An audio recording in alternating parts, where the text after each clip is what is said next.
All right. Looks like. Am I obtaining all of these deviations? What is going on?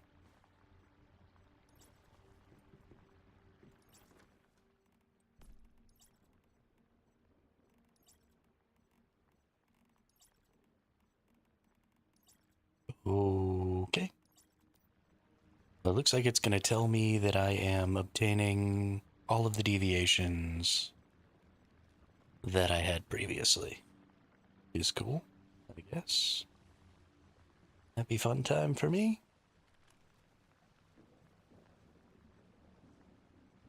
Looks like, let me just go check and make sure here. Yes, looks like the thing is going well, so we can just minimize that. All right, let's get started here. So today, one of the first things I want to do though is actually go check and see if this morel that I saw the other day is over here. It was right over here.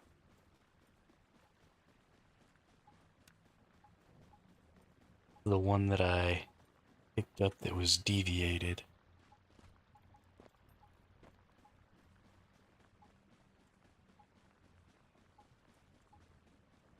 I'm very interested by this deviated morel that I found.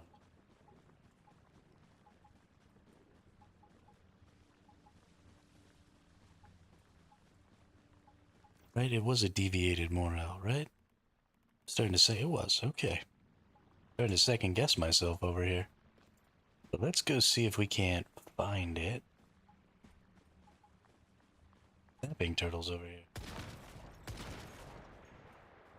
Interesting. Yeah, because I want to find it, because I want to see if it's something I'll be able to consistently find. Is it something that was only here because it was deviated? Some weird something or other. You know, I just don't know.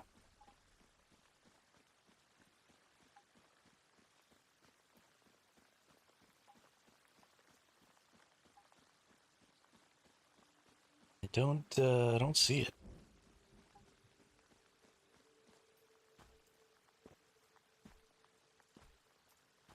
Y'all have to let me know if anybody else ever sees that deviated morel, or if they come over here, if they find one somewhere.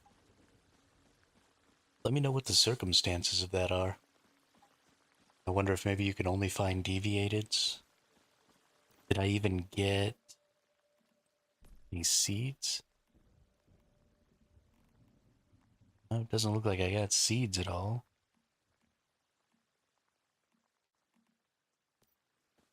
From that, which could just be that I got unlucky and didn't get seeds, but you know, who knows? Okay, so today, what we're gonna do is we're gonna go clear the red sands, which hopefully will give us the ability to make some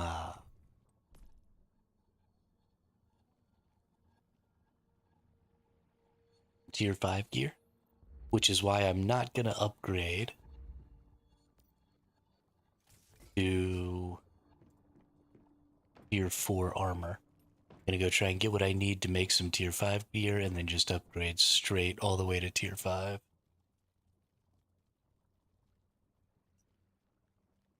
So, yeah, I think the thing I want to do is I want to go over here and get my truck.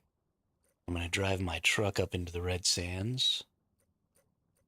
Yeah, we'll probably go right up here first and do this zone first. I actually like this zone. It's right here next to the big tree that we usually climbed up the side of the mountain for when we were farming shinies. So, yeah, let's go see about getting our truck and getting it moved.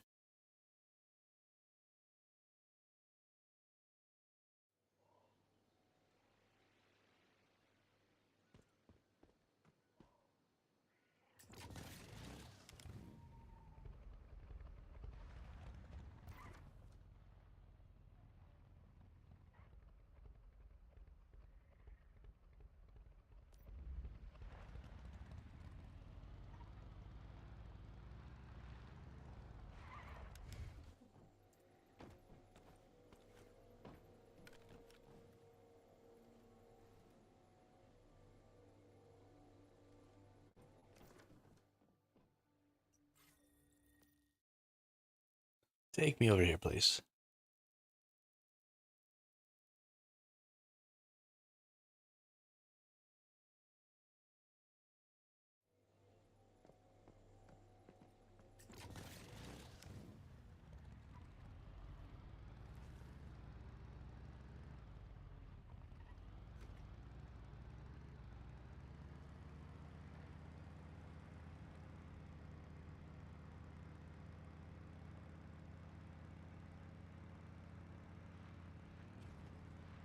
All right. I love that when we transferred our base, our truck just kind of stayed here. Ooh, we're out of gas. Ooh. We're gonna have to do something about getting some more gasoline. Probably just go do some Prime Wars. Pretty sure Prime Wars opened up here today, or yesterday, or whenever it was that we got Phase 2. And you can get quite a bit of barrel premium fuel from Prime Wars. If I'm gonna drive my truck around, I'm gonna need some more fuel. I wonder if I can drive this truck across. Ooh, ooh, nope, we failed. I really thought I was gonna make it there for a second. Oh, is it now like all the way underneath? I can't even use it. Well, poopy. I didn't realize it was so deep right there. That that is gonna create a problem.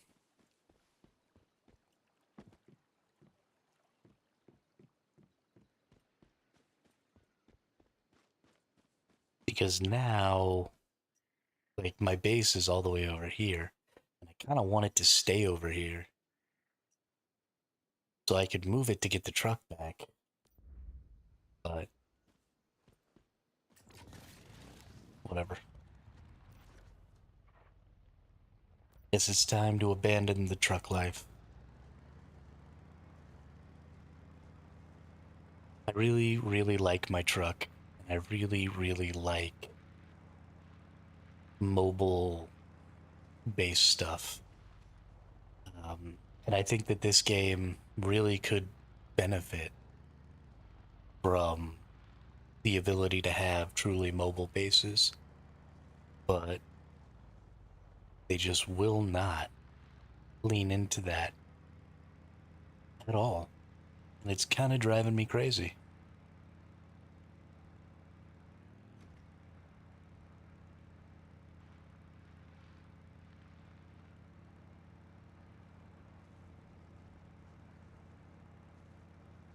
Like, just get rid of the trucks at this point.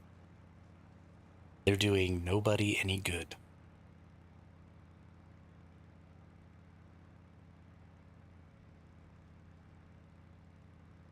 And I'm just disappointed.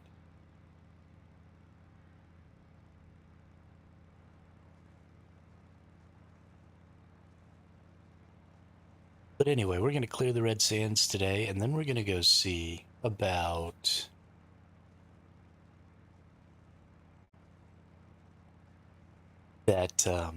that other event that happens by my base. And I'm going to see if I can't figure out exactly where it's going to start and some other stuff so that I can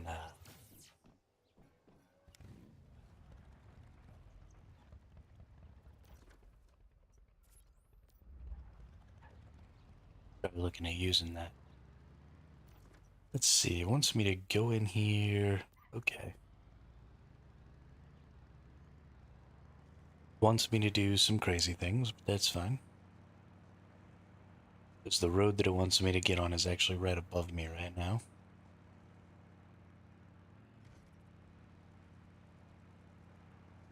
So we'll take the big loop-de-loop, that's fine.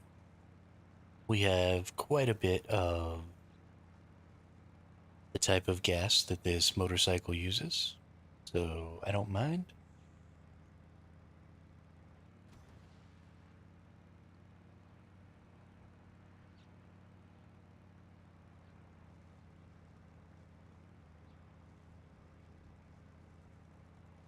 I do definitely still love driving the vehicles in this game. I honestly think it's one of the most enjoyable parts of the game is getting out in the world on my vehicle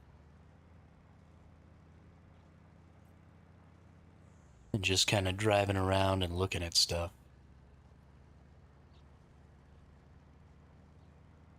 Exploring the game world in Once Human is incredibly enjoyable. The one thing that I feel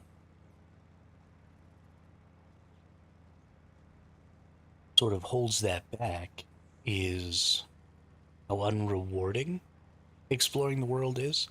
Exploring the points of interest is really rewarding.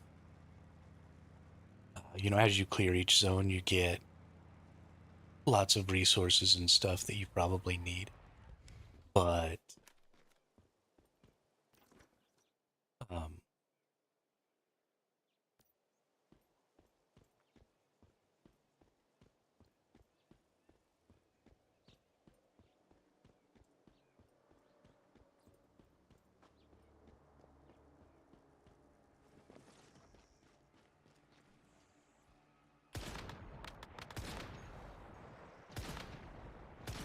goodness.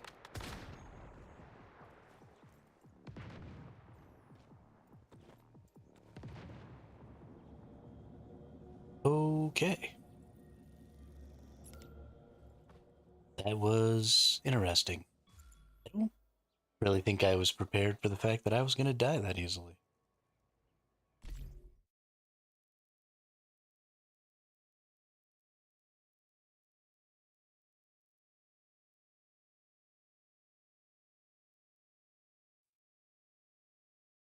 That was interesting.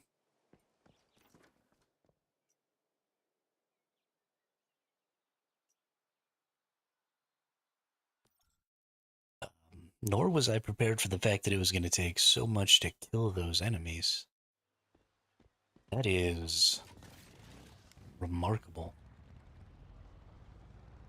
So I don't really think I need to go the path that I was going. I'm pretty sure I can just come over this way.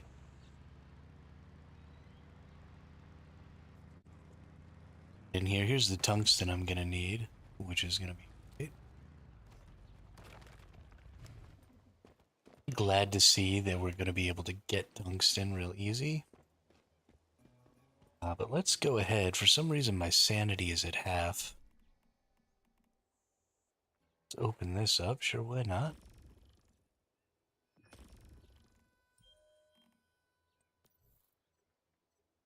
I have all of these random things that need opening.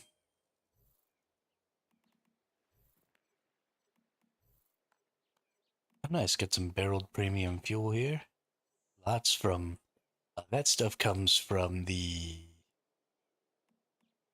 mission that I did, the ancient thing. Nope, don't care about inheriting resources.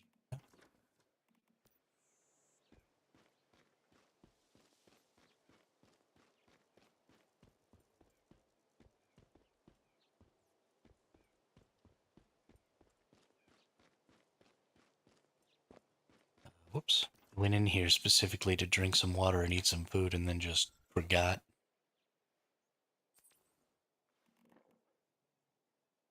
Telling y'all, sometimes I'm a friggin' dum dum. Then let's have.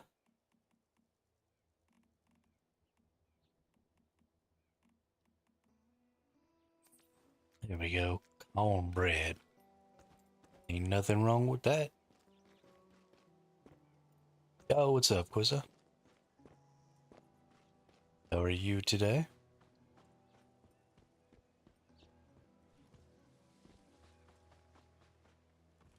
Oh, I forgot. Let's eat a gummy. And let's heal myself. Alright. Go into this with a decent amount of health, so maybe I don't just get insta-gibbed here.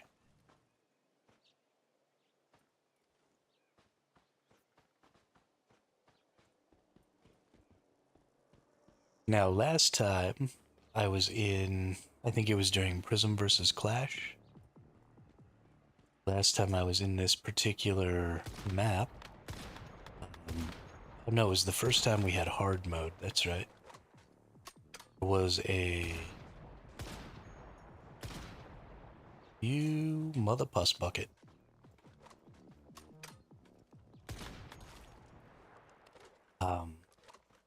Went outside after a long time. Nice. Good for you.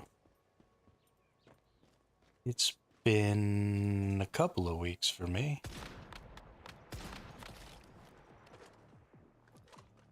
Sometimes you just gotta go get that vitamin D, though. It's good for you.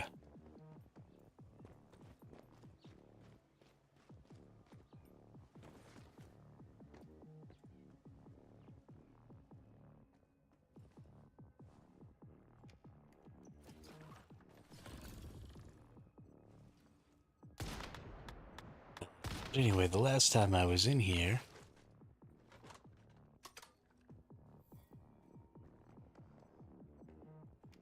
I got one of those anomalies, the void anomalies or whatever was here. And it kicked my ass. There he is.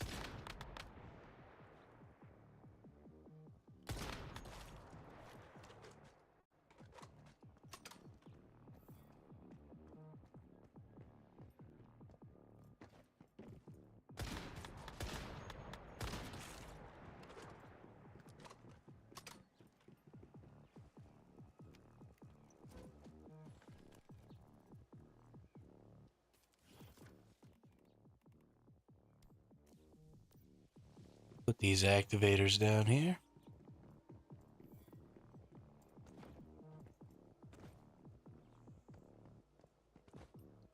Alright, we're looking for a mystical crate, one more weapon or armor crate. I'm pretty sure there's a weapon or armor crate up here. So I just gotta get in there.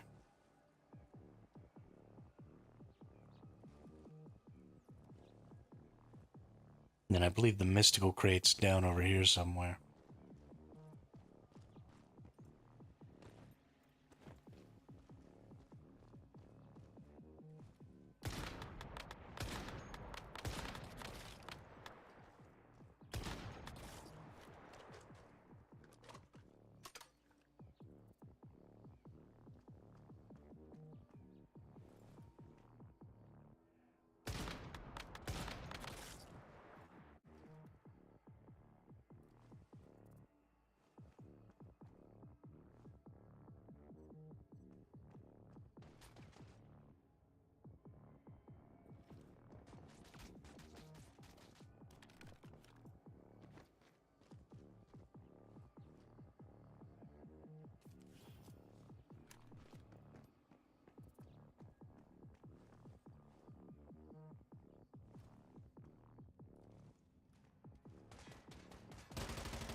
I think I've been talking to myself again. Sorry. Guess we might as well get that silver ore. Not that I'm actually gonna use it for anything, but fuck it, right?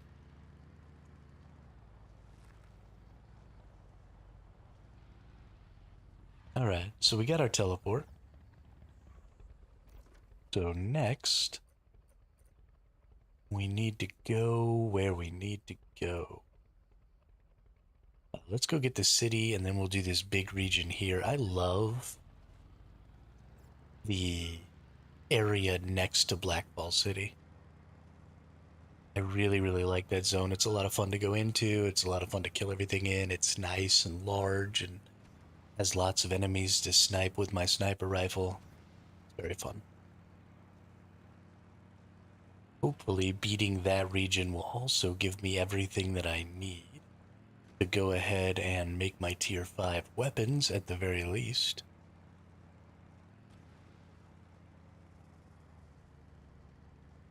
We'll get some tungsten, we'll make some tungsten ingots and all that stuff.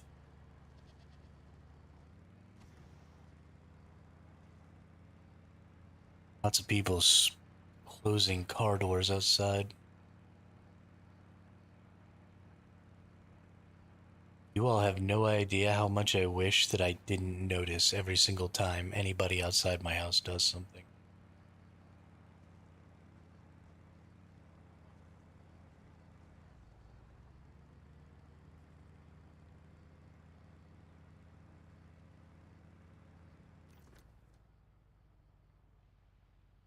Oh, this is taking me right past a zone here. Well, we might as well get this zone cleared.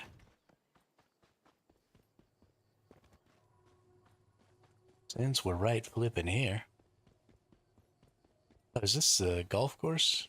I think this is the golf course.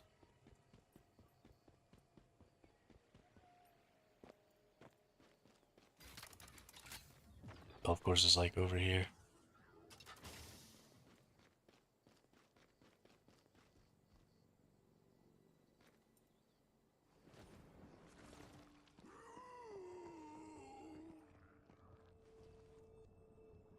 Somebody down inside of there was making some weird noises.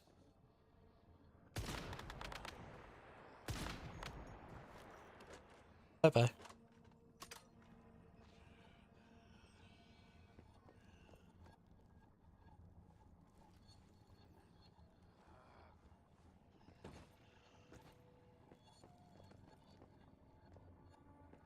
I did not mean to jump off of that.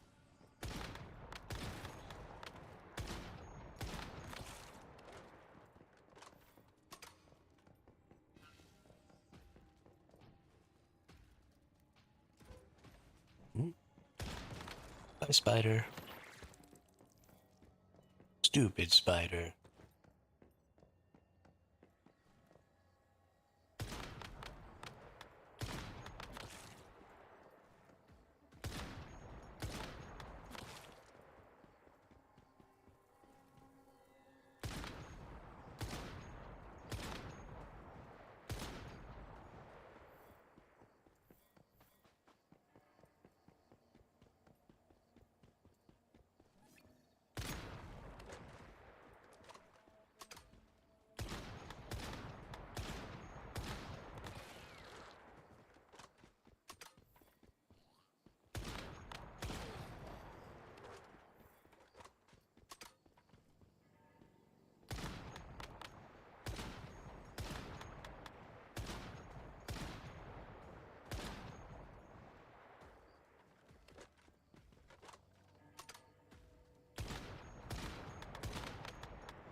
Booyah.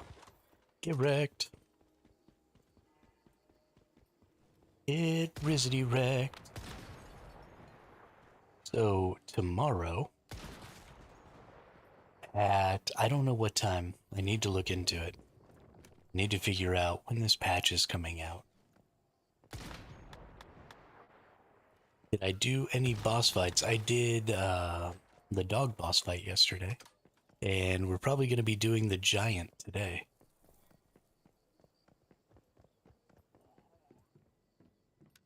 But yeah, I've done all of the boss fights as I've gone through the zones. Whoa.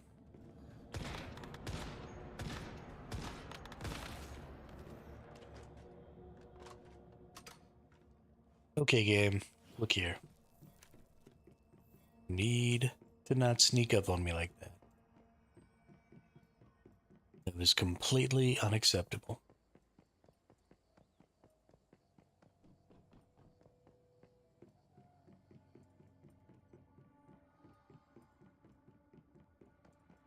I only do each of the boss fights the one time. Because, you know, all you need to do.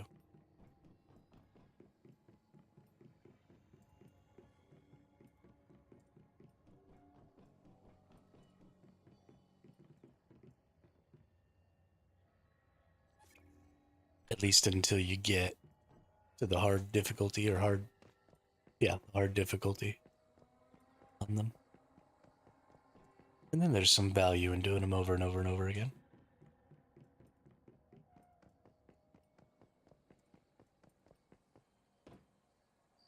Well, I'm a real wild one, and I like the wild fun.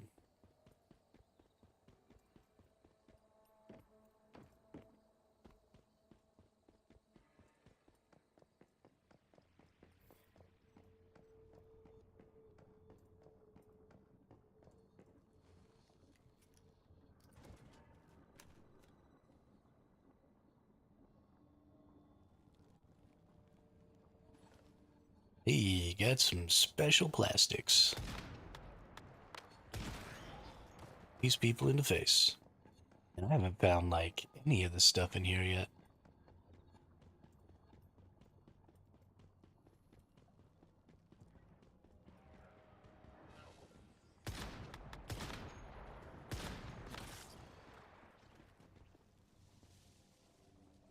Where is the rift anchor? Okay, I have found the rift anchor. Oh, one of the two rift anchors. Okay. I was about to say, why don't I have a green check mark?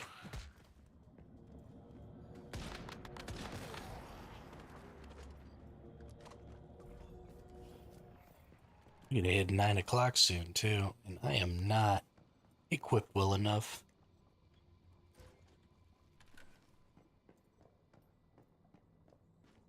If I had... Definitely don't want to fight that thing.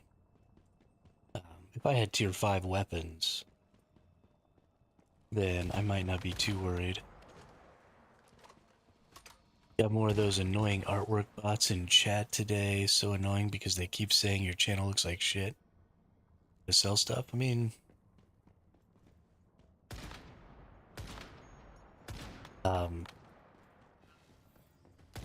just one of those things that you're gonna get.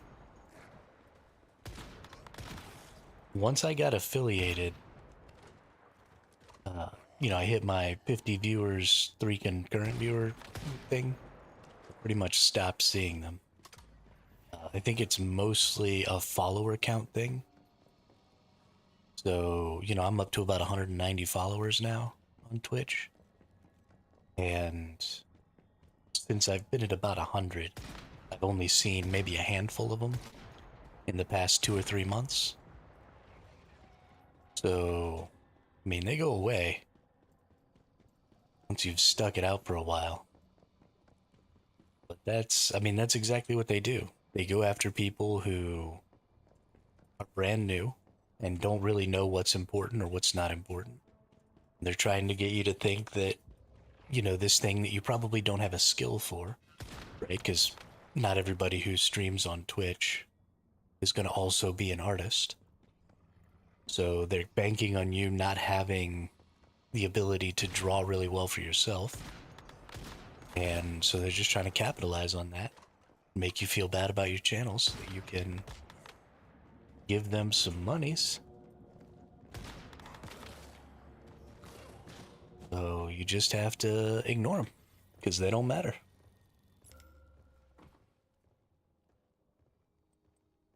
They don't matter at all. It's just a scam. I kind of feel bad for those people because I don't think they're bots. I'm pretty sure they're actual people because of some of the interactions and stuff I've had with them. And I mean, gotta be just a soul crushing job to have to sit there and try and scam people out of money like that, especially when I'm sure they know what they're doing. This is my first wipe. How did you get access to Red Sands Chalk Peak? My game acts like they aren't available yet unless they just opened up today. So, what's up, Mason?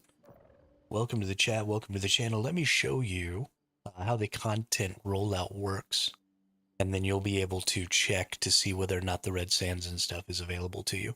So, when you press escape, you get this screen right here. If you go up to your this right here will change based on what scenario you're in. So I'm in the Manibus scenario, but the rollout um, is at least the same. You can look at it in the same way, no matter what scenario you're in. So you hit your scenario icon up there, and it shows you this scenario progress screen. So when you're in your phase 1, which is the first week of this scenario, it can be shorter than a week in other scenarios.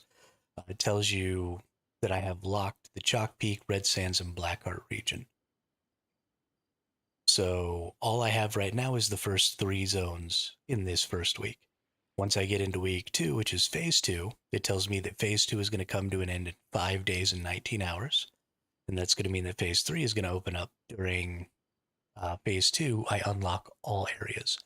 So I'm actually going to get Chalk Peak, Red Sands, and the Blackheart region. So now the whole map will be unlocked for me. And then Prime War Easy mode also unlocks. Then when we go into phase 3, which is going to be next week or 5 days and 19 hours from now, we get hard mode for the Prime Wars, and we get high risk public crisis events, which is things like Where Did the Disco and other stuff like that that's in there.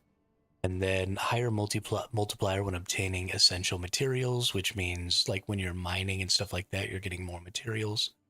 And then scenario challenge unlock chapter 3. This is the scenario challenge, right? These are the chapters. You go through here and you beat all of these little challenges and stuff to gain more memetics and some asterism stuff. But yeah, so this is how you keep track of what you're going to be unlocking. 5th phase is going to be the final phase here. During this final phase, we're going to get a bunch of asterism as a group, right, for the whole server. We're going to be beating the Manibus encounter here on Nightmare mode. And then this is the settlement phase, which means that the season is coming to an end. Yeah, exactly. So based on what map you're playing or what scenario you're playing, the timeline will always be the same, as in it'll take the same amount of time, but each server runs that timeline based off of when the server started, not not based on this like universal thing. So phase 1 doesn't start, and then if you join a server that started 3 days later, you only get like 3 days of phase 1. Right? Every server has its own time and starts and progresses throughout in the same number of days. And they're completely independent of each other.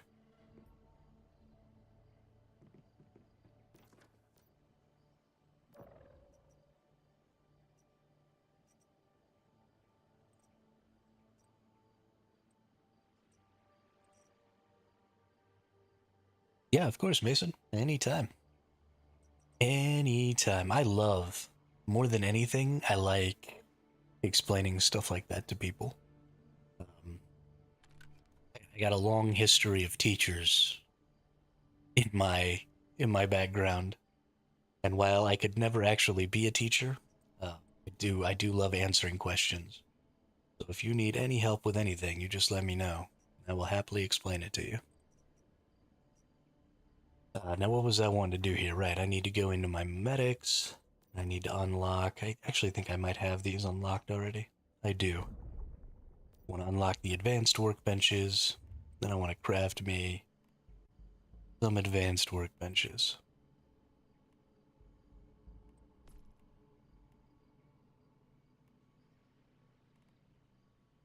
Oh, need to get some tungsten.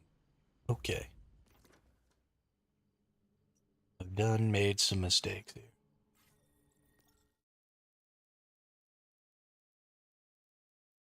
Let's go get us some tungsten.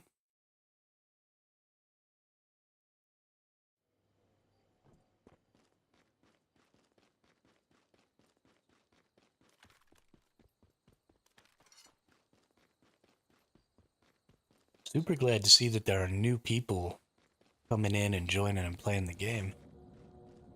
It's exciting. Oh no.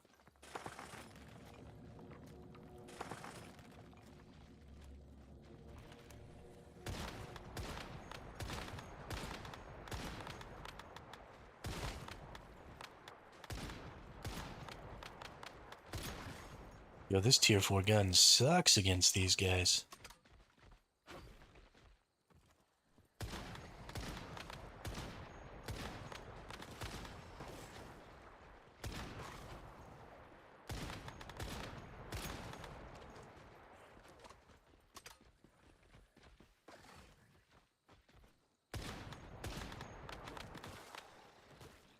Oh no.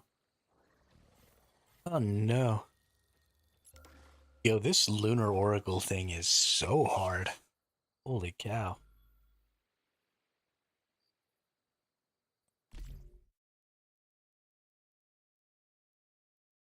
That's crazy.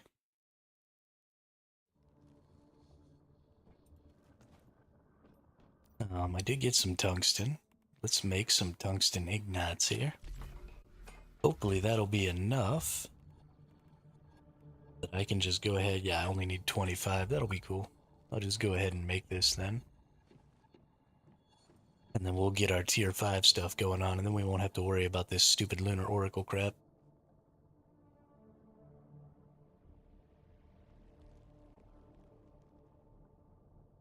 Because goodness gracious, great balls of fire.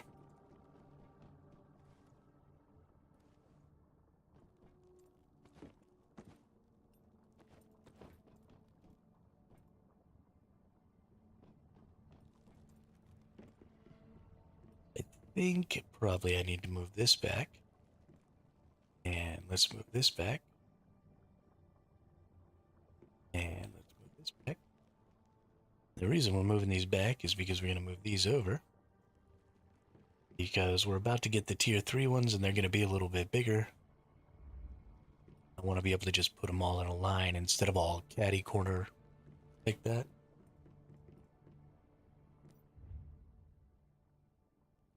Alright, need 5 more tungsten. Only take a couple of seconds here.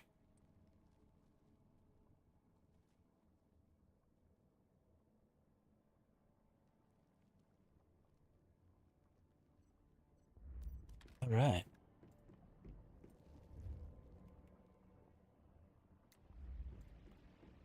Just gonna build this one. Destroy this one. Put that one in its place. Fantastic. Now, when we go to make the weapon, we can make tier 5. Now, the problem here is that we don't have enough tungsten. We need 10, 11, 13 tungsten bars. We're not going to get enough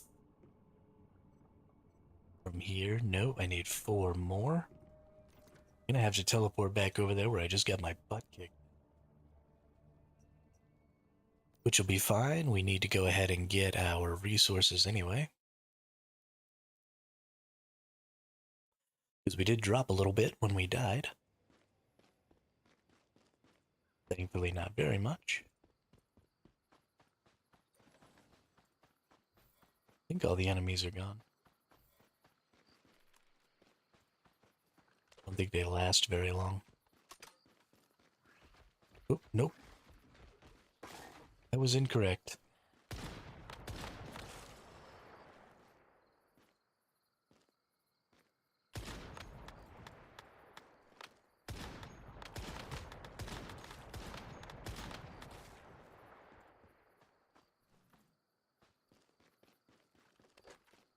Okay. Hopefully phase 2 doesn't show up. Let's quickly gather some more tungsten here, and hopefully we don't spawn up another one of those. We're kind of pushing it, but it looks like we're good. Okay. And we're just going to go back over here, teleport back to our base. Maybe I can stop being terrified.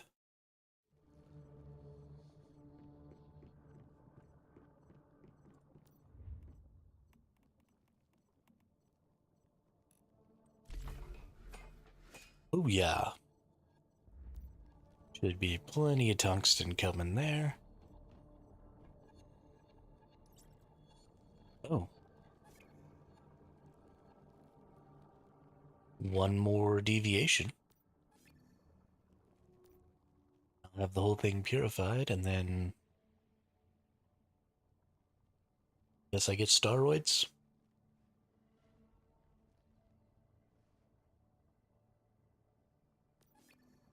Not really sure.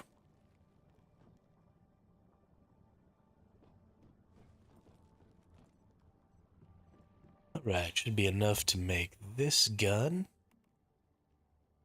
Yeah, let's get that tier 5 going on. Oh yeah. Set that as the primary, confirm that I want to change everything. Then let's look at calibration. Now, calibrating this weapon isn't going to be great because I don't have a calibration blueprint right now. But it is going to increase the damage. Let's go into our inherit. This one that has these? Yeah, here's our calibration blueprints. So let's look at what we have for sniper rifles just hanging around in our Eternal Land. Bolt pulling speed plus 50%, reload speed plus 50%, attack minus 10% with double elemental. I probably do want rapid, but I don't want...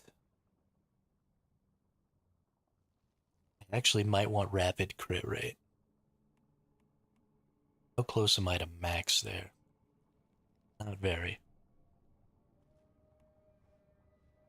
Now we're moving into, you know what? Let's bring this one.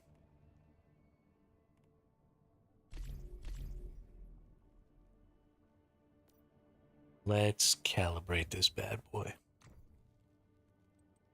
Replace attributes or frugal style. Frugal style, nope. This is the one we want for sure.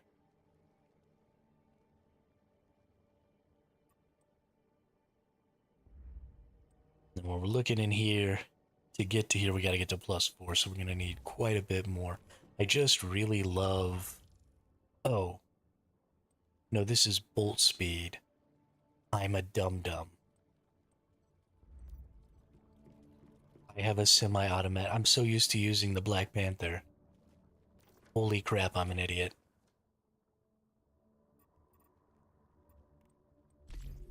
Okay, well.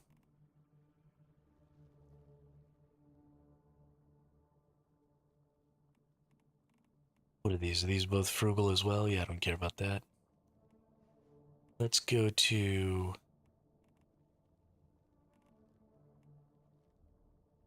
Okay. Movement speed while firing, movement speed while holding gun. Speed while holding gun. So we're probably going to want portable style. That's a decent portable style double crit rate. Let's see, that's 1.9 below. And this is 2 point something. Okay, so this one's better. Better than that one. Stability doesn't really matter, I don't think. And these are all frugal style. So this is going to be the one I use. Let's go back in here. Recalibrate this. Because I'm a stupid person. And then we're going to start working this up to +4. 7 and then +10. which we're just going to need a whole lot more tungsten for. Let's go up here and get some tungsten, because that's what we need. And that's what I'm all about.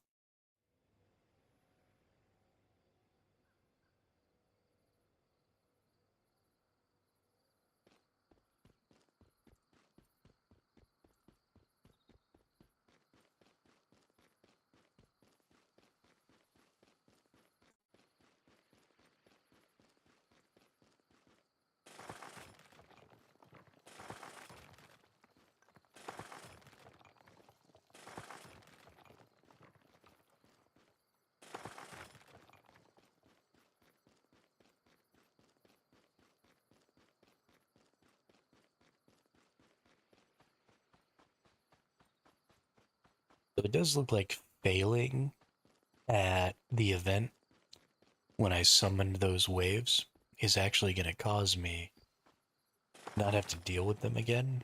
Or maybe it just takes more resource gathering to spawn a second one or something. I don't really know. But it always seems like it happens real fast. You spawn the first one. And then after that, it just starts taking a while to spawn the second one, which is really good. I like it. I imagine there's going to come a time when I don't like that, where I'm going to be trying to trigger more of them because I'm going to be farming those things later on. But for now, it helps.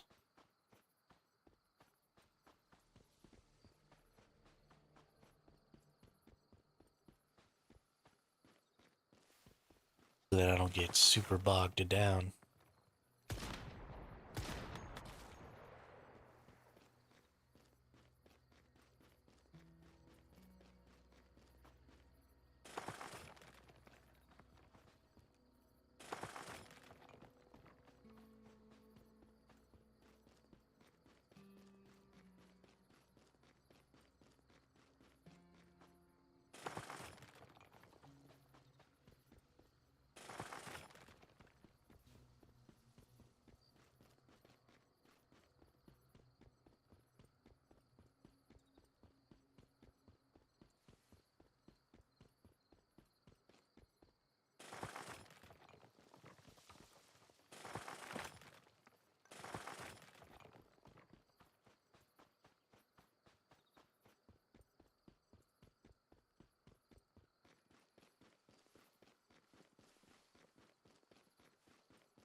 I want to get up to 800 tungsten ore. Because I want to get 200 tungsten ingots. I guess. I think that'll be enough.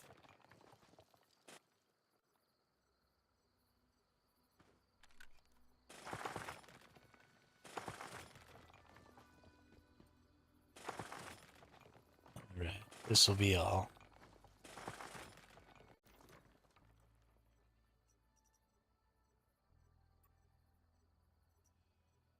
Once we get our 200 ingots, I think that'll be enough to fully calibrate. As long as I have everything else I need. So we're going to be doing just a little bit of waiting here.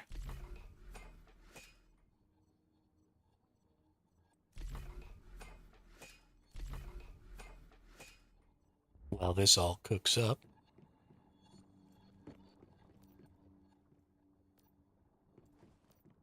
Let's see, let's claim these. Let's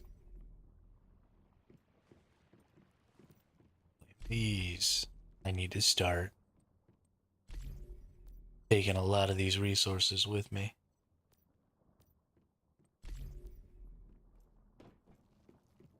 Or taking a lot of these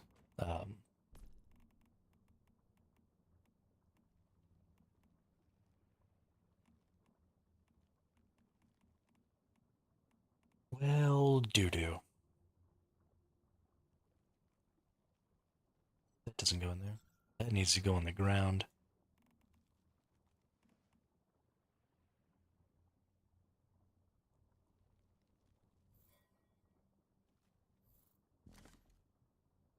All right. Tungsten, steel. Pretty sure I have some more silver in there. We're not going to be able to put the gold in there because that's going to take up the last slot. And then you can't put like other stuff in there. Let's put the gold in here.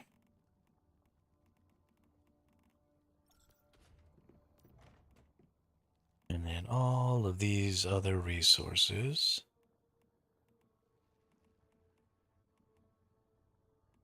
Oop, excluding glass. Go right in here. And then I want to take these special resources, the springs and stuff, and put them in here. We're actually going to go ahead and make some of these. Go spring legs, living armor, all that stuff. So let's make 30 or 10 of those. Let's make 10 of those. Let's make 10 of those. Nice. Living armor should help me quite a bit in trying not to die.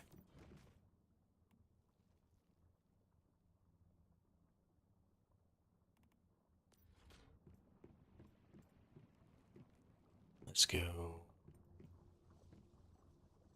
pull those out. And calibrate our weapons some more.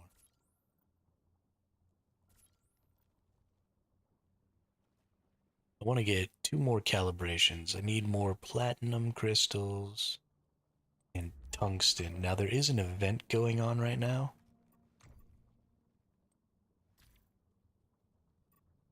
That I should go interact with.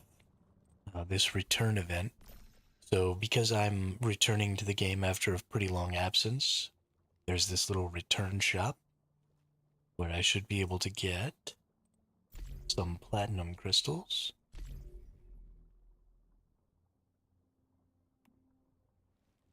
Ooh.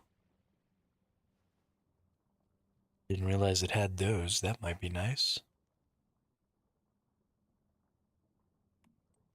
Let's go ahead and get all of this too. I'm gonna need...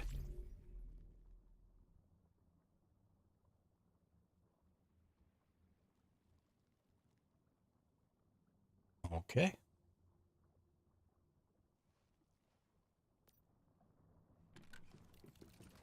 And getting more of this.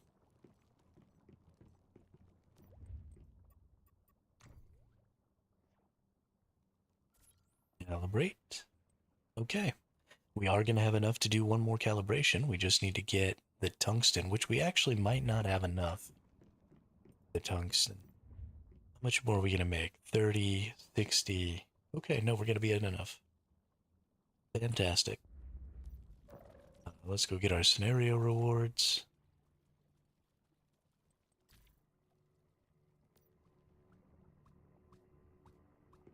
Hey, what's up, Brandon? Can you show the returnee page again real quick? Absolutely. So if you go to events, you go to time limited. So this whole thing is the returnee. So the first thing that happens is you have to choose one of these 3 and then claim these reunion gifts. Once you do that, it'll give you a temporary version of the deviation, and then it'll give you these rewards. Then once you do that, you'll start completing these tasks and auto-redeeming them to get these coins. And so just log in, do battle pass stuff, basically just play the game as a returnee, and you'll start to accumulate these. And as you accumulate these rewards, then you start to get these returnee rewards. So you'll get a total of 60,000, I believe. Let's see, 10, 20, 30, 5, 50,000, yeah. You get a total of 50,000 Starcrum here, plus some Asterism, which will help you get even more Starcrum, and some Mitsuko's Marks, and a Butterfly Emissary's great.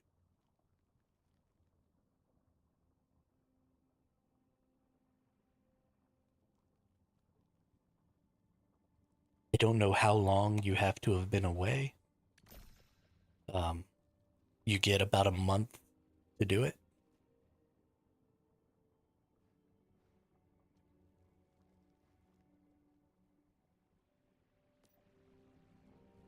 But yeah, I don't know how long you have to have been away from the game in order to receive those rewards.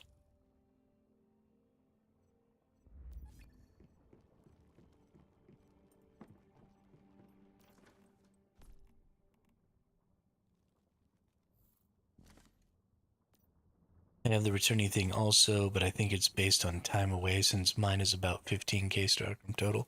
Oh, interesting. Okay. That is interesting to know.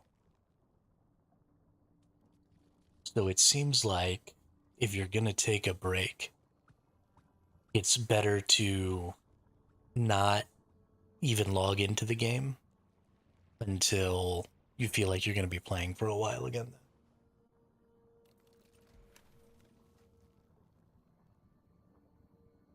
You would probably hurt your returnee rewards if you like logged in for a day and then you're like, ah, fuck it, I don't feel like playing.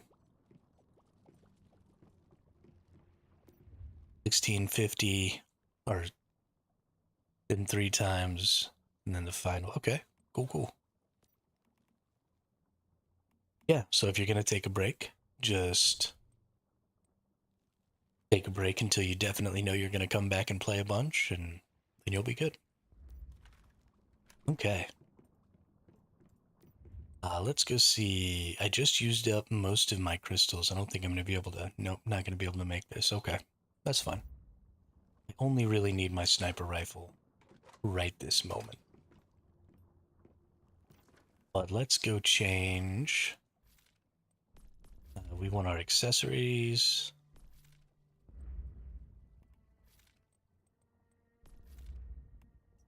We want our muzzle.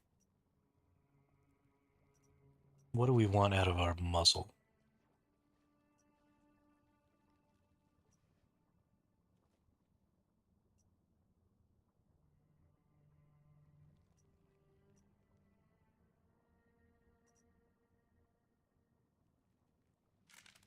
Honestly, let's go with that.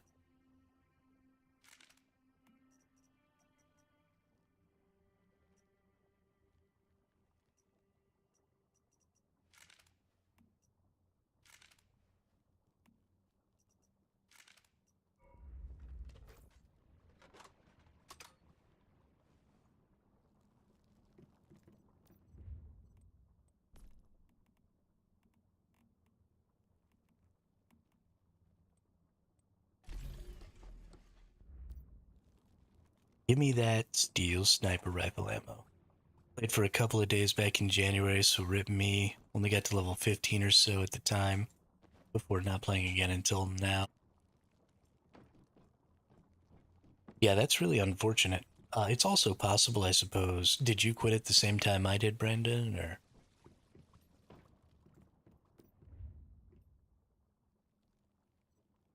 Because it's also possible it could just be based on how many total days you've played in the past, however long. But I find that hard to believe.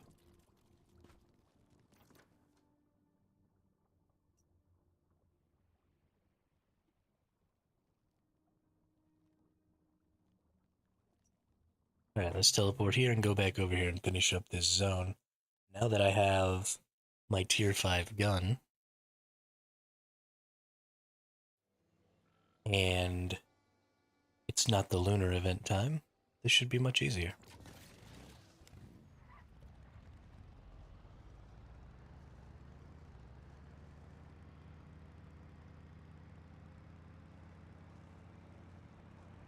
I definitely like the returnee event. It's definitely on brand Played for a bit after, finished Way of Winter, and a bit into a new scenario before stopping last year. Okay. Yeah, it sounds like probably that January thing is what got you then. Because it looks like you're getting about half as many rewards as me. Sustained not playing. You didn't play for about half as much time. I do wish Way of Winter was more interesting. I like the POIs in Way of Winter more.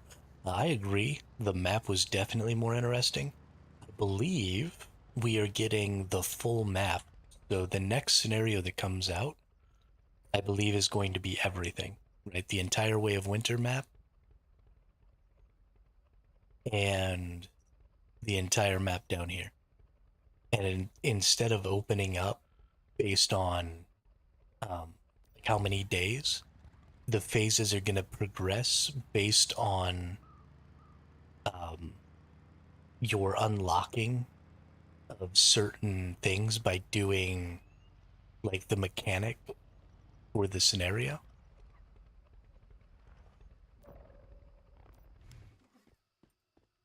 Yeah, so I'm very interested in it. I'm definitely going to be playing that. I don't know if it starts tomorrow. If it starts tomorrow, I might have to bail on this scenario and go play that. See. Oh, well, that does. That's much better. All right. We're doing some deeps now. But yeah, depending on when it starts, I may be bailing on this. I think I can quit in the middle of this scenario.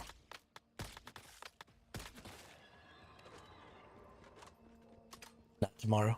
Okay. It's not until June or July. Well, that sucks. Because I really want the new scenario.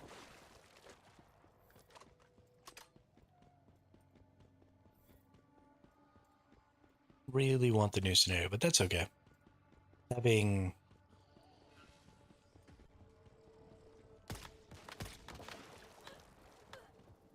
I didn't even know there was an enemy behind me until my bullets started flying past me there. You know, we've got the cross-character progression and stuff like that to look at for now. So that'll at least keep us interested and exploring different mechanics and stuff.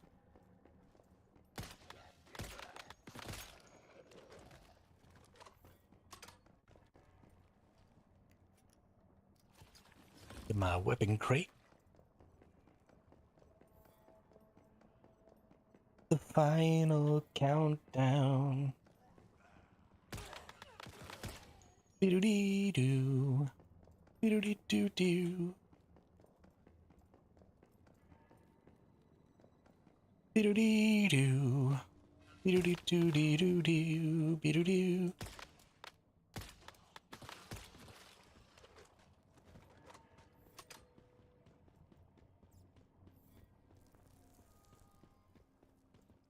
Hey, what's up, Nuclear? I didn't realize that wasn't you. You don't fall too far behind given how they have blueprints working currently.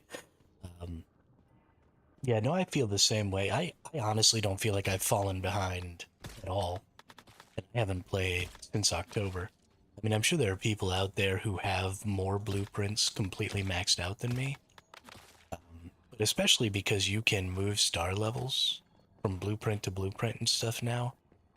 I definitely feel like taking a break is an extremely viable option for this game. Now, if you are not the kind of person, or if you are the kind of person who absolutely wants to be at the bleeding edge of play all the time, then obviously with any video game, if you take a break, you're going to fall behind. And you're basically never going to be able to make that up because there are players who will just never take a break and never stop playing. You just can't compete and compare yourself to those players. Unless you are also going to be the kind of person who doesn't take a break. But as far as even if I was playing the PvP scenario, I wouldn't really feel bad about the fact that I've taken a break. I don't feel like I wouldn't be able to be competitive and stuff like that. Have every single blueprint unlocked. 6 weapons have 6 stars. Shelter or Stormweaver 6-starred. I don't think I've missed out on more than 10k Starcrum. Yeah, and so, like, I look at my blueprints, and I haven't played since, what, mid-October? So, November, December, January, February, 4 or 5 months now, I haven't played this game. And if we go take a look at my blueprints, like, none of my weapons are 6. Of course, I haven't done any of the blueprint conversion stuff. So, I have, my Black Panther, which is my favorite sniper, is 6.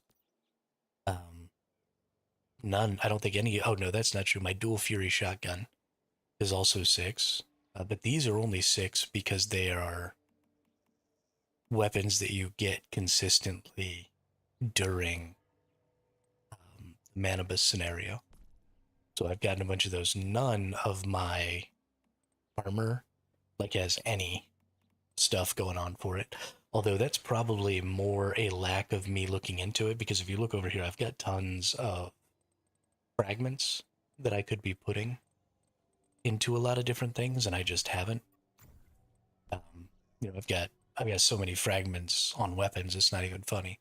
So if I sat down and took the time, but starring things up and stuff just isn't really all that important.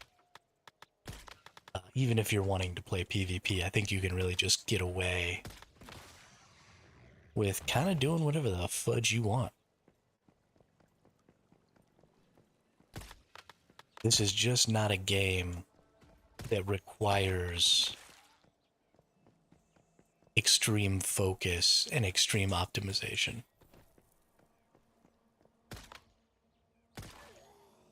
You will be at an advantage if you optimize and focus and do all that stuff, but I don't think, the way I look at it, starred weapons are just 25% more damage and armor is just 25% more HP. Is it actually that much?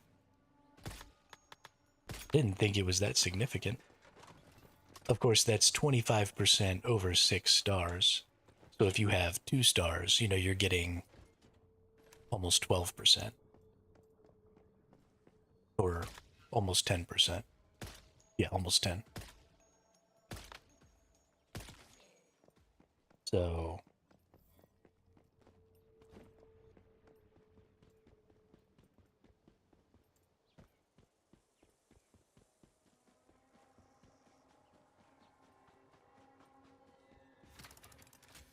and I would say as an average player, a more casual player, you should expect by now to have, 2 or 3 stars on the equipment that you're using. And especially because you have the blueprint conversion thing, honestly, you should probably expect to have 4 or 5 stars on any equipment that you're using. So you're really only going to be about 10% short. And where I think that's where the cutoff should be. I honestly, I think it should be easy to get all but the last 5 to 10% of power in a game. And this comes from my time playing Guild Wars 1, where it was really, really easy to almost max out your equipment. And then that last 5 or 10% power was a really long grind. And it was an important grind, and you definitely wanted to do it. But it meant that the casual players were able to keep up with the hardcores really, really well. And didn't feel like the game had to be a second job for them. And then a lot of the end game stuff was about that last 5 or 10% and about fashion. I think the fashion system of the original Guild Wars was probably the best way you could do the end game grind in any game.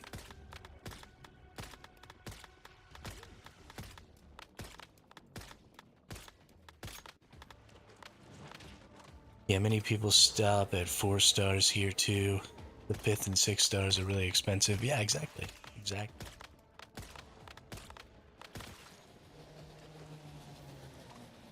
That is a big ugly. What's up, Zed? He's also a strong ugly. They definitely made the enemies stronger since the last time I played. For those of you who don't know, Zed's my little brother.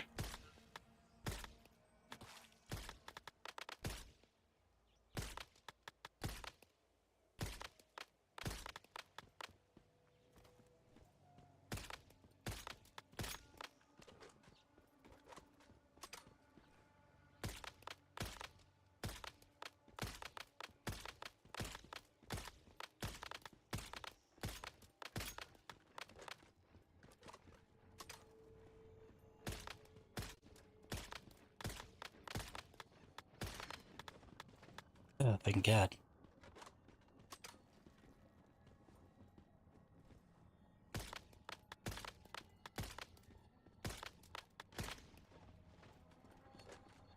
Zed is a DJ. Zed is not a DJ. No.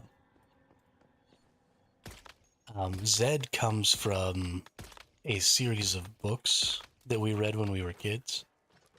Um, the Sword of Truth series.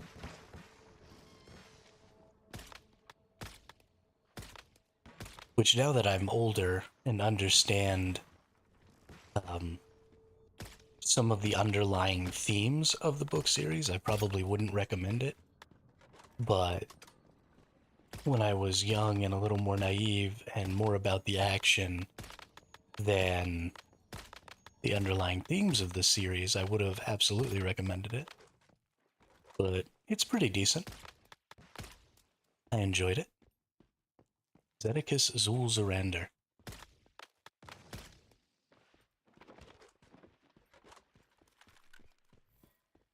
is the name of the character.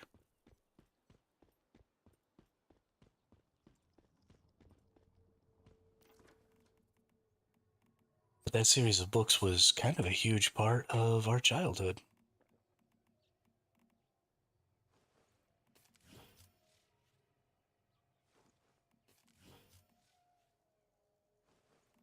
And a huge part of why.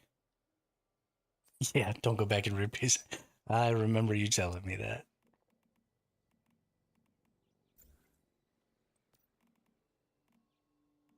Oh, books. Wouldn't it be great if I could just never grow up and never get smarter and never be less naive? And I could just carry on.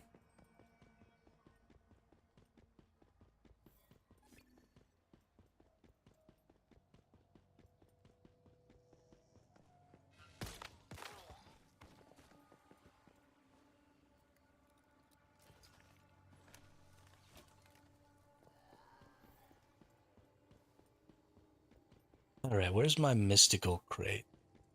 And I need one more weapon or armor crate. Interesting. Pretty sure the mystical crate is up here somewhere.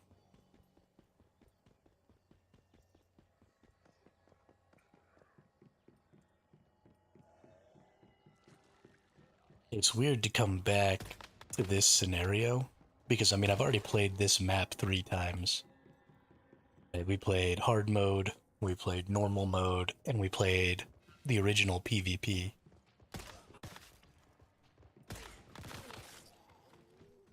And so I've come through a lot of these zones a ton of times. But now that it's been so many months since I played this game, I'm having a little bit of difficulty remembering where the hell everything is.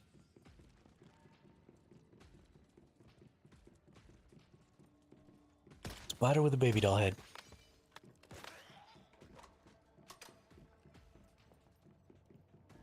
I stand by what I said yesterday. It should be against the law to mix spiders and dolls.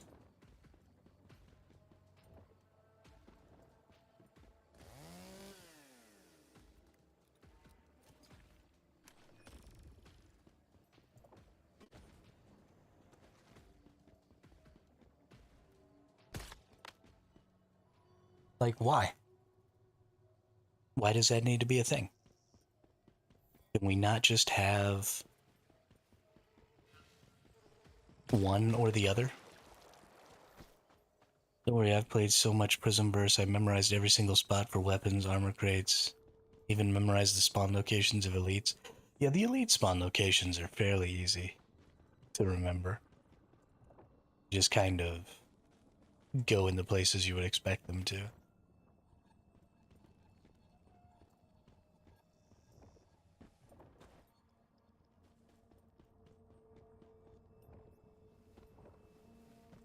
Hmm. That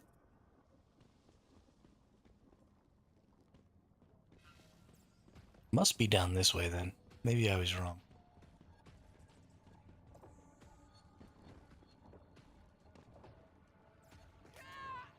Maybe I was wrong. I don't think that it's a problem that you memorized all that stuff at all, Nuclear. I mean, that's kind of why games make you repeat the content so much. A big part of the value that you get out of that is that knowledge.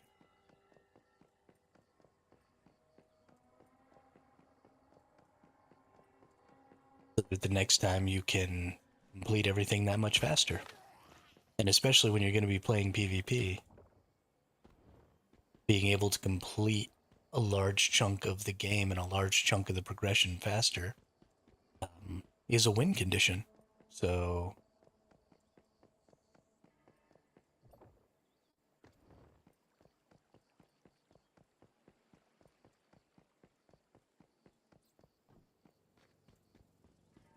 I'm definitely going to be playing some more Prism versus Clash after the 27th when we get cross character progression. I am very excited for that.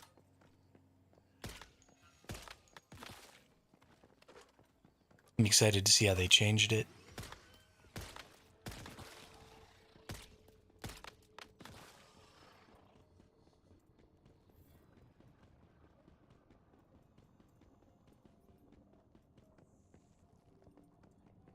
I mean, that's how you win.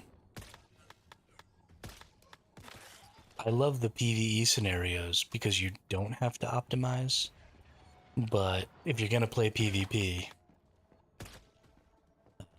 it's just kind of how it is.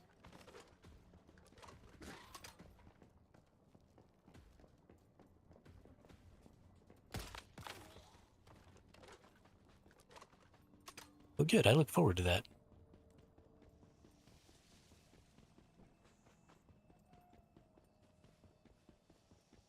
Okay, where's this stupid fucking thing?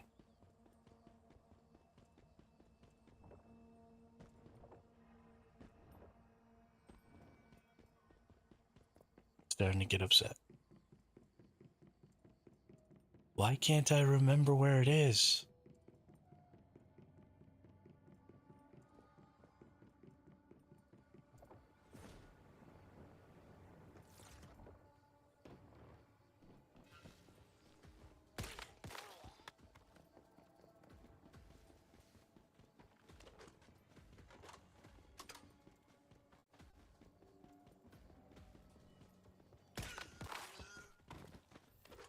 God, I love the new changes to bounce. This is so much fun.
I am very confused.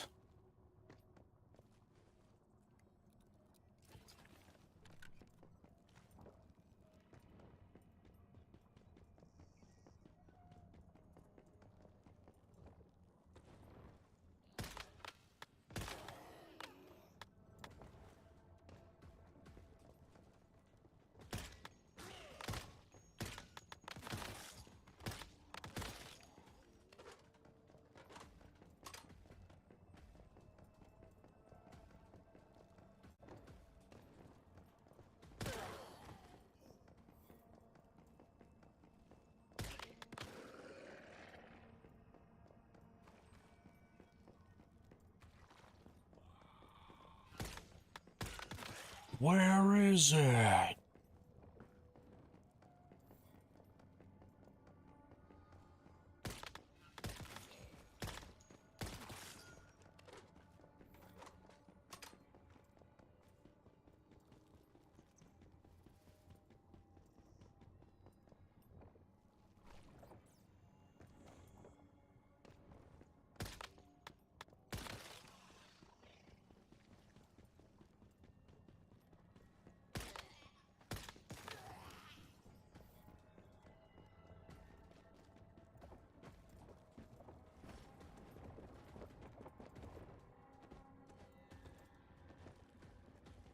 Okay, don't try and go back there.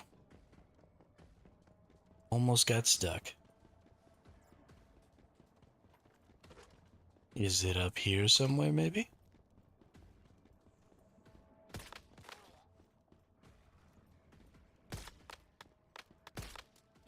Are you hiding? I'm coming.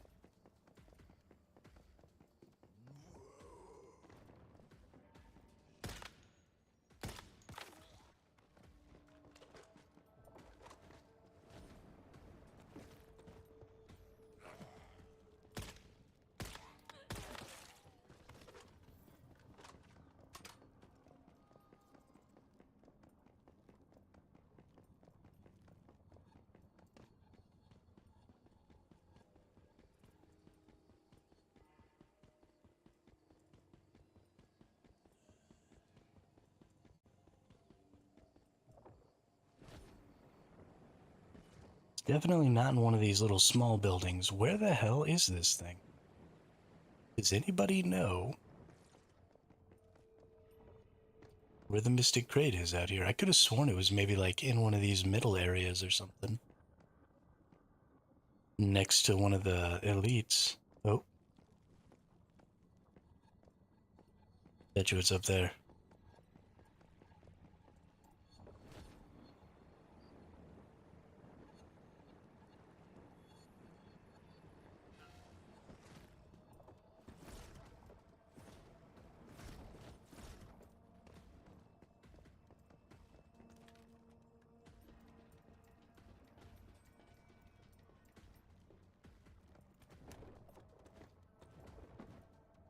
There it is. We found it. We found it. I'm so freaking smart.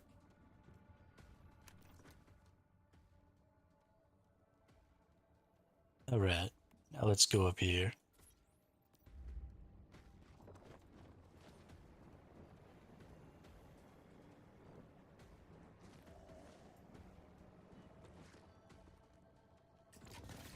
And get ourselves this new city.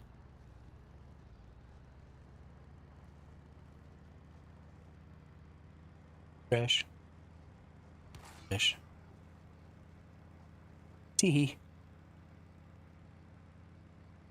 Run into enemies.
Teleportation tower.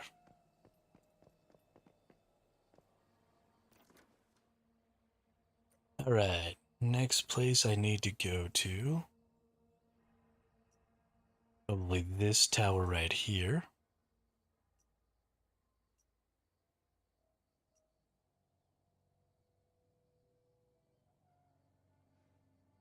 Ooh, I didn't ever get this teleportation tower, which is actually right next to where this other cargo event thing happens.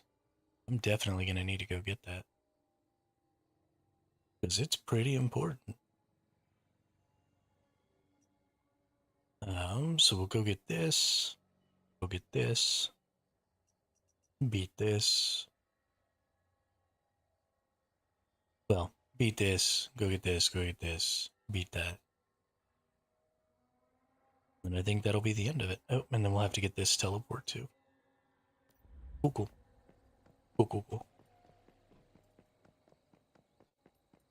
We'll get our free deviation over here. I don't get these every single day. I'm not like super freaking obsessive about it. But if I'm in the city and I remember, I'll go snag one up. They're usually only like kitty cats and bees and cubes and stuff like that, so they're not terribly important or terribly difficult to get deviations, but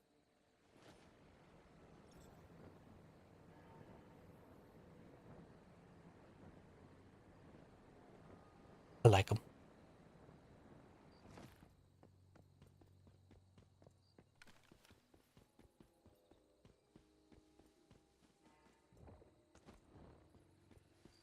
We're getting pretty close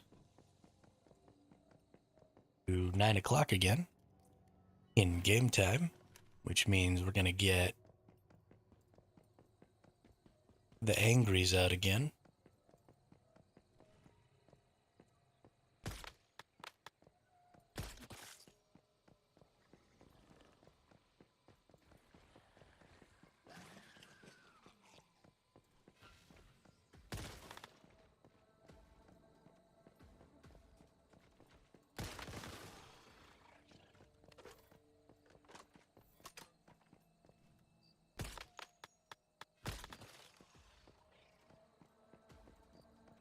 This city's actually going to be an interesting city for this.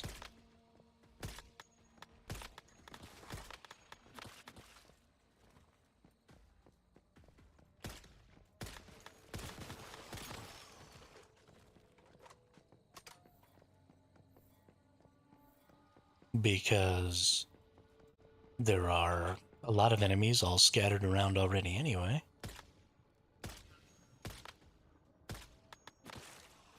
About this same type of enemy that you normally get out here. Gonna be very, very interesting.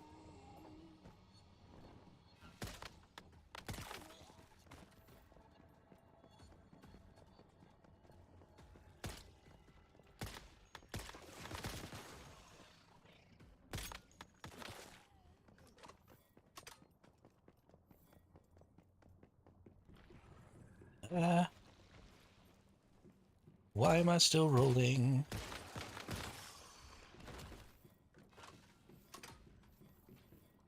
Help. No. Creepy baby spider. I'm never gonna get over those things. Those things scare the ever-loving crap out of me.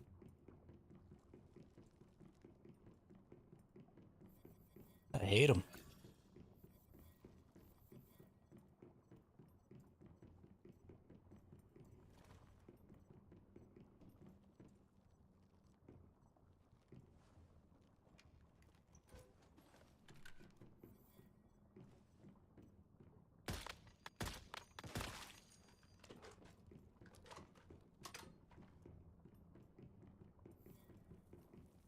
Alright, get my weapon crate.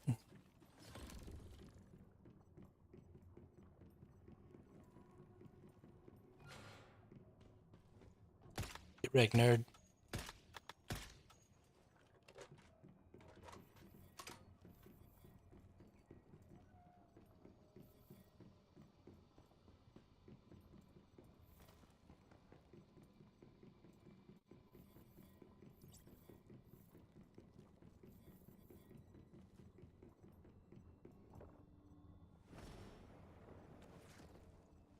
Cornbread. Can I please shoot the enemy? That'd be a thing.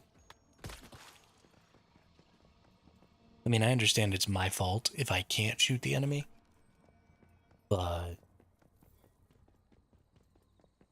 I blame the game. The game is ruining my life.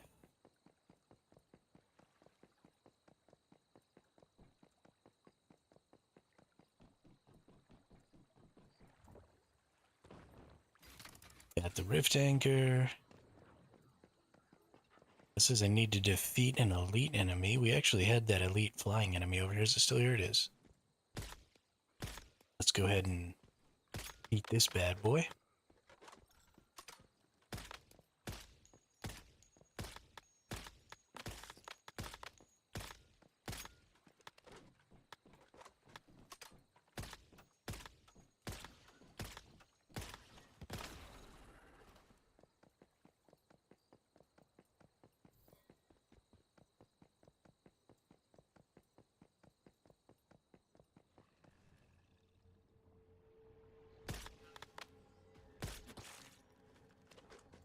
Right, defeated all those enemies I needed. Oh, now the big uglies are out. Frightening.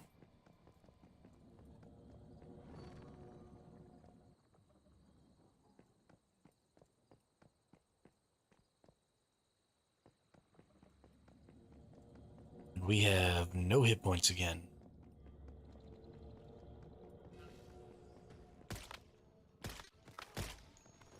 Everything moves faster now. Everything aggroes you from farther away. Look at how many of these elites there are out here. This is actually kind of crazy.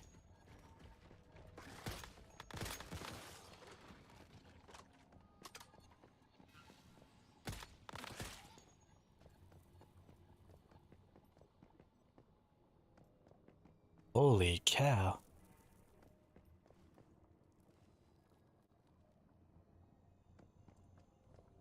What is that?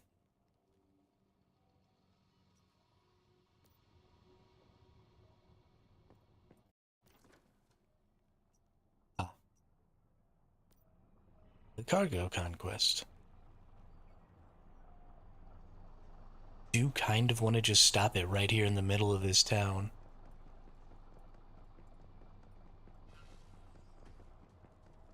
In the middle of all this crap going on. That would be at least somewhat interesting. So I'm going to round a bunch of these enemies up. I think they'll probably chase me for quite a ways.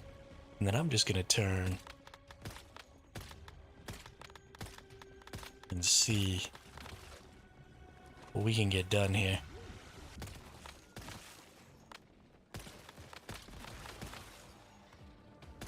Yeah, that went pretty well.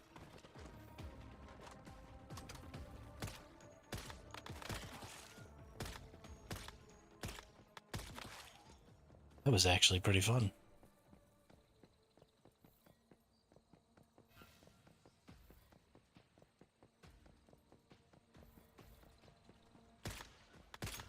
Is there a Lunar Oracle version of Prism vs. Clash?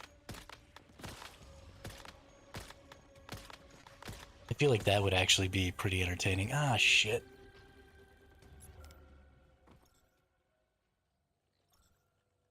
I should have healed after I killed all those enemies.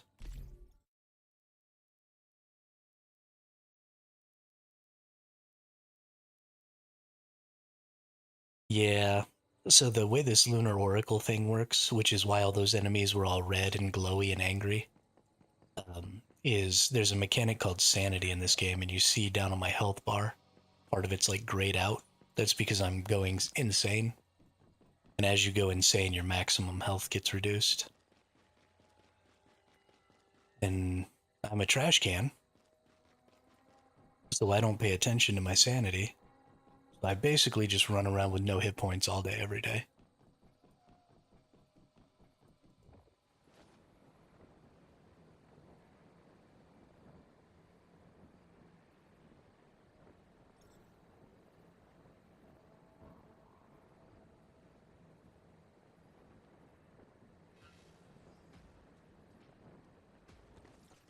during this nighttime, when all the enemies are super angry, you lose extra sanity.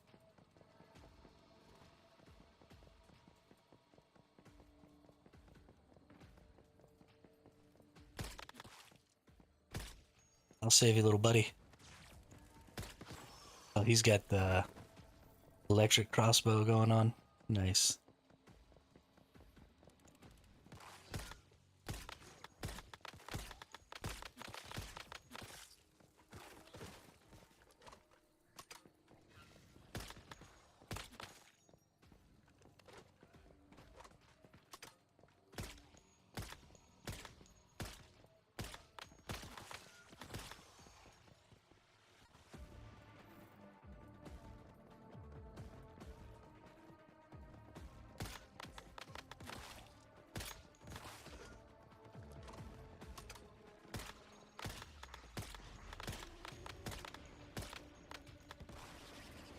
Alright, got him that time. Little shithead.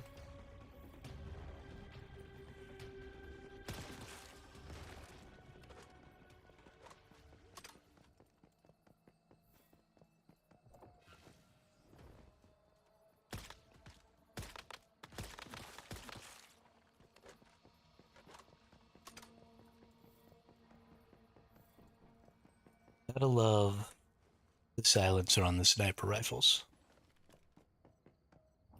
It just sounds so much better than that loud-ass explosion.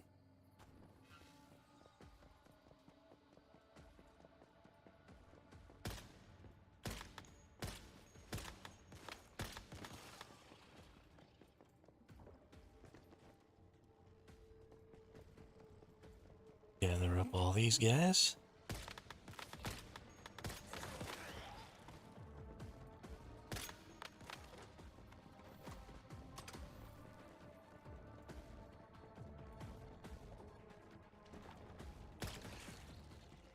Yeah, bounce is 100% the best core effect in the weapons in this game.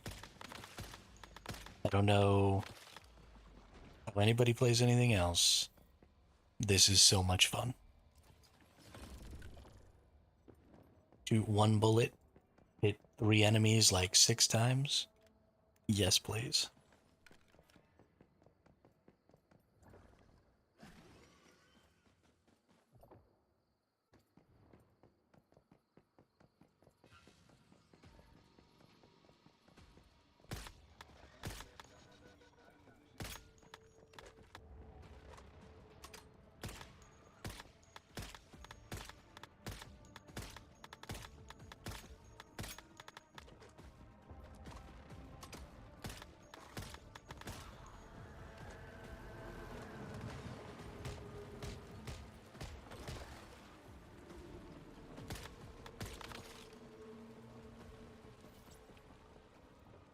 Hey, got an Artisan's Touch. I wonder what level that is.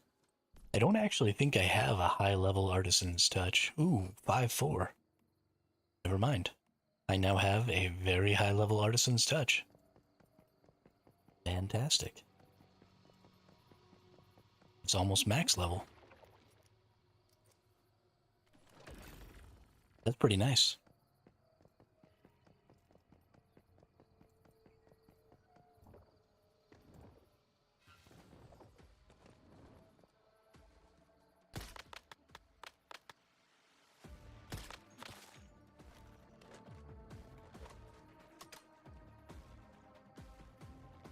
Oh yeah.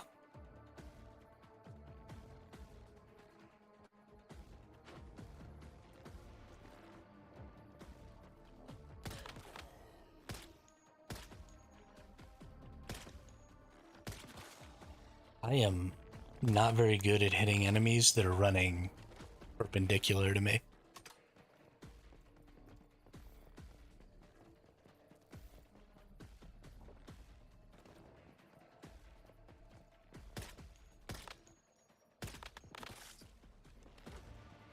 Blap.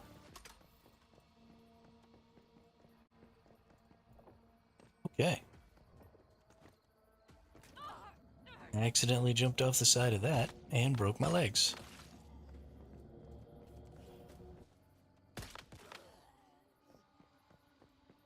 despite the fact that I have a glider. So we've cleared this zone. So the next thing I want to go do is actually run up.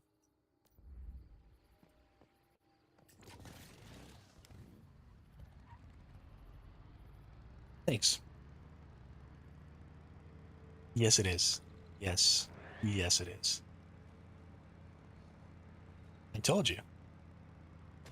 Hermit doesn't pay attention. I actually don't have anything even to fix my insanity. Um, the gummies and stuff that you would normally use. So during this time of night when you've got the Lunar Oracle thing going on and all the enemies are red, you actually gain sanity back by killing enemies. So this is about as high as my sanity even can be right now. But in 2 hours, I'll have like 90% insanity, and then the Lunar Oracle will end, and I could just eat a gummy and take my sanity straight back up to 100% or 0% and heal myself. But the likelihood of that happening is about as close to zero as you can get.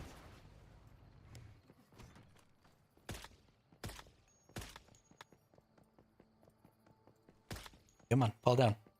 I want my rewards.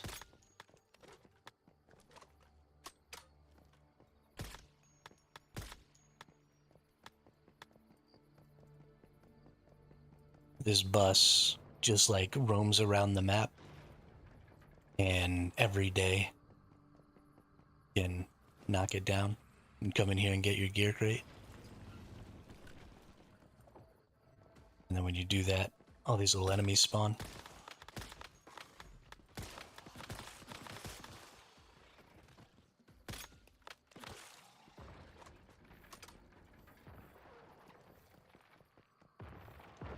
And then it gets up again. And it's just gonna go run around. It stays on the roads. Got like a legit bus route. You could totally sit on it and like ride it around to get to the places you're trying to go. It's hilarious.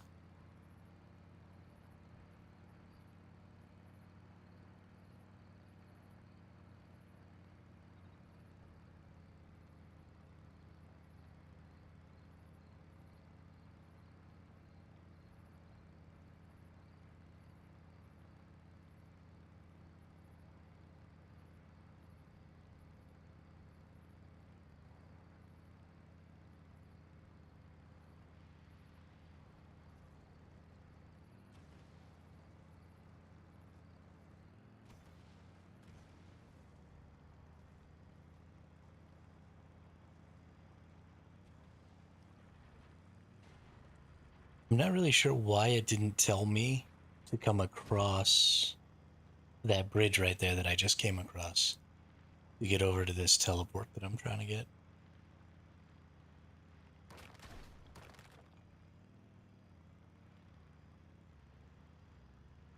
Doesn't really make much sense.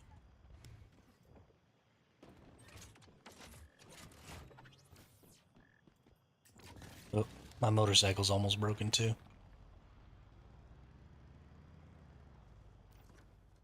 Alright. Over here and get this one next.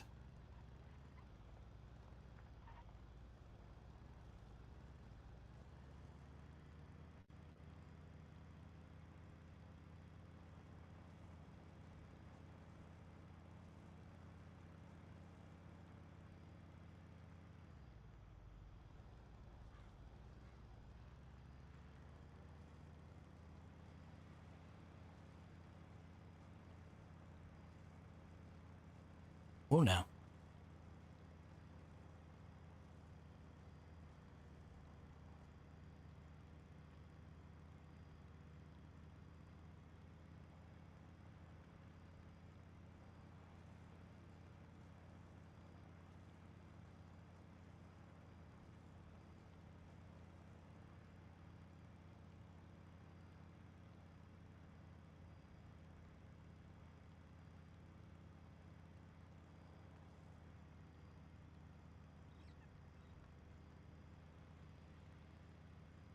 Goodness, the vehicles in this game are fun.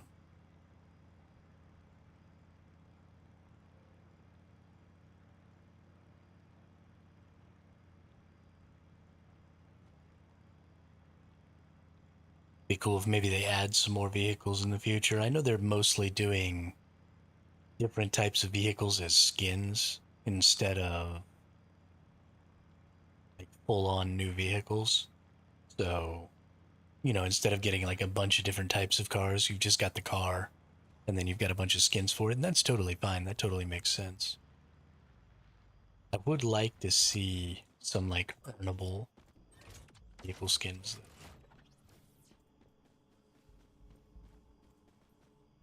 Would be cool. Are we right next to a zone? We are. Oh, this is one of my favorite POIs actually, because it's huge and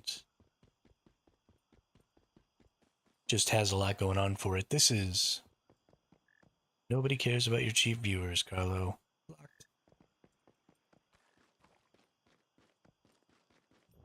This is why the Way of Winter POIs are so much better than the Manibus POIs, is because they're really large like this. They've got a lot of verticality and stuff to them. But of all the Manibus POIs, this is one of my favorites. Because you've got this whole huge building over here, then you've got this whole huge building below me, and then you've got like the space in between them, and there's tons of stuff going on. And it makes for a really, really interesting area.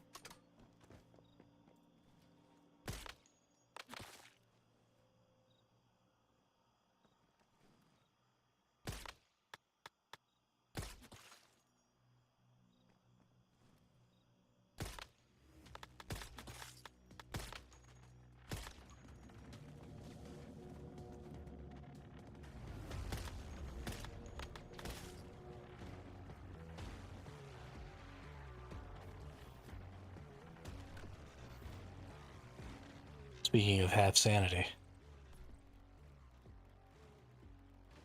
I'm just gonna die. I could have sworn I had some gummies in here.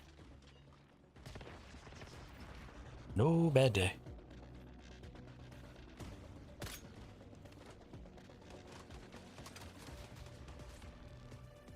Well, poop.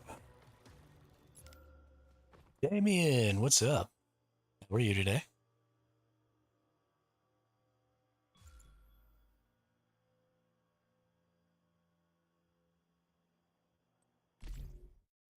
How goes life, the universe, and everything?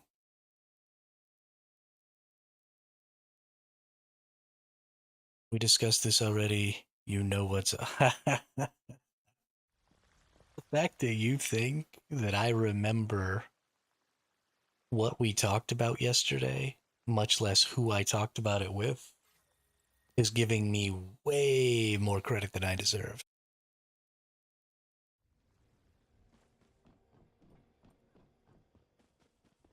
I don't even remember what I had for breakfast today.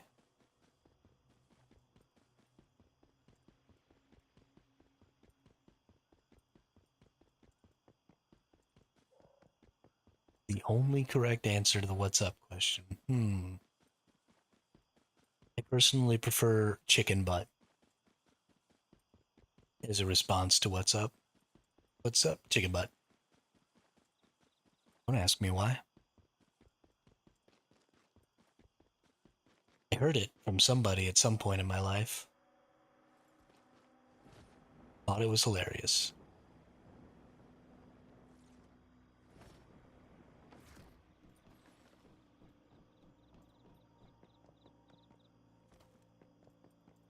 At work like normal. It warms my heart to know that while you're at work, you have an opportunity to waste company time and come hang out with me.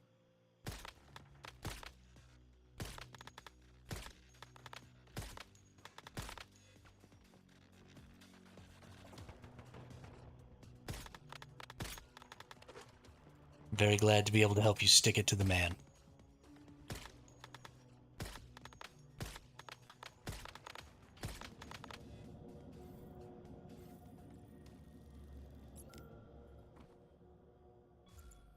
This enemy is kicking my ass.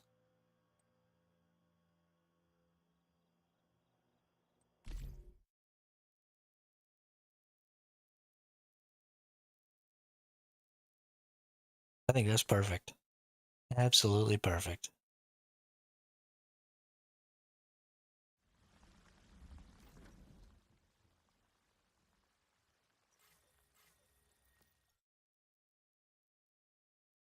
You're gonna get underpaid, you might as well have some fun while you're doing it, right?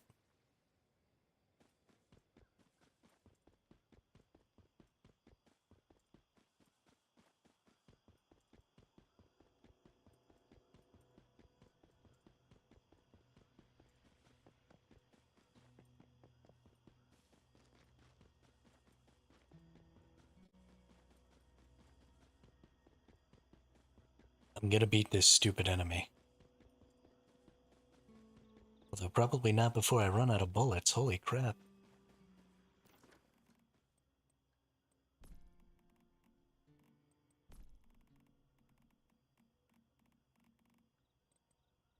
I think I need to use one of my hands. Wonder if I can beat this thing with the SMG. I would call $23 an hour underpaid.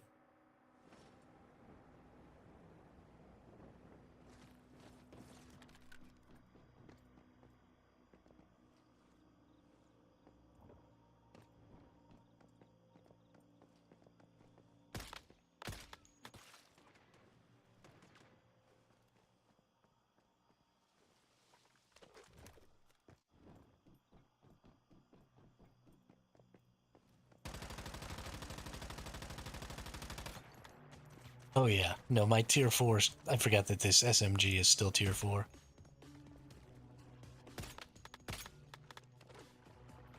That is definitely not gonna succeed.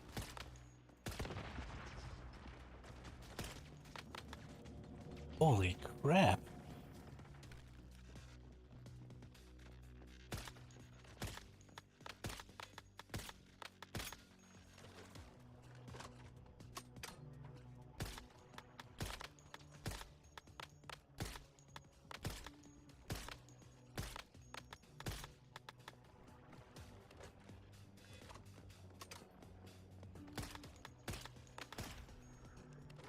Ooh, we got him. Holy cow. Yeah, it was rough.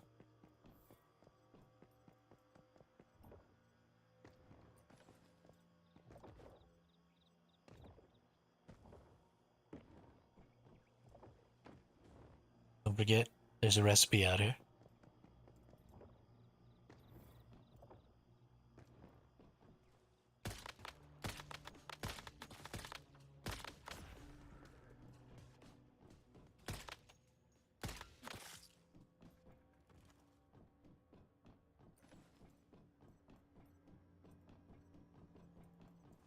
In my gear crate.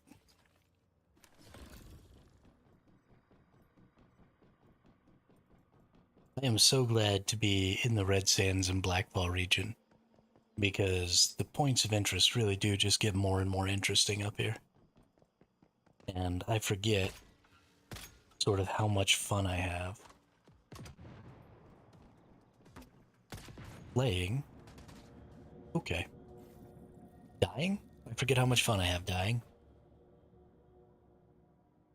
I need to go back to my base and see about maybe getting some tier 5 armor and stuff, because I am getting jetted on right now. I am still just running around in tier 3 armor, so that kind of makes sense. We need to see, and we need to see about what we want to use. So right now I'm using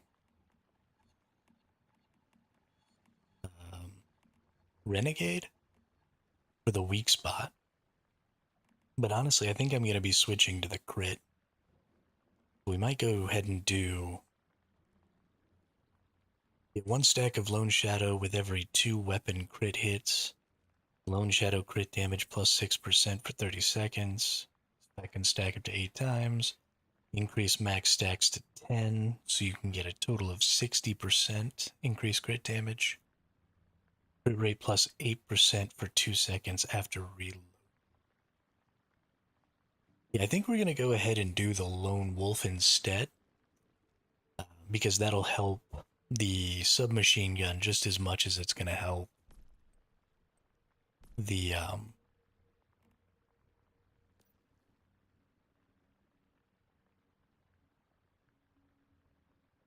words are hard, okay?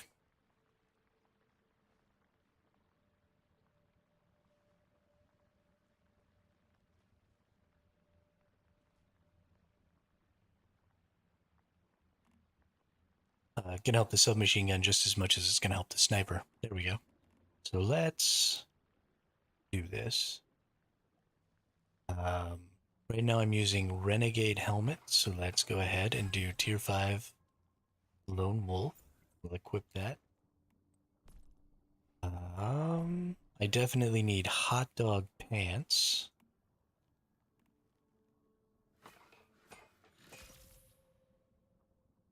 Let's do that. I need... I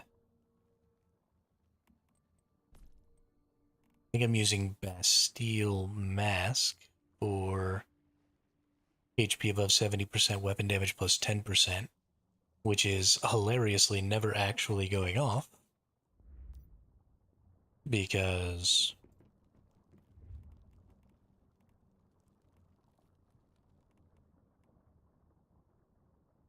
you know, I keep letting my insanity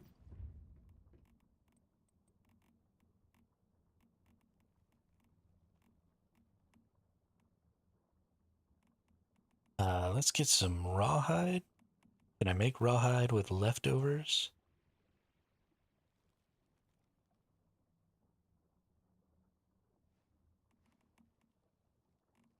I believe I have a bunch of leftovers and I want to turn that into some sort of hide. Can you not do that? Black. Okay, well, let's go get some hide. Go find us some deers or something. There ought to be something out here I can kill. And actually, there were definitely some wolves over this way.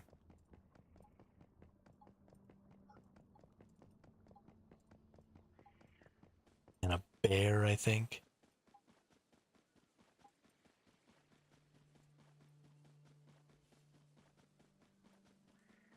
Maybe not, though.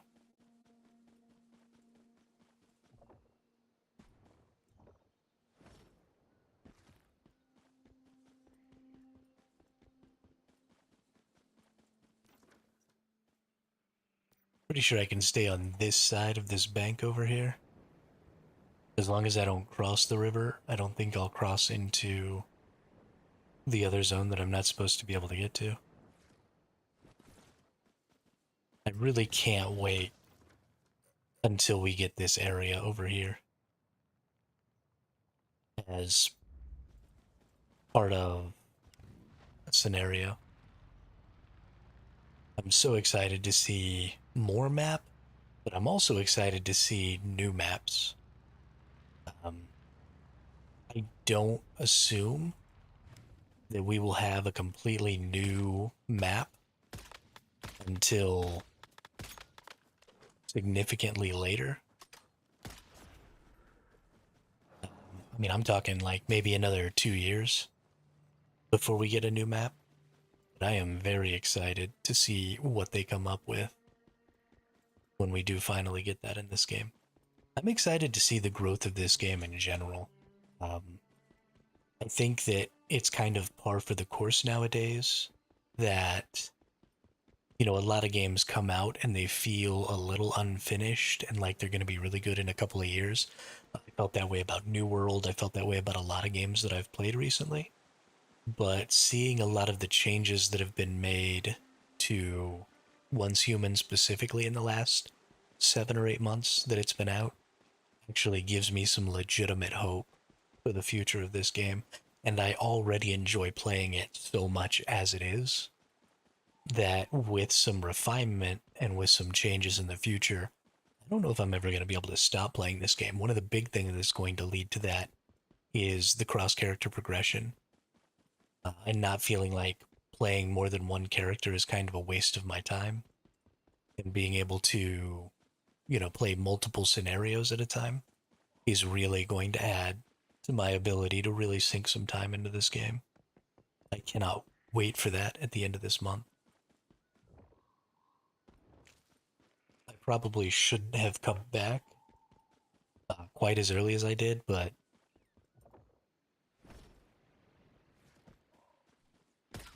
I probably should have waited until until the 27th to go ahead and come back to Once Human and then just start with the new cross character progression. But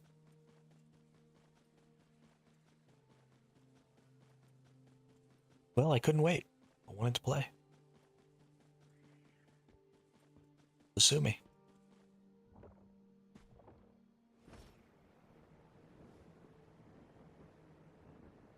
I'm also kind of interested to see these non-ending servers. I don't think they're going to be that game changing. I think it's great for people who are really slow. If it takes you, 4 months to get through all the content of a season, then I think that the new no end servers are going to be really valuable to you. But I think that's about the only group of people that are going to find value in those servers, which should be fine. You're going to have a lot of different servers mashing together.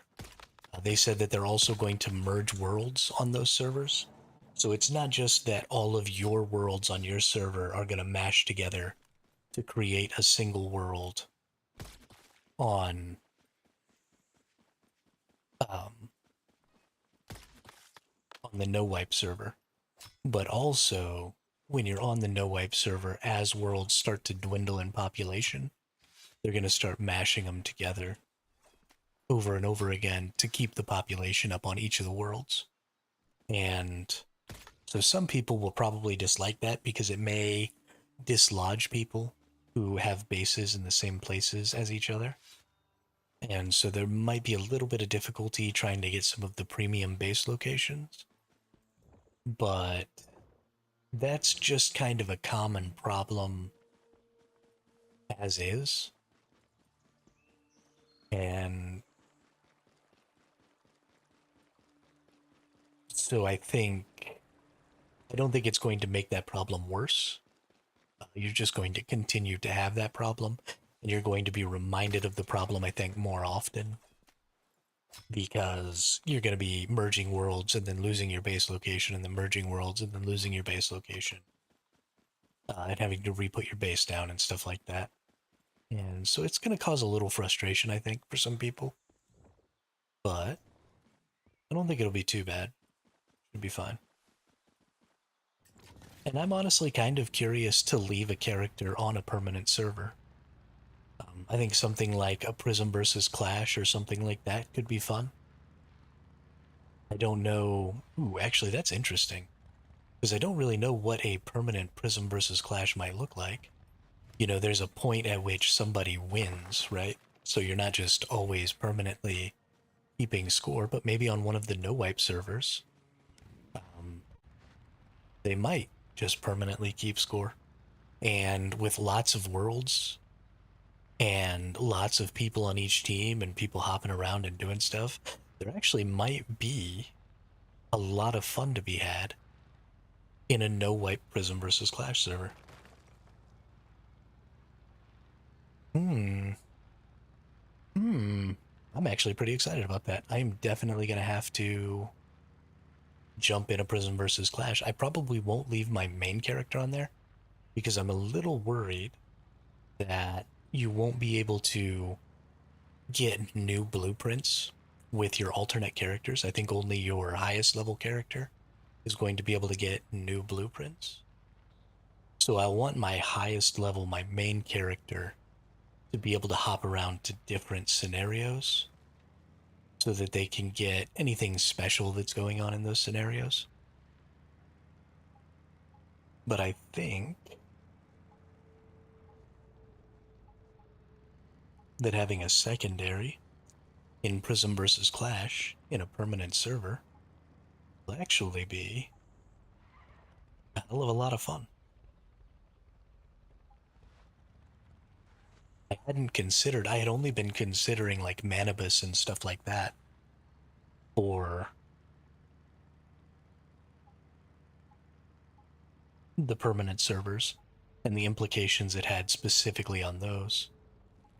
And so I wasn't really all that excited. But now that I'm starting to think about the PvP,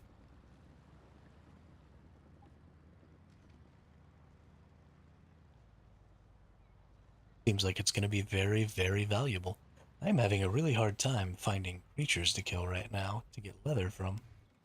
In these areas where there's crocodiles, everything else is pretty sparse, it seems like.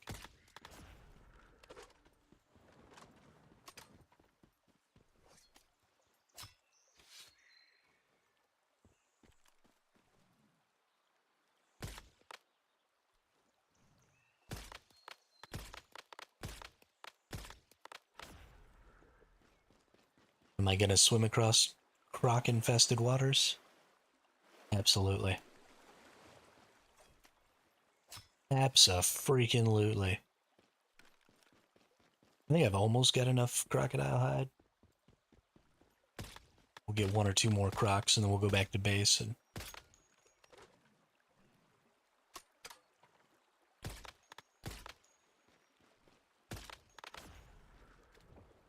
finish crafting up our armor here.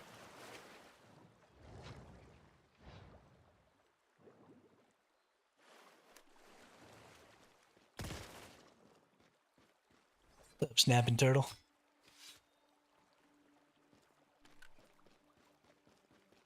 I definitely want to breed snapping turtles. I don't think that there's a lot of value in breeding the snapping turtles. I don't think that they... I guess they probably drop eggs. So if you had the Nalcott egg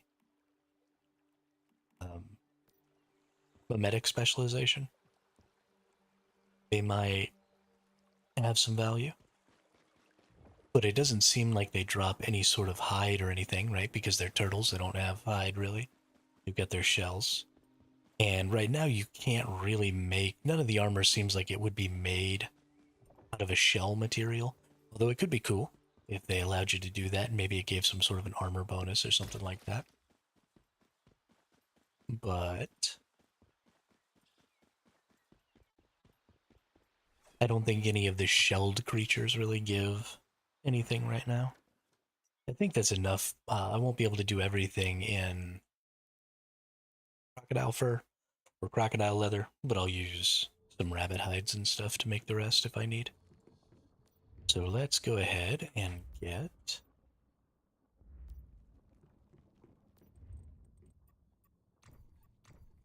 a Bastille face mask, which I haven't made yet, right?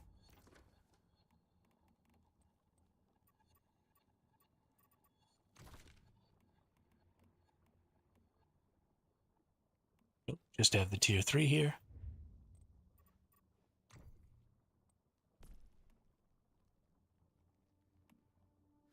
Bastille. Whip. Ooh, what am I running short on? Ooh, do I not have enough bulletproof fabric? Row. Hey, there's 26 more. We're gonna be okay. And then we're gonna craft...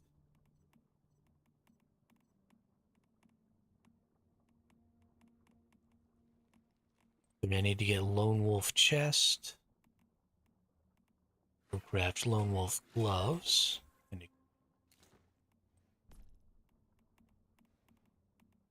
And we need to get Lone Wolf boots. Okay. So let's unlock those real quick.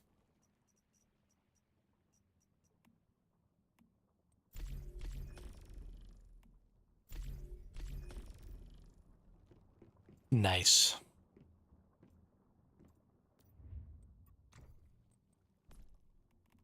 I love being able to equip or buy anything that I want. What am I coming up short on? Looks like I need 9 more bulletproof fabric.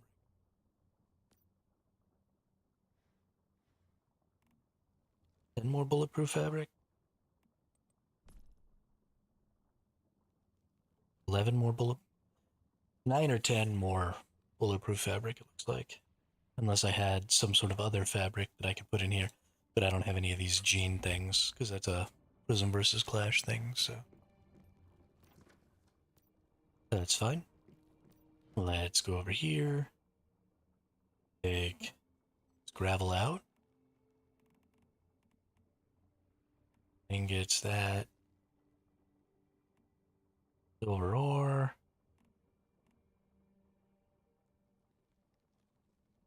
I think that's all that goes in there. Put leather in here, feathers in here.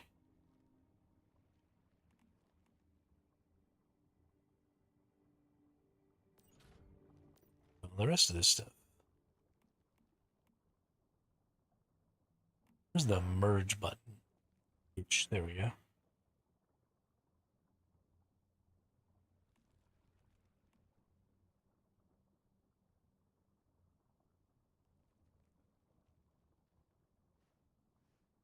I had totally forgotten that that was a thing.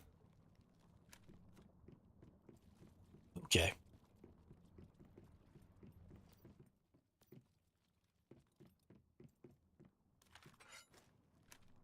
So we need more fabric, which is fine. We can get that. Most of our armor is now in tier 5 though, which means we will get killed a lot less.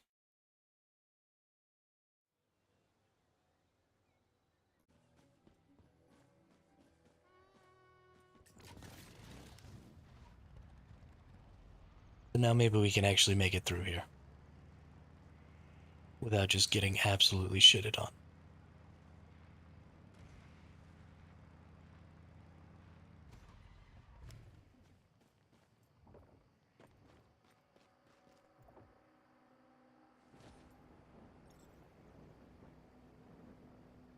Yo, what's up, Loki?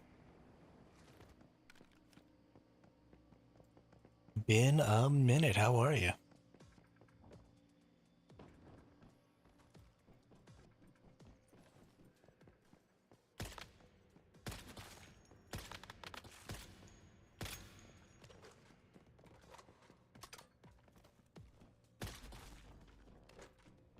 Oh, shiznit. Level 45, we get another mimetic specialization. Let's go see what it is. Have they pushed up the update timer? Pushed up the update timer. Do you mean, are they updating? I don't know when the update is coming out, Loki. I'll have to look into it. Consume Stardust Source to craft acid? No. Fast supply. Sorry, supplies workbench, anti-armor. Ooh, yield plus 30% crafting time minus 50% when crafting AP ammo. That might be nice. Deviation energy generator. Deviation increase. Generators output by 15%. I already have the biomass generator one, so I'll probably just stick with bio generators. Reinforced structures. Don't care about that. Probably go for this one right here. I dig. I dig.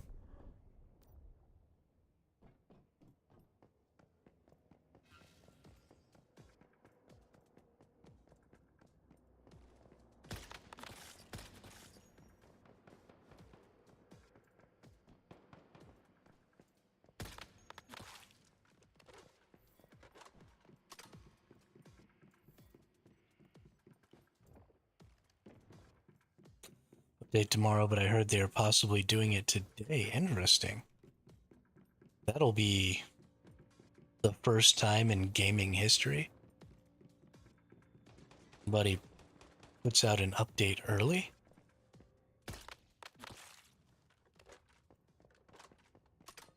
I don't know if I could handle that. That might make my fucking brain explode.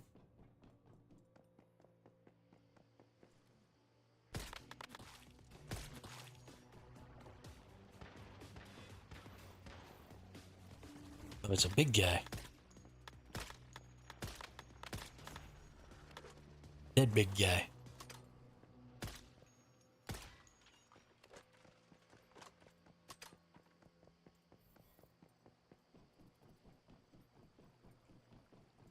Yeah, I don't even know if I want that.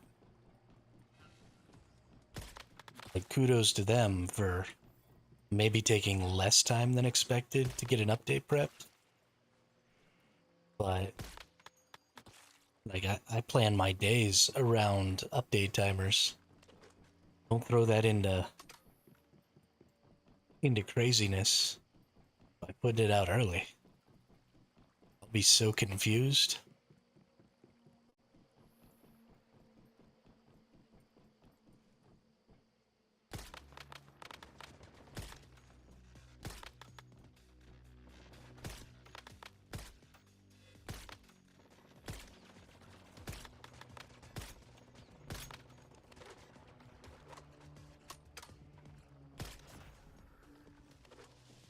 Doing a solo run on this server? Yeah, I've been playing all by myself.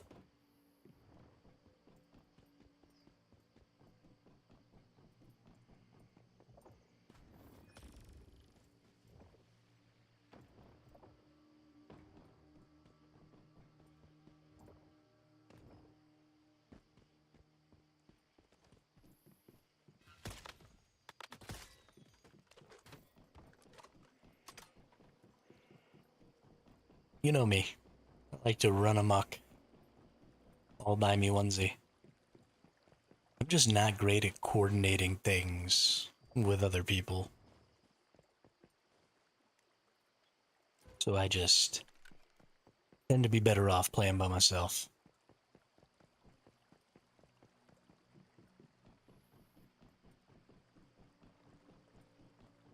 I have a bad habit of making people feel left out by forgetting that they exist and then failing to invite them to go do things that they probably want to do as a group.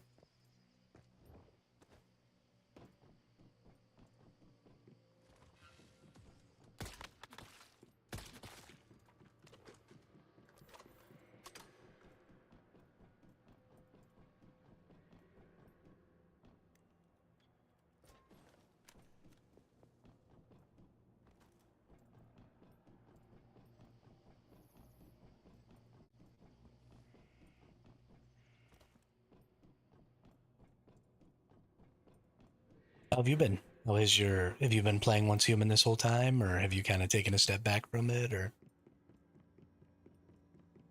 what's the dealio?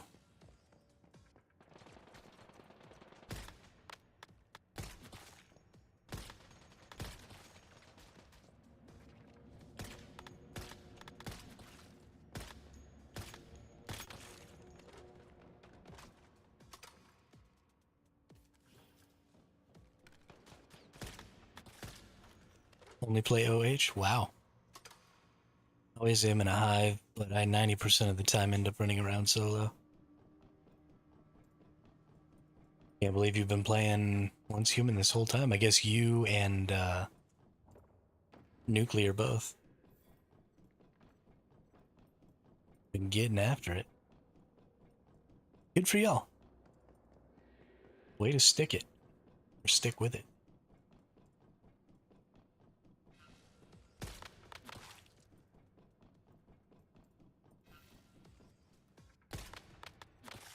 I honestly am a little sad that I took my break from Once Human.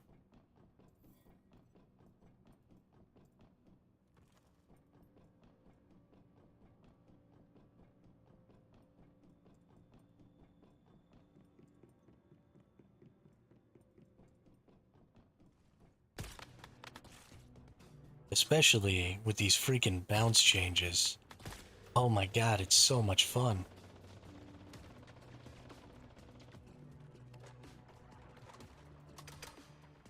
I mean, I didn't miss any content, but I missed out on playing all the time.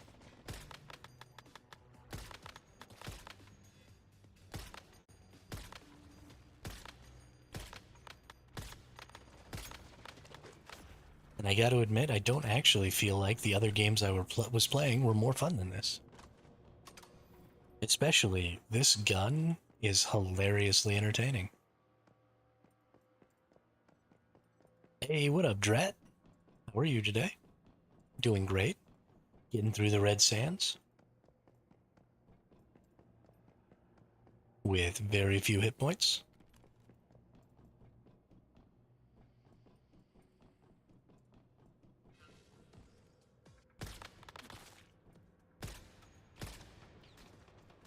Okay, hit the enemy. Holy crap.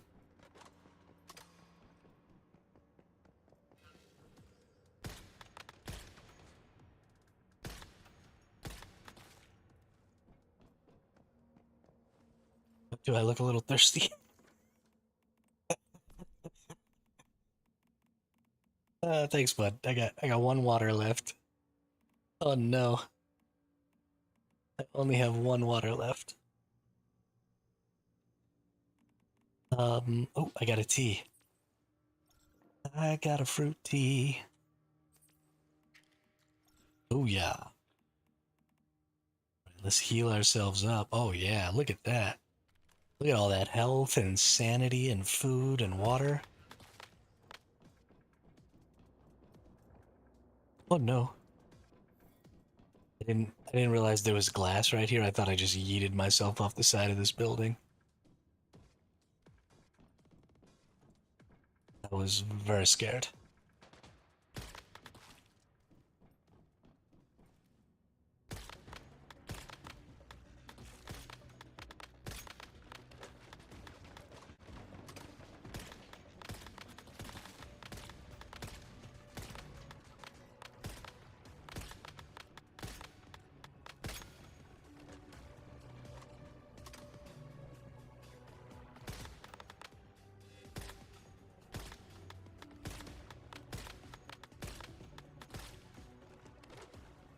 Get shitted on. I am definitely taking this bounce sniper into Prism versus Clash. I am gonna dookie on so many people with this sniper rifle. Just shit in their Cheerios. Not sure if I get the patch time right, but I think it's in 2 hours and 15 minutes. Oh, so they are rolling it up early today. That's interesting. Let me just go take a look, since that's now 2 people who have said that it's not going to be tomorrow, but it's going to be today. Let's just go look at the Once Human Discord right now. Let's figure out what's going on. I see no new information on patch notes. Today at 3:27 a.m. my time, we are getting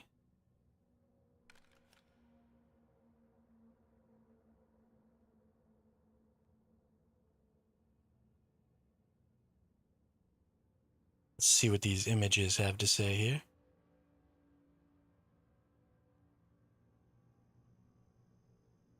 Oh, they're updating the way the journey works. We're getting exploration and gathering journeys.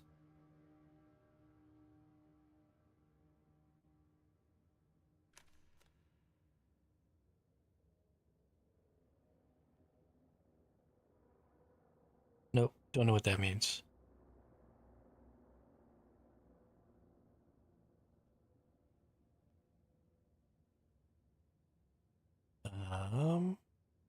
Oh, today at 3:20. Dear Metas, we're planning a server maintenance and update Wednesday, March 12th at 6 p.m. So that is 2 hours and 15 minutes from now. Maintenance is expected to last about 2 hours, but the actual duration may differ. Please plan your game time accordingly.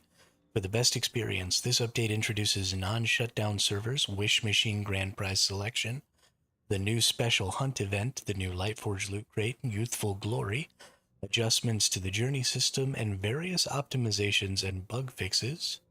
So new content, we're getting non-shutdown servers.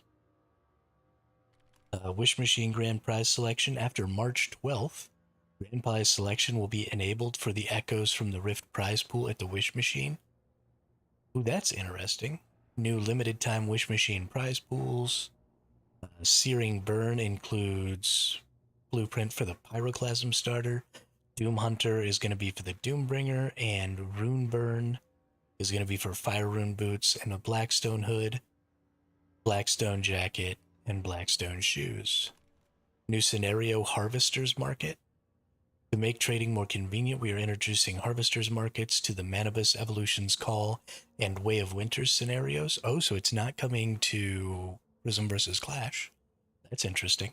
Additionally, the new solar power vending machine formula will be added to the vending machine mimetic. Solar power vending machines can only be built in designated areas of the Harvester's Market, with each player limited to one. Vending machines now also have the refrigeration function of fridges, so they can keep food fresh for longer periods. That is fucking great. Absolutely great. Players can navigate to menu Stardust Chronicle to view all game modes available in the current scenario, along with their description. Map navigation is also available, so we're getting some thing called Stardust Chronicle, which is apparently supposed to help us explore things better. We're getting a new event called the Spectral Hunt, an event exclusive to the Visional Wheel, so wherever Lunar Oracle is. But that will be changing, right? Lunar Oracle isn't always going to be the Visional Wheel stuff. It's going to be from March 12th until May 7th. During Lunar Oracle's Morphic... Oh, is this really cool?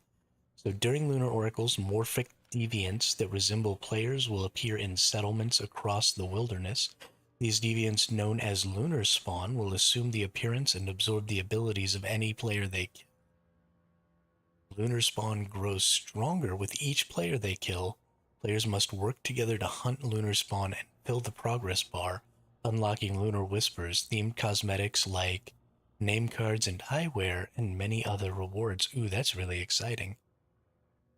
Also updated the duration of the Visional Wheels, so they adjusted the ending times to some events.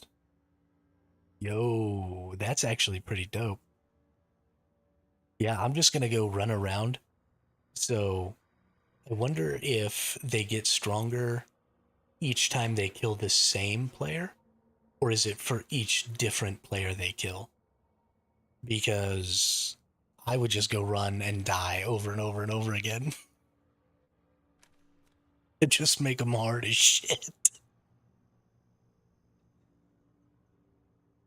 Uh, okay, we got some new shop arrivals coming in. Added the private hive feature. If you enable this feature, your hive will not be searchable. That's cool.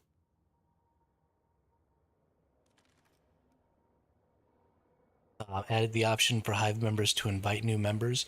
Nice. Now non-leader players can invite hive members. That's awesome. Added a batch redemption feature to the Astral Duelits long-term event. Optimizing the journey system.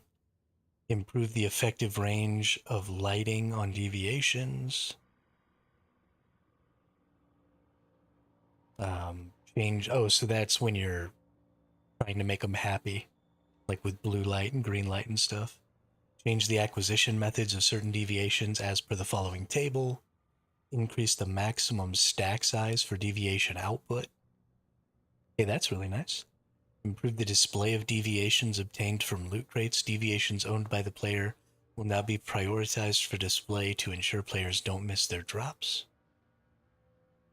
Don't know what that means. Wilderness added new settings options to toggle slow motion camera when fishing.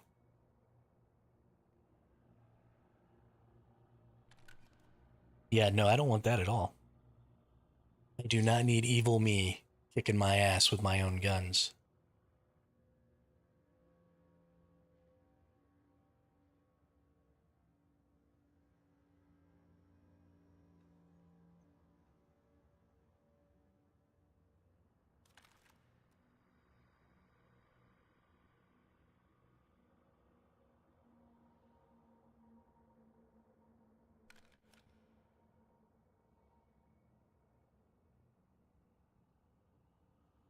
Thank you so much for that. I am so tired of crashing into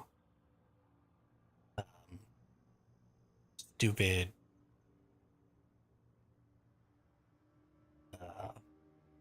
railroads. Added a new location guidance effect for mimics. When a mimic is nearby, Butterfly Emissary will follow toward its location. Nice, maybe I'll stop dying to those. Move the whisper feature to the function wheel. Okay. All references to season in the text have been changed to scenario. Thank you. Optimize the performance when talking to Mitsuko.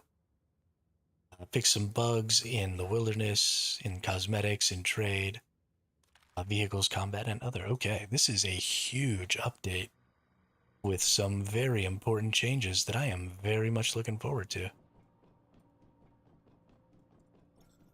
Yeah, so that's happening in about 2 hours. So we're going to play for the next 2 hours. And when the game goes down for the update, that'll just be the end of our play for the day, which will put us at about a 4.5 hour stream, which isn't great, but I think it'll be fine. So yeah, let's see if we can get all the way through. I think we'll be able to finish the Red Sands today, and then we'll see what else we can get accomplished. But this is cool. Instead of having, there used to be a deviation that would just spawn in here. Now instead we get this. Interesting. Oh, it still does? Okay. Cool, cool. Cool, cool, cool.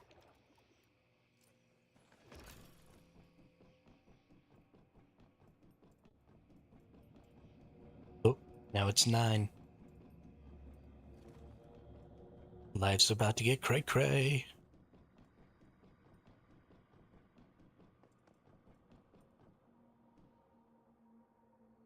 I just want to fly.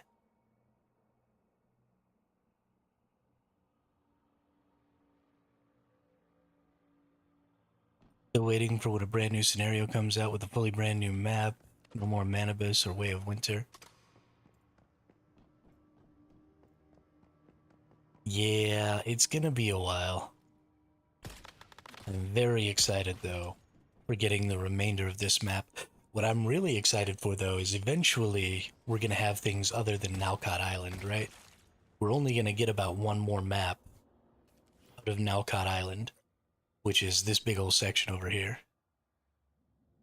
And then after that, they've got to start making like a completely new map, which is what I'm really, really waiting for.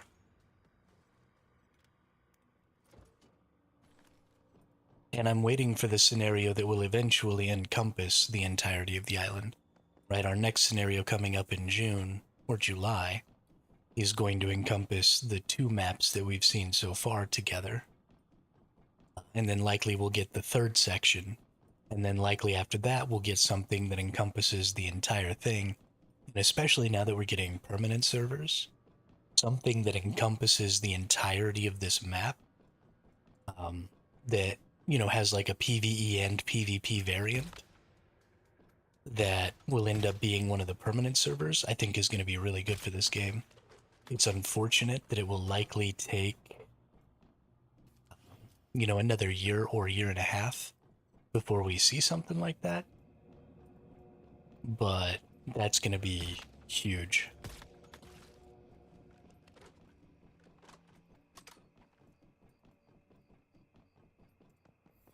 And then, of course, we'll get a brand new map. And that'll be also really huge.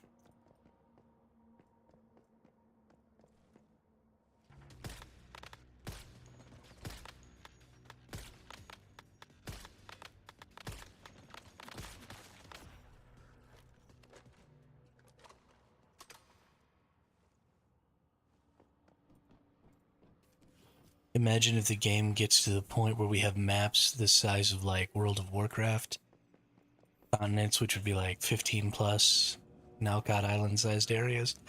I doubt that that will ever happen. Ooh. Ooh, sniper got me, yo. What a dick.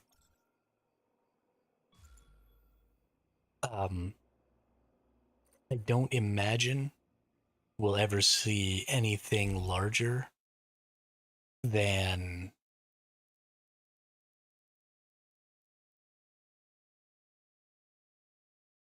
I do need to make myself some shots. Honestly, I need to just buy some shots. I can go in here to this stupid event.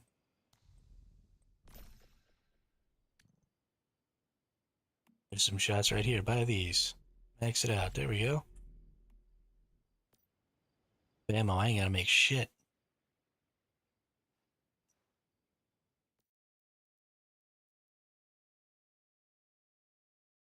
Yeah, there you go. That's exactly what Evil Hermit will look like. Um, so I don't think you'll ever see a map that's bigger than a single area. We might get an island that is ultimately bigger than Nalcott, but honestly, I don't even know if a map bigger than the entirety of this would even be necessary. Right? That's a huge play space. And so I don't think that making something larger than that for a single scenario would have very much value. Maybe for the permanent servers if you were going to be like adding content to the servers and stuff like that over time, but that's not something they plan on doing. The servers are just going to be permanent versions of whatever scenario you were in when you traveled to the permanent server. So they're not really designed to be evolving servers. So I just don't see a lot of purpose in having servers that are just that huge. I think something nice like the entirety of a map with, a really long scenario, something that's maybe going to take. Have I encountered the Edie mob yet? I don't know what the Edie mob is.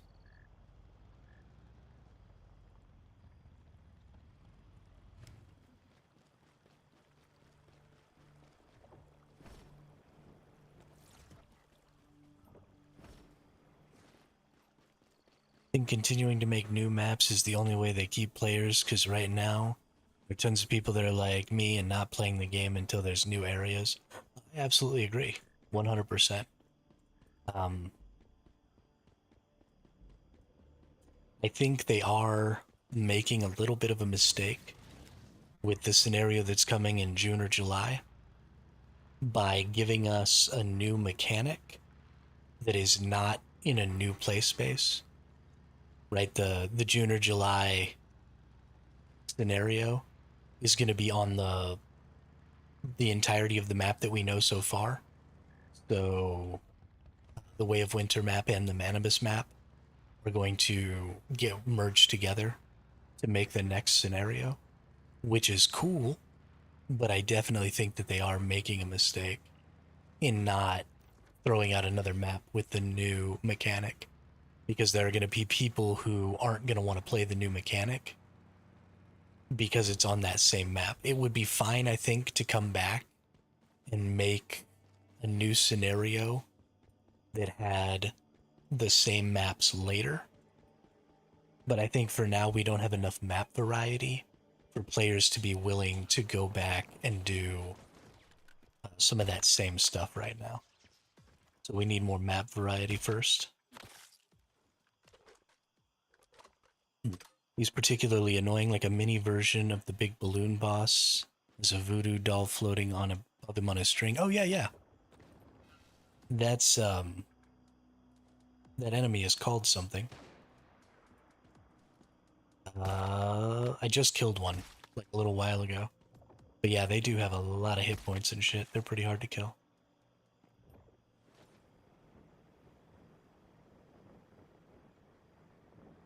So if they release that third section of Nalcott and then don't have new areas for a year or more afterwards, and just make us repeat Manibus Wild Prism Burst or whatever that new scenario would be, and only add new events like this lunar thing, we'll quit the game permanently. I probably wouldn't, Davian. I think there are probably players who would, but I don't think I would. And the reason for that is they're doing a pretty good job of utilizing their space. There are lots of points of interest on this map. So by the time we get this third zone over here, you can make quite a few maps out of this, right? You get 6, 7 different maps out of this map, right? Because you've got 1, you've got 2, you've got 3, and then you've got these two together, which is 4. You've got these two together, which is 5. You've got these two together, which is 6, and you've got the whole thing, which is 7. And I'm totally fine with new mechanics happening across those 7 permutations of maps. Now, it's not ideal, right? I would prefer to see 7 completely unique play spaces, but it's also not a total deal breaker to me to see those play spaces jumbled up a little bit, um, and just get to experience kind of a new reshuffling of things. Especially because making new play spaces is so difficult. Especially they've really upped the quality of the points of interest, right? If you look at the points of interest from the Manibus scenario, and then you go look at the points of interest from Way of Winter scenario, there is a significant increase in the quality of those points of interest. And so if they're going to maintain that kind of quality, then again, I would prefer to have slower rolling new maps with a little shakeup that have really, really good points of interest than I would to have lots of maps that are kind of crap. So, I mean, there's just a development time that it takes to accomplish these things. They don't happen overnight. And I'm okay with that. Now, I do understand there will be players who will either take really long breaks or never come back. I would like to see those players maybe take long breaks instead. They've done this thing where you now have these time limited events. So this comeback event is giving me 50,000 Starcrum. And that's a lot. And so I didn't play for 4 or 5 months, and now I'm just earning a free 50k Starcrum. Now that's not nearly as much as I lost by not playing, but it is nice to get that and then, have access to some of the new weapons that I didn't have access to before, and just be able to go ahead and say, okay, well, this weapon came out while I wasn't playing, and so I want to try it out, and then go buy it, start up a couple of times, whatever, for basically free, and then just get right in there with a new build, some new stuff that I've never seen before, instead of having to go back to old weapons that I already had, and then be like, oh, now I've got to grind my way to a new weapon. Like, that would feel kind of bad. But this feels really good. And so I think that we should encourage people. If you don't want to replay a map, then you shouldn't. This vision cycle, this lunar oracle thing, isn't going to be exclusive to the maps that exist now. They've done a really cool thing with the visional cycle, which is that this is going to be something that continues to evolve over time. Right now we've got lunar oracle. Later we're going to get something else. Later we're going to get something else, and it's going to be something that's available instead of the hard mode servers. We've gotten this visional thing, basically. And so that's going to be something that's going to happen across every new map, every new scenario that we get from now on. And so you're not going to miss out on that, right? So if you don't play during the Lunar Oracle when there's not a new map and you wait for a new map, then whatever the visional cycle is, maybe it won't be Lunar Oracle, but there will be some visional cycle thing available to you that you get to experience that you didn't have to necessarily come back and play Manibus for. So I think they're doing a great job as far as trying to keep things as fresh and interesting as possible, while maintaining what is hopefully going to be some quality output. I think it's harder for me to accept that type of thing because I come from MMORPGs, so content/expansion releases have enough content to last you for months/years of playtime. Then by the time you finish everything, 100%, there's more content. This type of game, they release a scenario. It can be completed in 2 weeks, but make us play it for 5 to 6 weeks. Then when that scenario ends, you play a different scenario with only 2 or 3 weeks of content available, but you have to play it for 5 or 6 weeks. After that, there's nothing except changing some events. Um, so maybe my opinion of it is a little different because I've never played an MMO that had the ability to keep up with my ability to consume the content. And maybe that's why I'm okay with the way things are going in this game, because this is the way I've always had to play MMOs. Because I can complete, if, for example, if I was playing retail WoW, it would only take me 2 or 3 weeks to clear all the new content.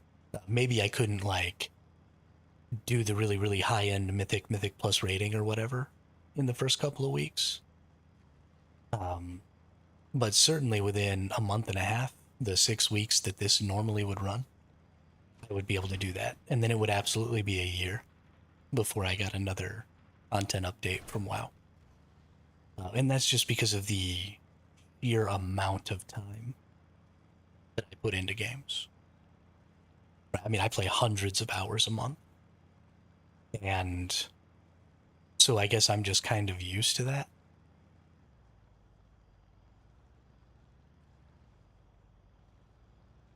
Because it's just impossible. There's no way that any dev studio can create content as fast as somebody who plays video games for a living, basically, can consume that content. And so you have to repurpose content. That has to be part of your strategy, because if you're not repurposing content, then your players aren't just reusing the same play spaces. They aren't just reusing the same dungeons or whatever. They're literally playing the exact same content over and over and over again until you can release a new region. So I absolutely think it's a better strategy to, reuse a scenario with a new map, and then reuse a map with a new scenario, and then reuse a scenario and a map with a little something else that's different, or something like that, because you can absolutely create a new mechanic, and you can absolutely create a new scenario or a new map independent of each other much, much faster than you can do both of those things at the same time. This game is still free to play. I would normally agree with that, Drat, except their monetization strategy is pretty predatory and pretty FOMO based. So I wouldn't call this a free to play game, even though technically you don't have to pay a box price for it. Because when you have predatory monetization strategies, everybody ends up buying something. Even with the amount of playtime you can do in a month, you wouldn't be able to do retail WoW in a month. Not to 100% completion, because you got all the rep grinds, all the gathering crafting to max out, all the recipes to find, mounts, pets, etc. In this game, you can literally do every single thing in 2 weeks. I mean, except how many of the, you talk about mount grinds and rep grinds and stuff like that. Do you have perfect calibrations? Do you have 5 shiny deviations? Do you have every single one of the formulas for every single one of the furniture pieces? Do you have, if we're going to get real crazy with it and talk about rep grinding and mount grinding and stuff like that, then you've got to talk about the grinds that exist in this game too. And now that they're taking away, they're about to get rid of controllers, you're going to be able to do those grinds as much as you want to get those perfect calibrations and stuff. and perfect mods.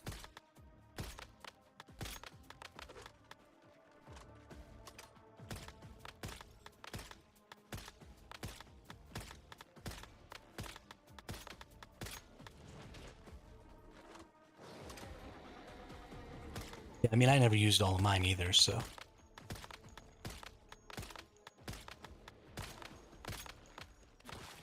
But I mean, you remember when I was grinding shinies, when the shinies first came out, I spent 8 hours a day for, I don't know, 2 weeks grinding deviations to get all my shinies.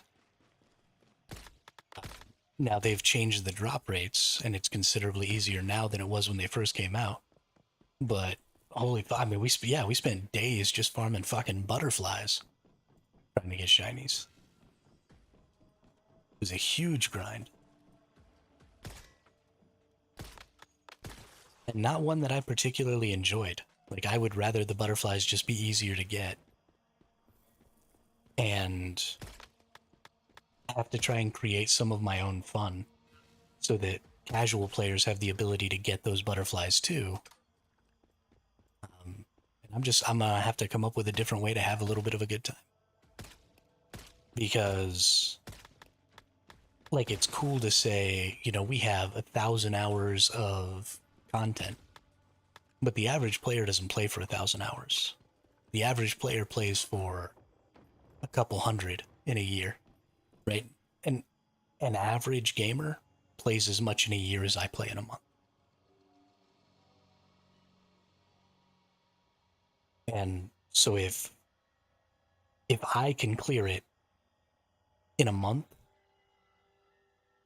then you've given the average gamer a year worth of content. Which is why people are so excited about these permanent servers, because it's not for people like me, right? I complete all the content. I beat all the bosses. I've got all my Starkrums.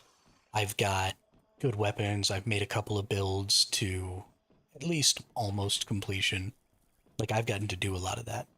But there are people out there who are playing this game who have never completed a scenario because they play an hour or two or three times a week, and their servers are ending before they even get to the end game grind to use their controllers to try and get good mods and stuff.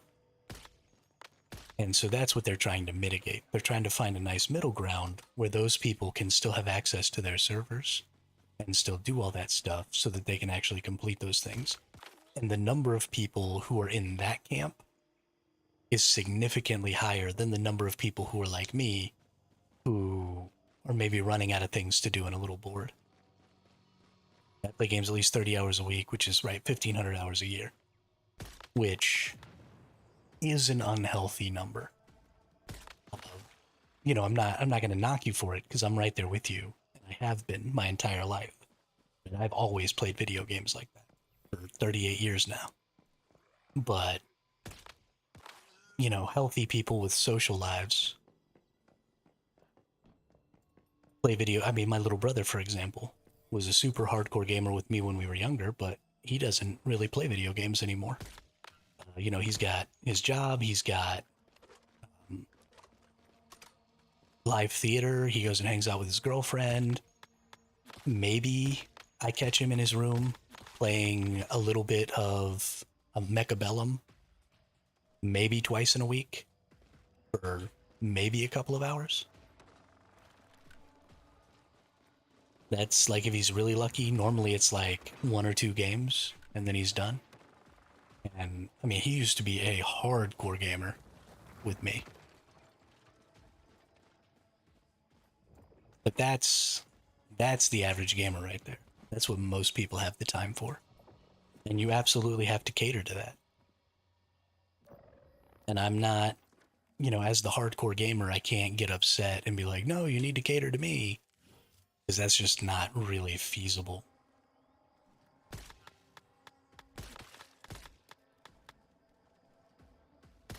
I mean, is it unhealthy though? Because if I wasn't playing games, then I would be at a bar, pool hall, bowling alley, drinking, junk food, etc., which I would argue is far more unhealthy. Physically, those things are more unhealthy, absolutely. Um, except for the fact that if you were at a bar playing pool, you'd be like standing up and moving around. Sitting for 30 hours a week is not great. Now, there are ways to make playing video games more physically healthy, but it's also extremely psychologically unhealthy.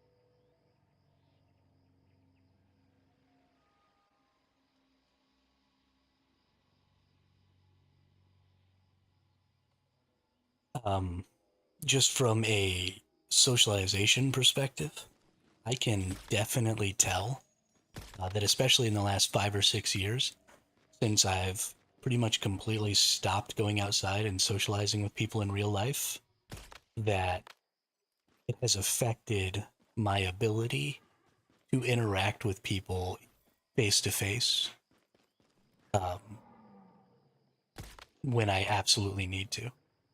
It definitely causes me more difficulty now than it ever did in the past. And it has definitely increased my anxiety over the past few years.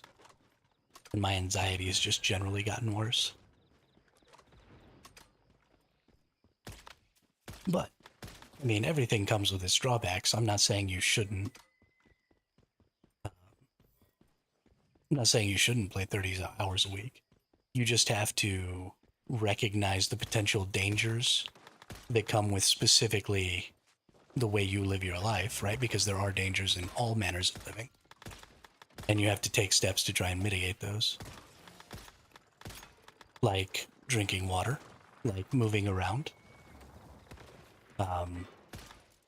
Yeah, playing games like Beat Saber, absolutely. Those are all very, very good things that you can do to help mitigate some of those difficulties. Playing party games, if once a week you invited all of your real life friends over and played some Mario Party or some freaking Rock Band or some shit like that, right? That could help you with maybe some of the social aspects. But anytime you do something out of balance, it starts to cause an issue. And so just being cognizant of that and, you know, trying to mitigate those negative effects is important.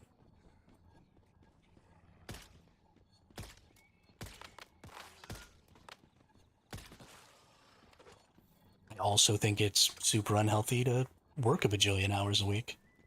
And that's something that's just always been accepted in our culture.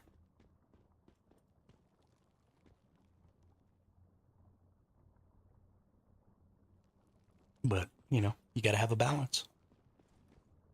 Is this the guy you're talking about? The employee?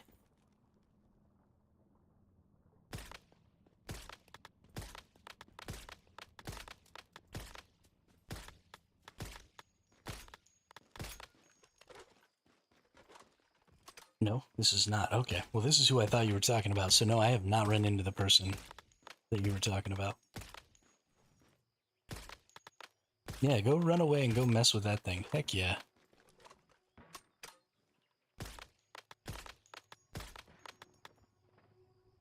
Nice.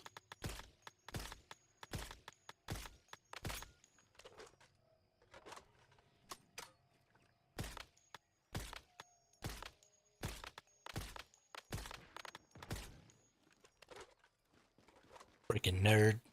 We got him.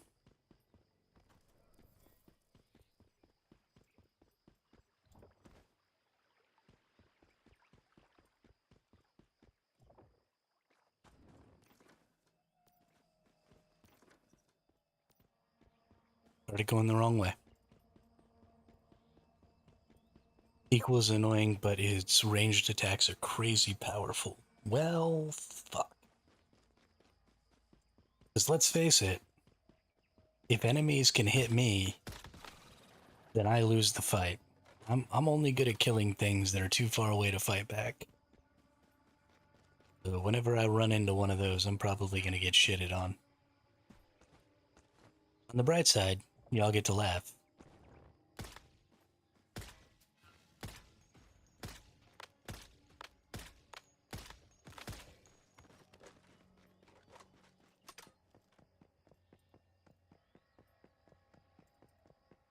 know how much y'all like to laugh at how bad I am.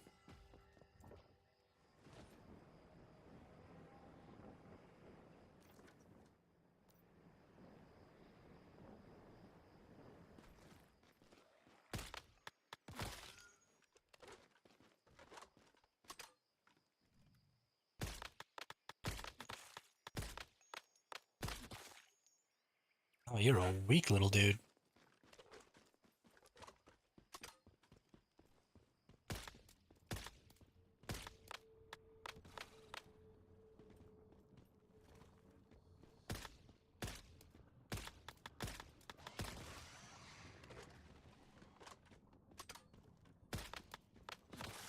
I assume that every time any one of y'all is being nice to me that you have some ulterior motive to try and, like, motivate me to go do something that's gonna get me killed so that you can laugh at me for dying.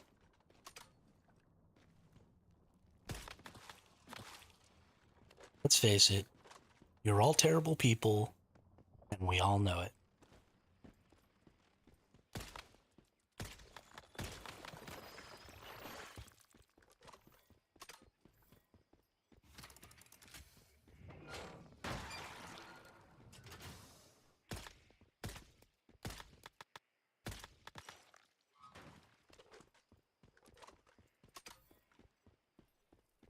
Hey, whatever, I beat Forsaken Giant solo on pro mode. Did I die a couple of times in the process? Yes. But that's a fight I freaking won. I'm gonna beat the crap out of Forsaken Giant with this bounce build. This thing is gonna destroy Forsaken Giant.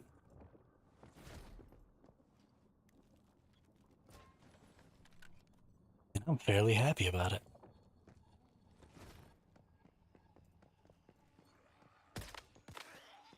Alright, now where is...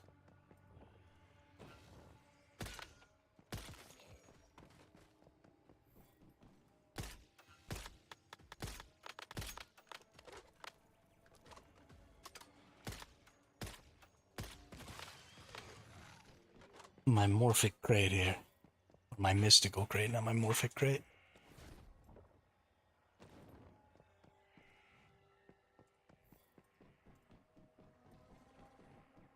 Oh, mystical crate.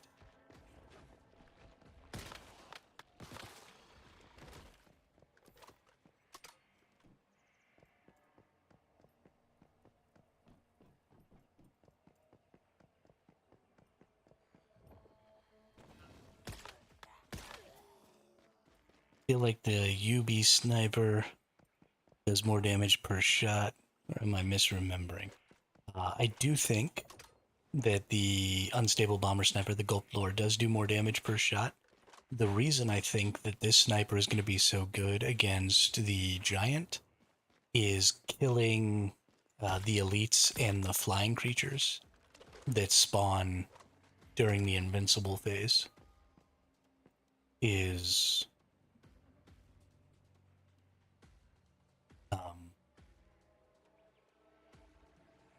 going to be awesome.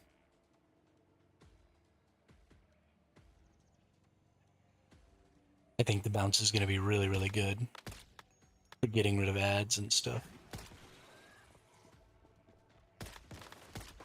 Which can be a little bit of a problem in the Forsaken Giant.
We got him.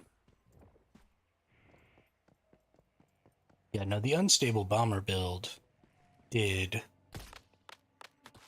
probably the most damage I've ever had a build do, especially in Leah Lab. I don't think I actually got to stream it very well. Maybe one of the attempts we were actually streaming, but the best attempt that we did, where we were doing the Leah Lab final boss, and we stood way back up on one of those cross beams, and sniped down on all the enemies from there. I was killing those big creatures that come out of the side, the prophets or whatever. I was killing those in like 1 or 2 shots with my gulp lore because I was just shooting from so far away and getting that mod bonus that did all that extra unstable bomber damage based on range. It was freaking hilarious.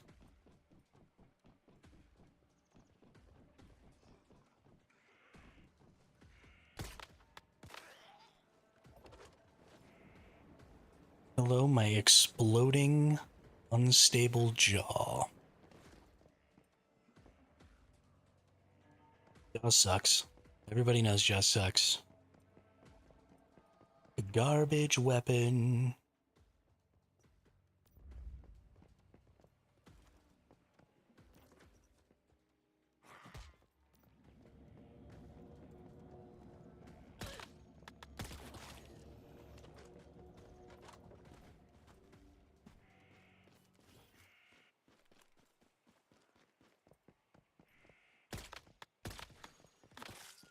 I need one more weapon or armor crate and my mystical crate.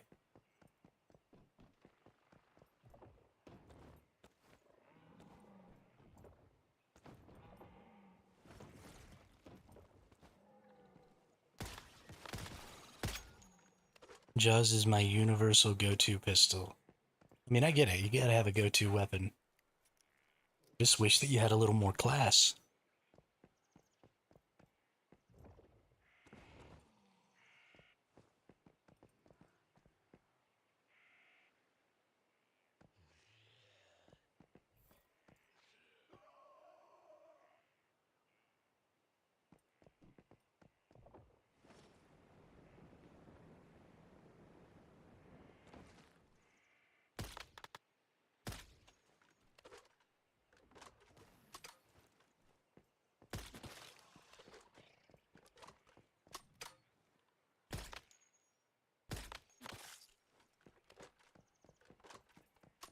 People who spam Jaws are brutish heathens.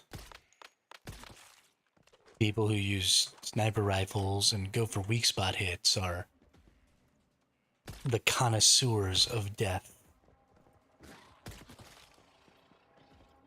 Had a good laugh when I got the new pistol last season. Since I'm a compulsive reloader, I kept throwing it. I assume it does more damage based on something to do with the number of rounds, either more damage the more rounds you fired or more damage the less rounds you fired. I don't know which. Probably more damage the more rounds you fired. Oh, and then you probably just want to get the mag size as high as possible so that you can get like huge damage outputs. I bet you that's how it works. I haven't even looked at it, but that's how it works.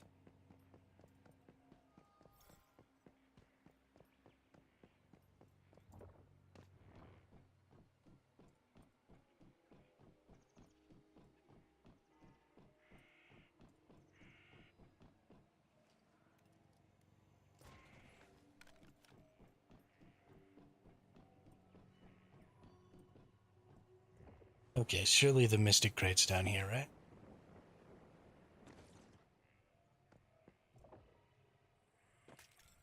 Owie. Broke my legs.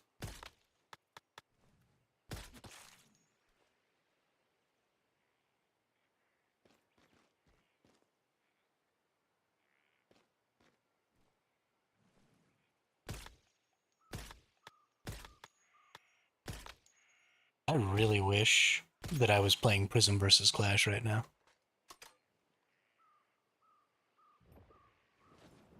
I really want to shoot this bounce sniper at other players.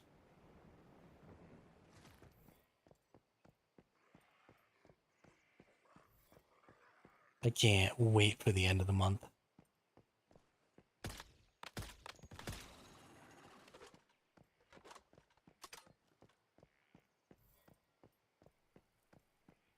Cannot wait.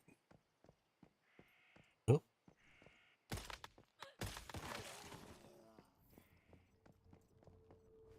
There's another weapon crate. You know what's funny? Bounce sniper is what I'm using. There you go. Meta for ultra long range combat. I mean, of course it is. I definitely think that the build is different if you're using it for long range sniping. I think instead of going crit, you go weak spot.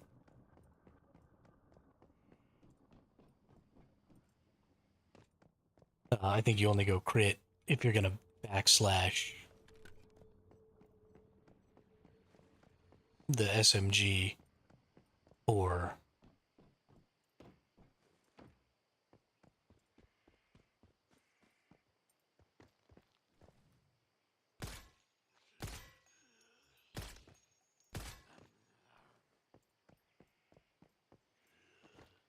weak spot builds are great.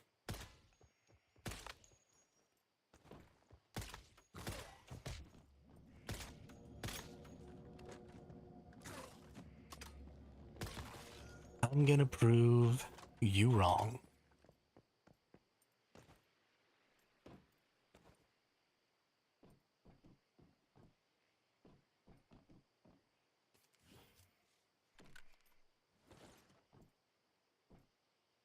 Let's face it, Drat, if I had died to that one little zombie, it wouldn't be that surprising.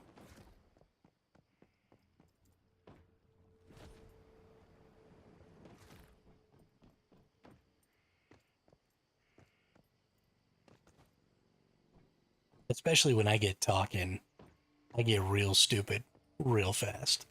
And y'all have been keeping me really active chatting.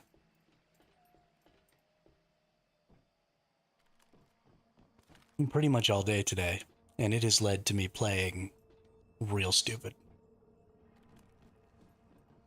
Which is fun. I love it. I'd much rather talk to you all and suck than have nobody to talk to and be good. Gooder. Have you seen the Leolab Mannheim skit? No, I haven't. No, I haven't. The hell just shot me? Don't you shoot that purple shit at me?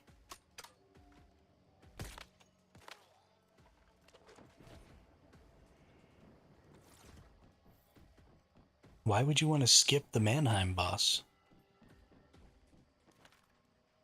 Or are they calling it a skip because they just kill him so fast?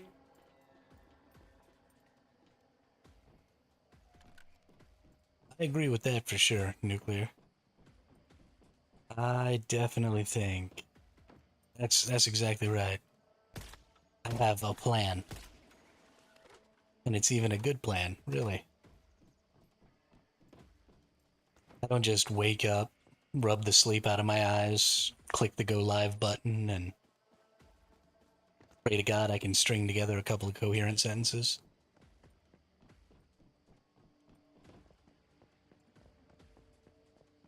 I don't have any more water.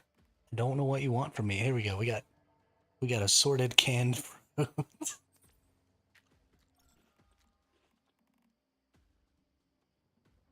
Oh, do we have some regular berries? We got some blueberries.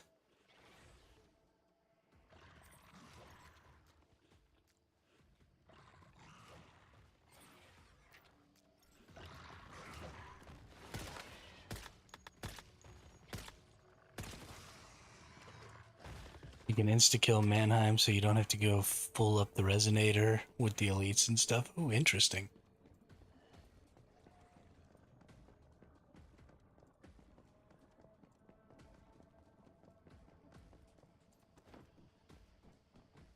I am not peeing in a bottle. It's not happening, nuclear. I live in the civilized world.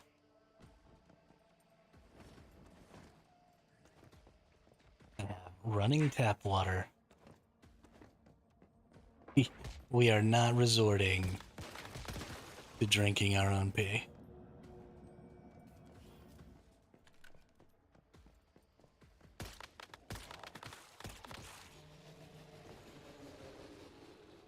I believe the phrase is death before dishonor.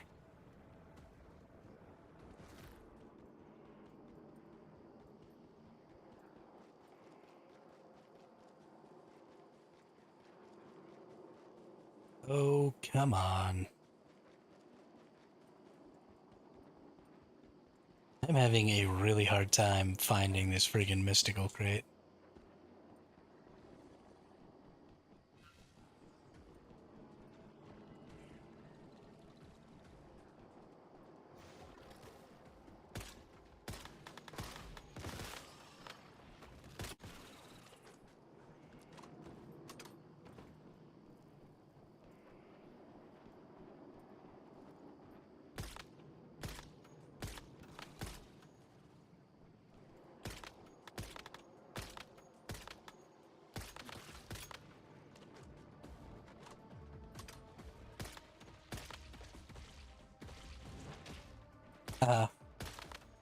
You're down there and I'm there.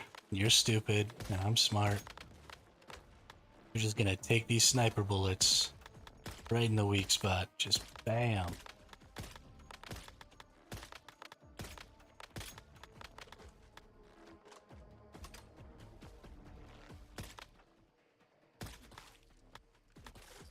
It's on top of a large fuel tank. Okay.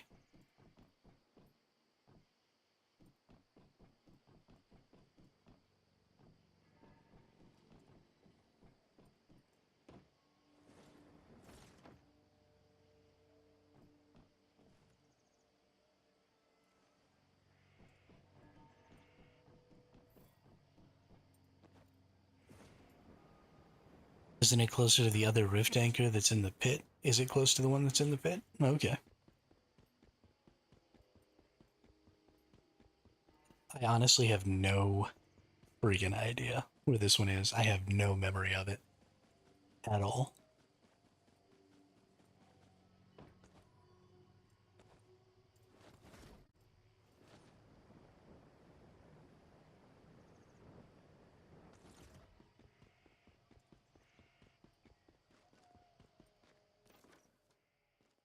Nope, this is not the one near the pit. Okay. This one is the one in the pit.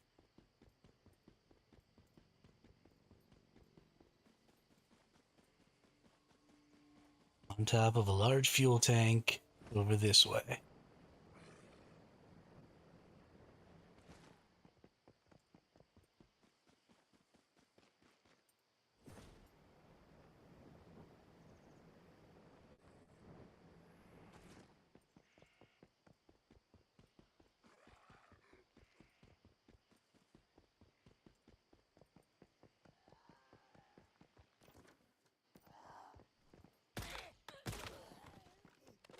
Alright.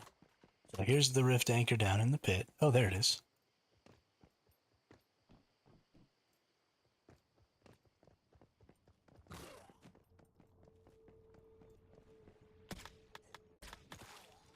Holy crap, y'all. I've run past this thing 3 times now.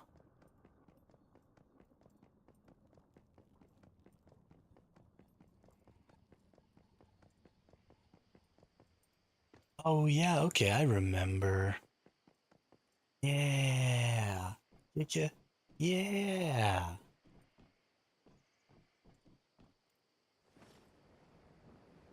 Whoops.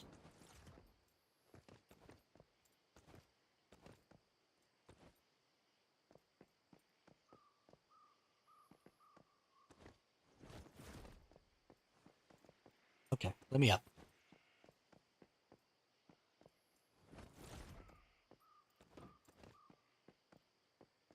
It's an ear game.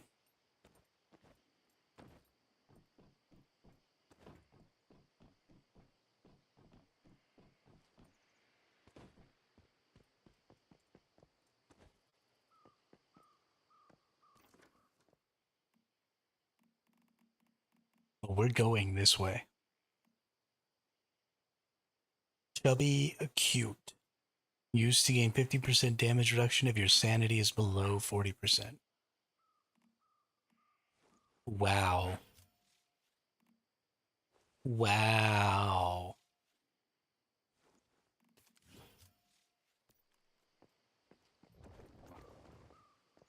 So if you're fat because you're depression eating, you gain damage reduction. I'm pretty sure that's what that's trying to say.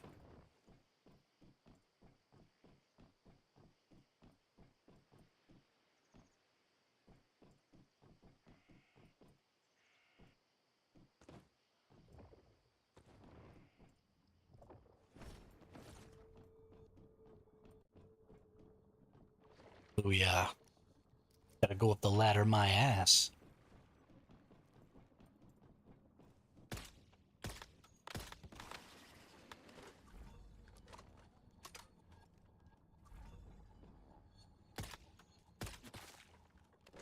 Ladders are for noobs.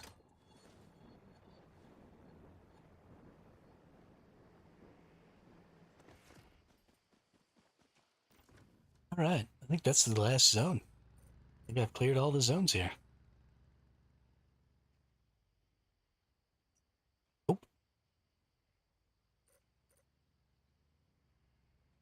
how did I miss this zone?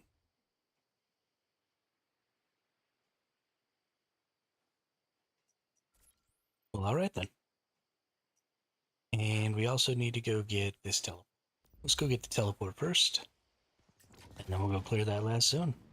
We have about an hour left before the game shuts down. Yeah, about an hour and 15 minutes.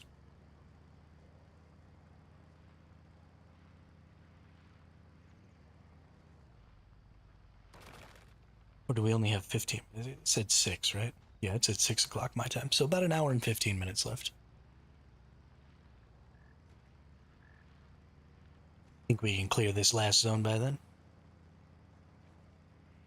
I don't think...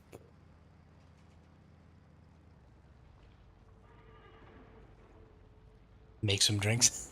Do I? I guess I could make some blueberry soda or something real quick. That seems like probably a good idea.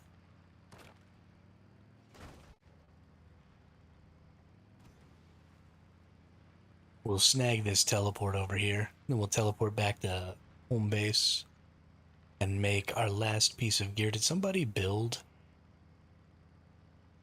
Or is this just in the game now? Because this didn't used to exist.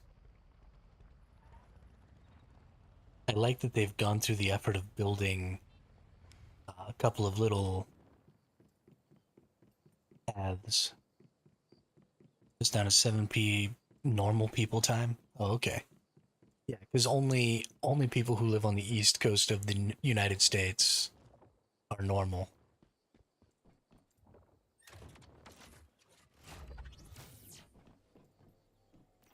Fucking psycho.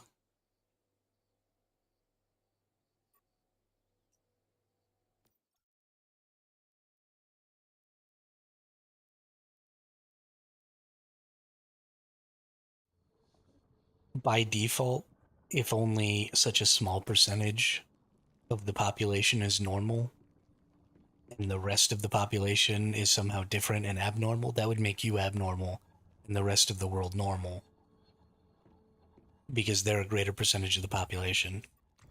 So, I don't know what to tell you, bud.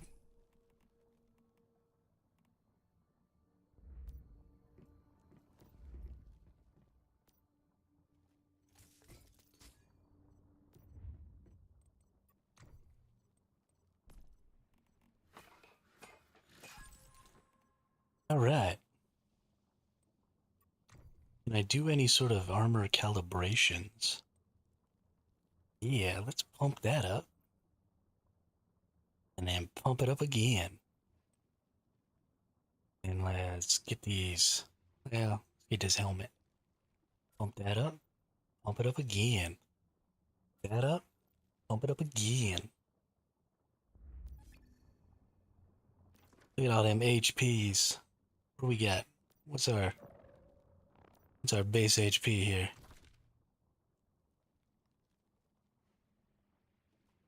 11,000 or 1,100. Yeah, that's true. Actually, I do need to probably break down some of this stuff. Man's got a point. Break it down.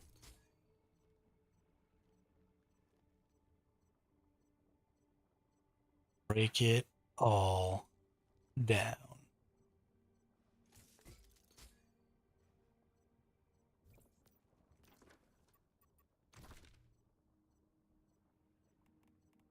Well, yeah, but that's like fully calibrated, fully modded.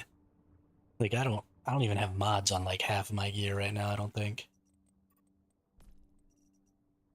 And I certainly haven't taken the time to go get like legit mods. Of course, I guess most of my armor pieces do actually have HP mods on them. I think I have 4 HP mods on right now, so maybe my HP is a little weak. But, what else? Alright, I'll be right back. I gotta use the restroom.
Why is Darkling gonna kill me with a club?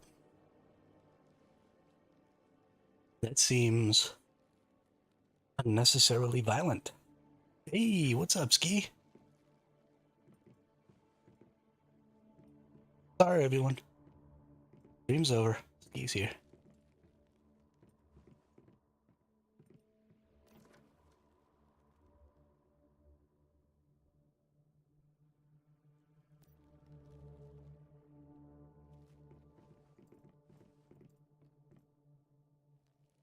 Okay.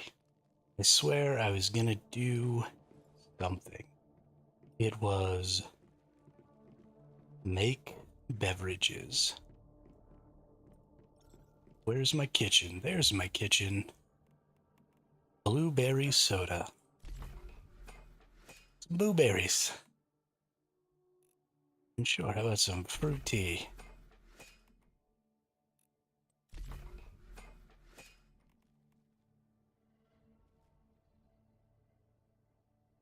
Ooh, do I have everything I need to make crumbly breads? Crumbly bread.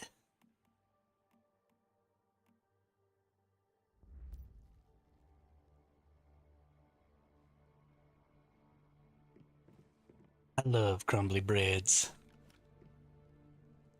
Crumbly breads. That's breads.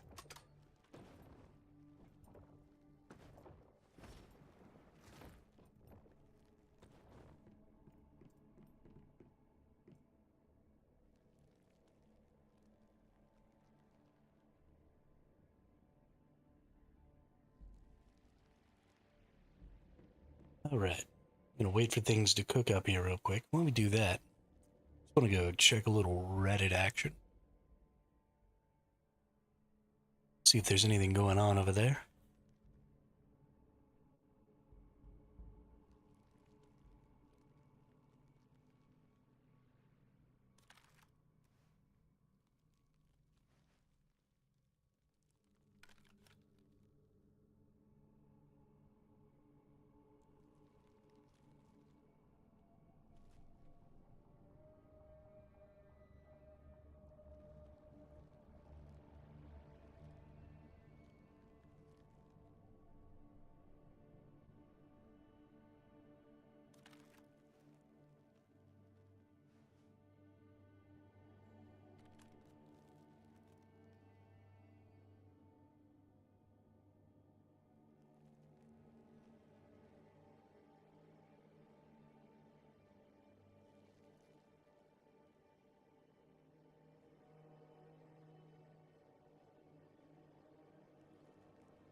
Alright, nothing of even remote interest. Grab all my foods and my drinks.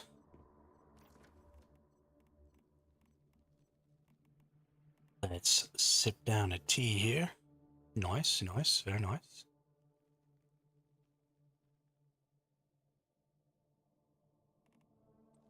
I think I want one of these teas, right?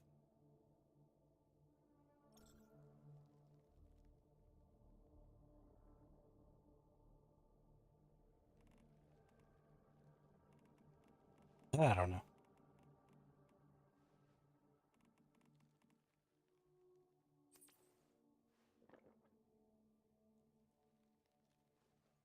Here we go. That's what I needed. Now we can go out into the world.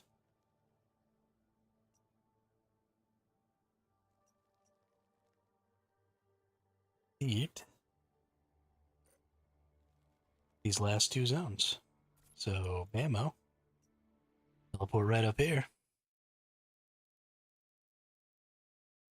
Yeah, that's why I drank the tea. Was to deal with the lunar time.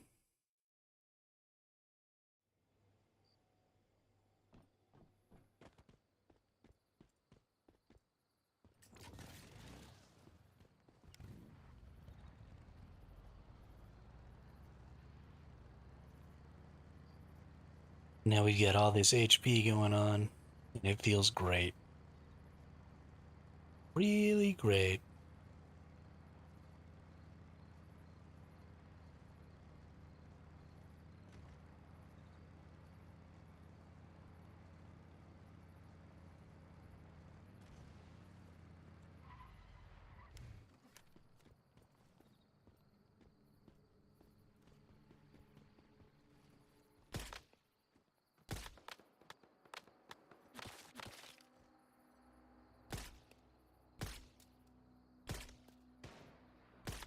Bullshit.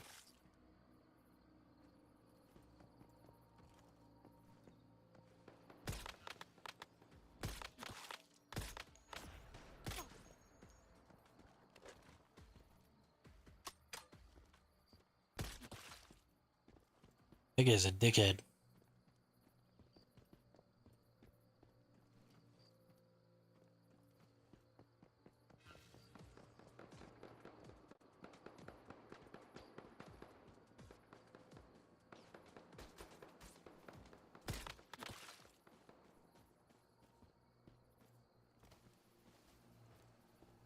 Where am I even getting shot at from?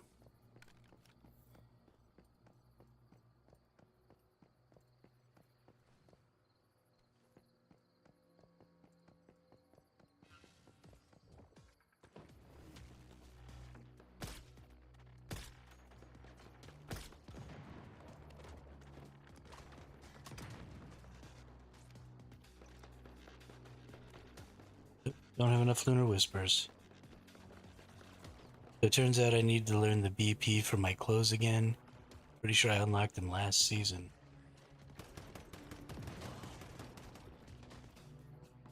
Sewing is a skill. You don't use it, you lose it. You must not have made those clothes often enough.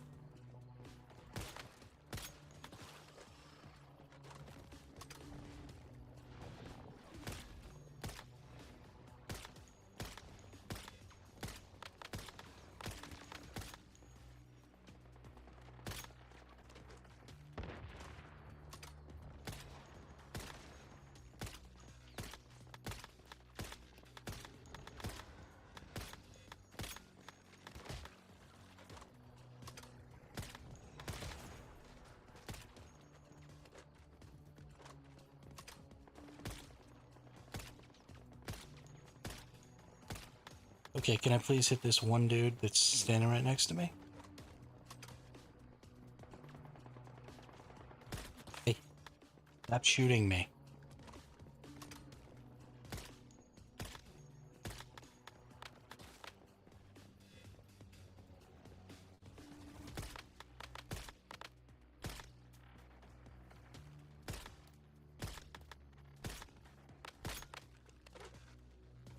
I don't know how this void thing...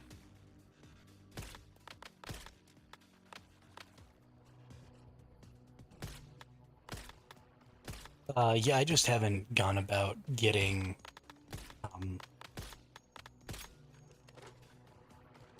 don't have a dream catcher in my Eternal Land inventory, so I wasn't able to bring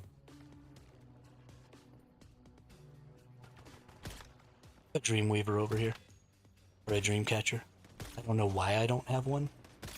I assume my Eternal Land inventory was just full, and my Dreamcatcher never went to my Eternal Land inventory.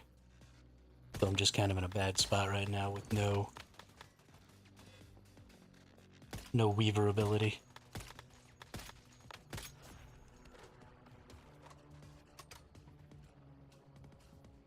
Because you're right, I do love that whim.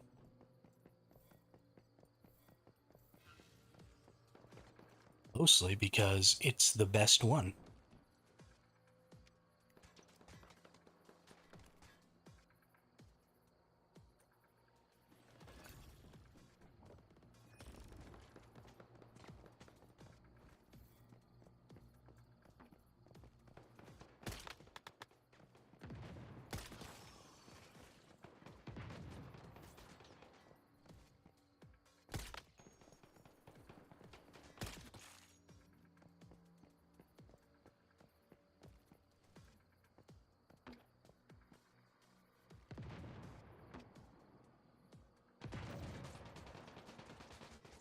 Oh no, what is going on?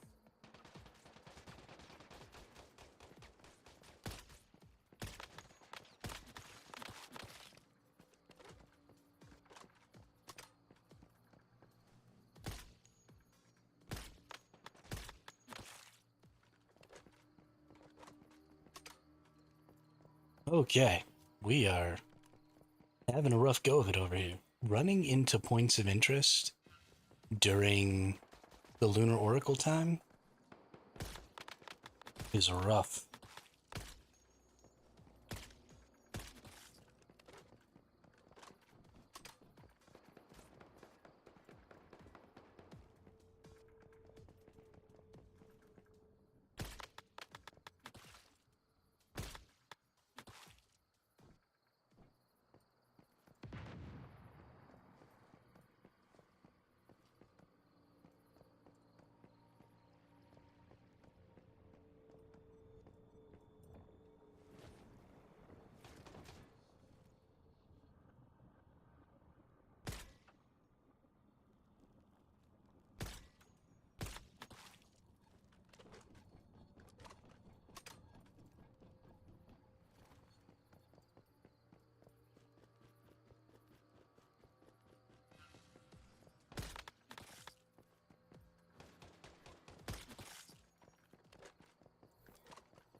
Even if it's not all the way, even if they only give it like half the speed that the Lunar Oracle gets and maybe half the aggro range that the Lunar Oracle gets, I still think that would be a better option than what we have now, because being a sniper is just kind of easy. I'd like to see it be a little more difficult.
Oh god, that's an enemy.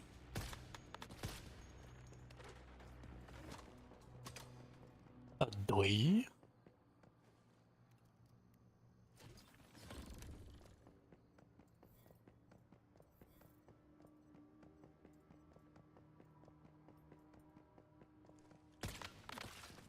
Boom. Get shot in the face.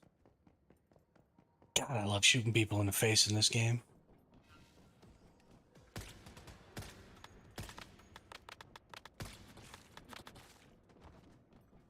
Does it make me miss more? Absolutely. Is it hella fun? Absolutely.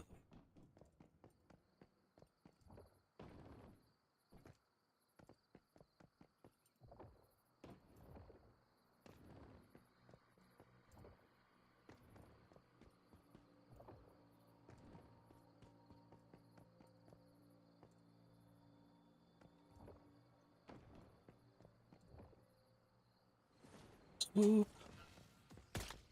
Get shot.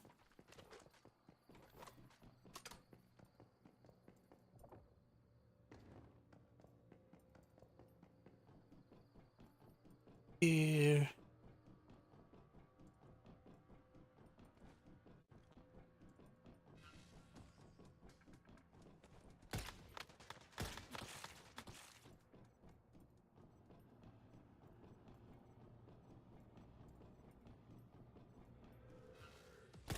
Bang, bang, bang, bang. Oh no. Run away.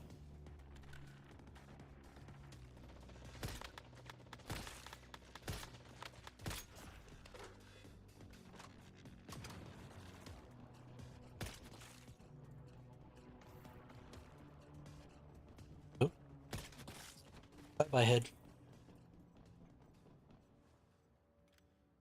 Oops, there goes another exploded head. There goes another exploded head. There goes another enemy head.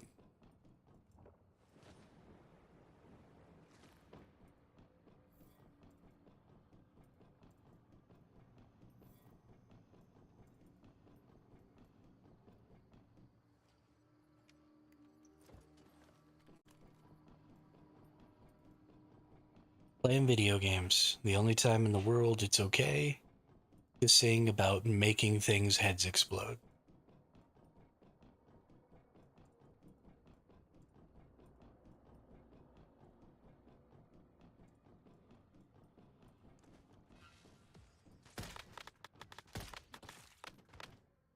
At least I hope it's okay.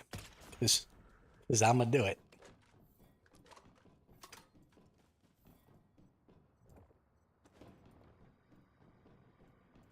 Terrible to find out that everybody else in the world had a vote and decided that wasn't okay.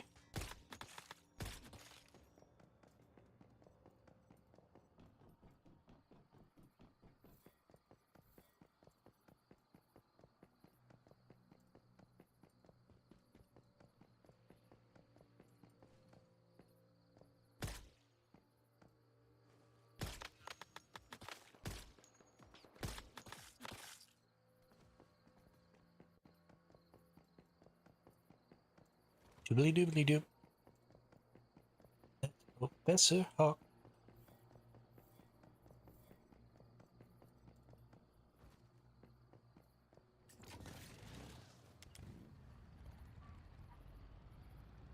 Please don't ever let me be. I only want to be by your side.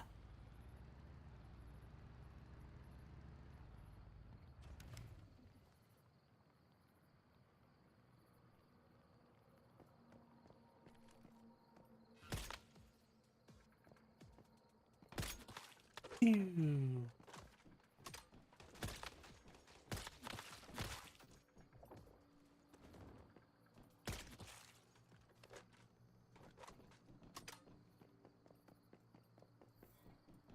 Right, I'm pretty sure I can get my last gear crate. And my mystic crate down here.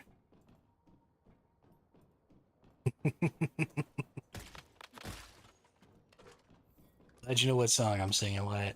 Good for you.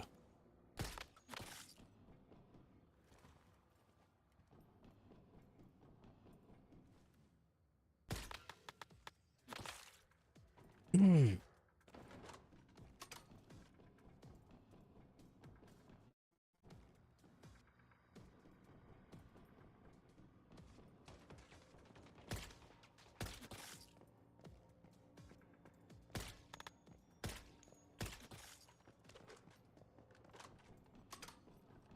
I was really kind of hoping for a butterfly.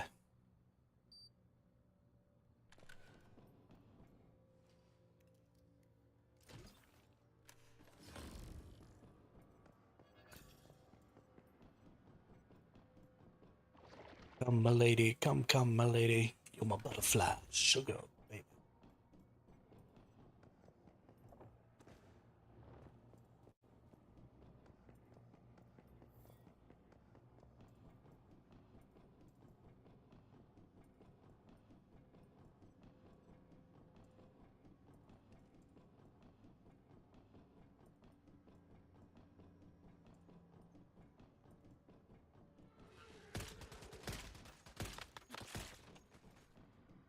And we need to activate this rift anchor.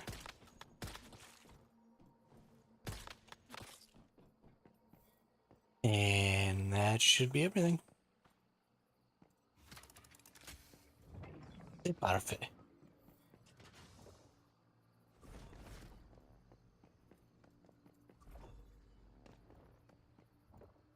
Whee.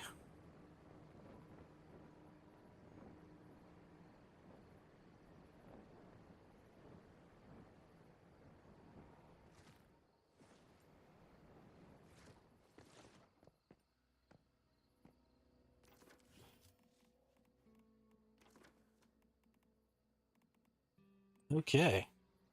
Think it's time. So this next zone is also the boss zone. I don't think we have time to beat the giant before the shutdown happens in about 45 minutes. Maybe we do. We might give it a shot. Thought you were signaling Toadie's Possum Kingdom? Say what now?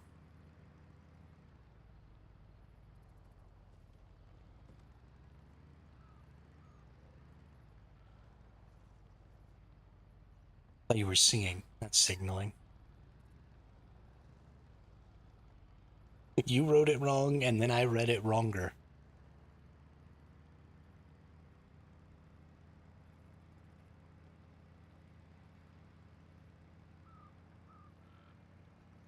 I don't know band names, and I don't know song names. So, unfortunately, you're making reference to a song that probably sounds very much like whatever I was singing. It very well could be what I was singing, but I'll never know. When we were in high school and a little bit into college, my brothers used to play a fun game called Can Hermit Guess the band name or the song title? And I could get the song title sometimes, because, a lot of times the song title's just in the song. But, sorry, my stream might be crashing right now. Internet's freaking out just a little bit. So you all may, glitch out for a moment and then come back. Or maybe nothing. Yeah, but I don't know what that song is.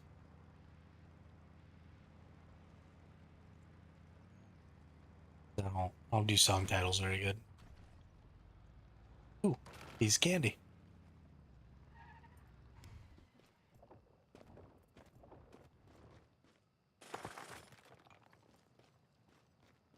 Oh, yeah, something like that, Ski. About 45 minutes. They're doing the update early. So we're getting the update today.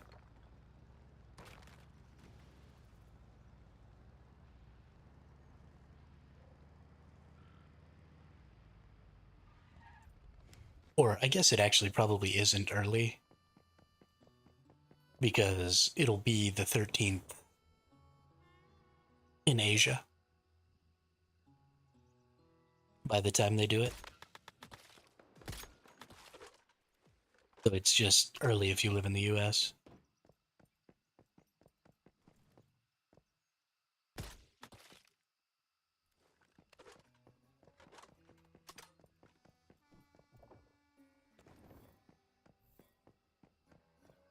Oh, that's right. I remember. I like this point of interest too. I had some really good PvP fights in this point of interest during Prism versus Clash. We had quite a bit of fun over here one day, if I do recall correctly. Gosh, I can't wait until Prism versus Clash again.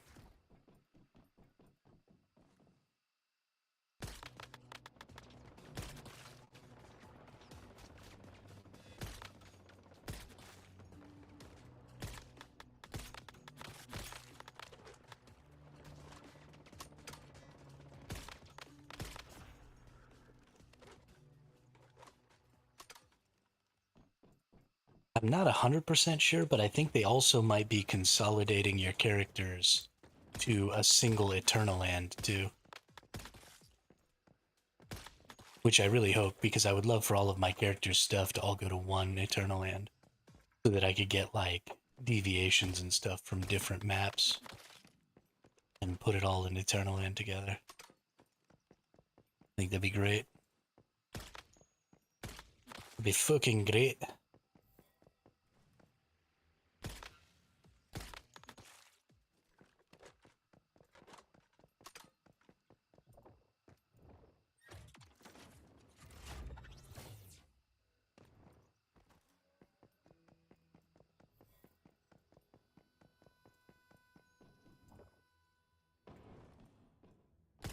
And you're dead. And so are you. Everybody's dying. Getting shot in the face.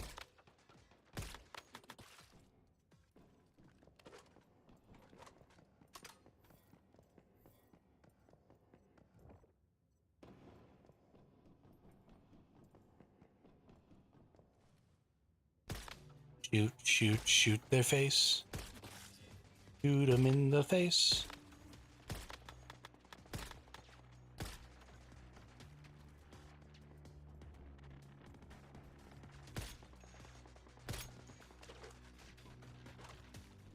Okay, I'm having a little bit of trouble with the face shooting.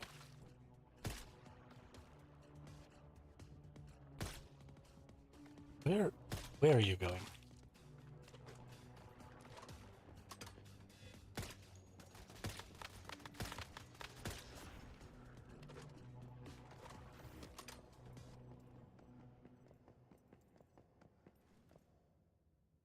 Back of the head. Right in the face.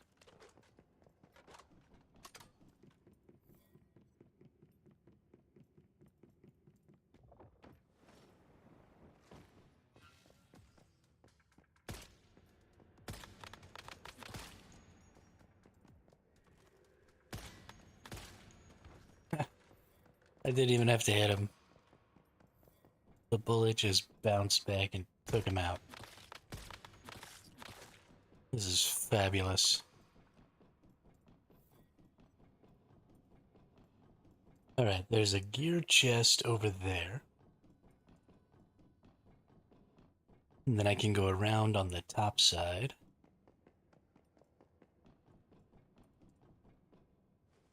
I believe there should be another gear crate.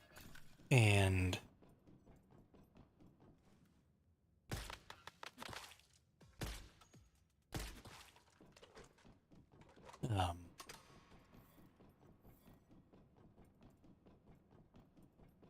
gotta go up one more level. Is there not a way up right here? What the hell is going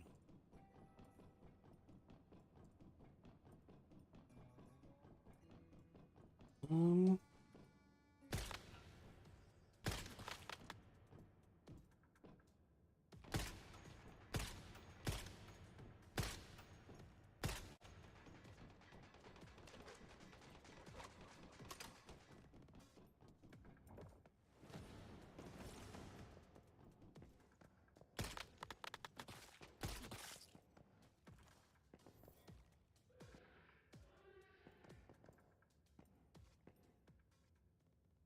open.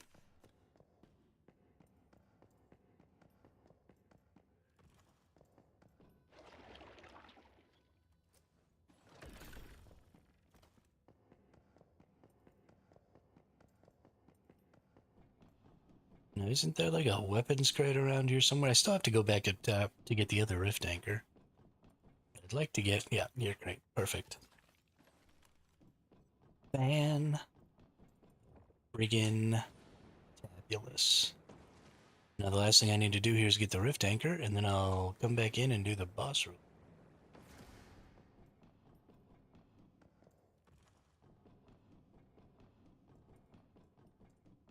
Because I still have about 30 minutes. And I think I can do the boss in 30 minutes. Fairly sure.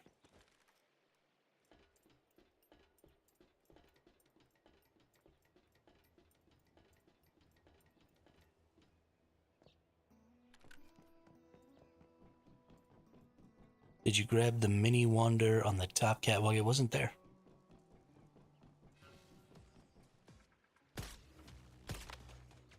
Think somebody else got it.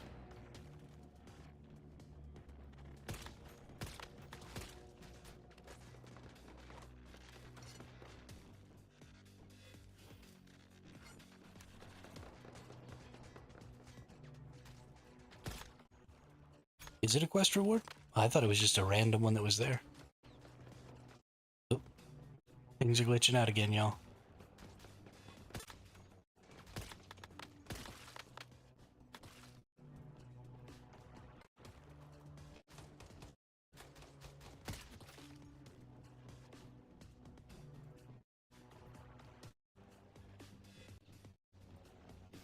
Oof.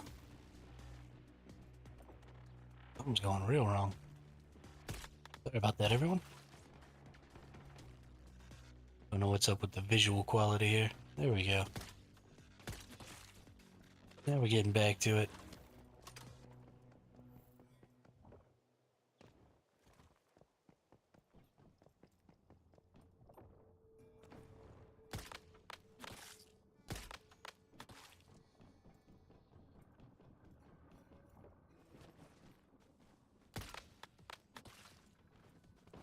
Changing that dev to only get from crafting the vortex generators. Oh, are they really?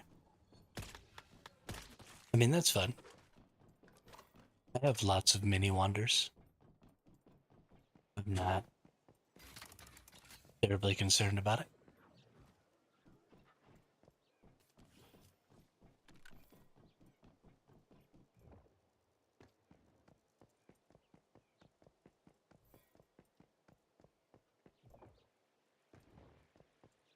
Honestly, I think that's one of the easiest ones to get. Crafting vortex generators ain't nothing. Be cool, maybe if they put something else in its place, you know? Give you the ability to get something more useful. Put a Chefosaurus in that bitch.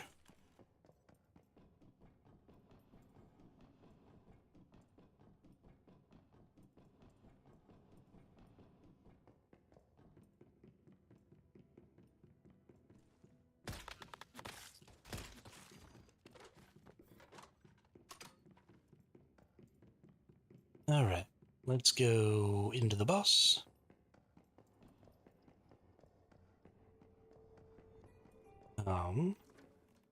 We need to drink another sanity curing food here. Use a long acting activator, sure. Get all healed up. Eat our shattered bread. Fantabulous.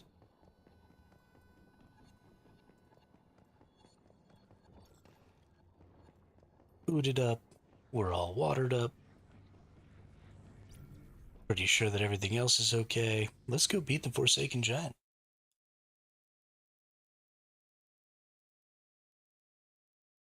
I don't exactly remember all of the Forsaken Giant's attacks.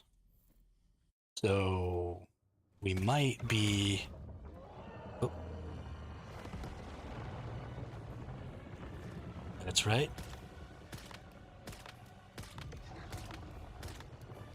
That means he's swiping with the left hand, so I gotta come over here. I can pop him a few times. Deal, good deal.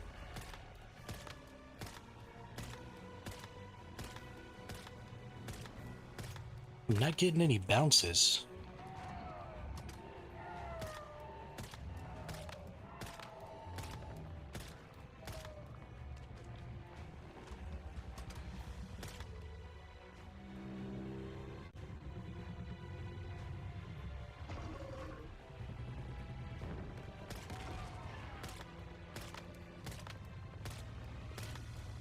Drama has rekindled your memory.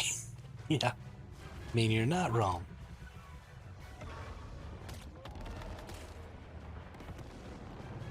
Whew. Almost didn't get there.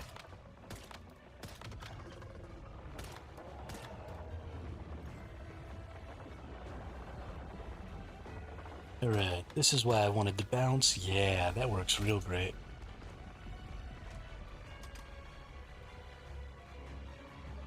Even if the bounce isn't great for the boss himself, I really like the idea of having the bounce for the ads here. And I think that's going to be great for Leah Lab also.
Oof. I keep forgetting what that first little spot means.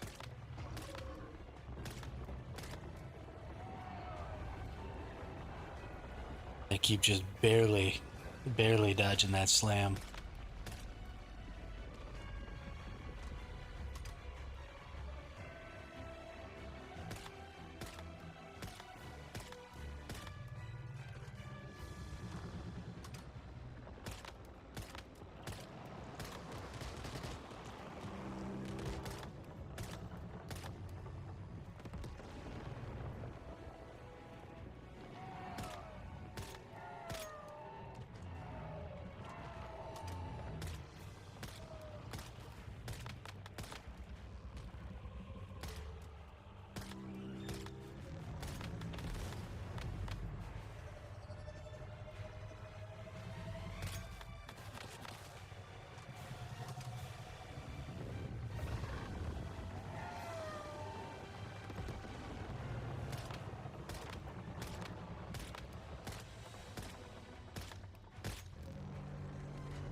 This dude is getting cooked.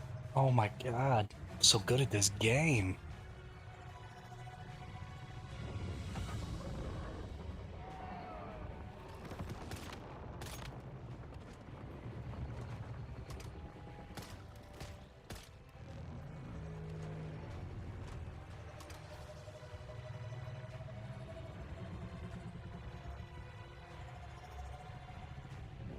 So freaking good at this freaking game.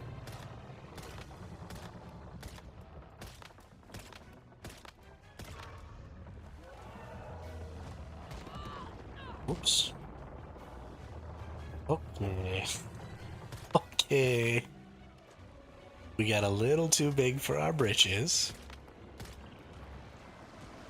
We maybe made a bit of a mistake there.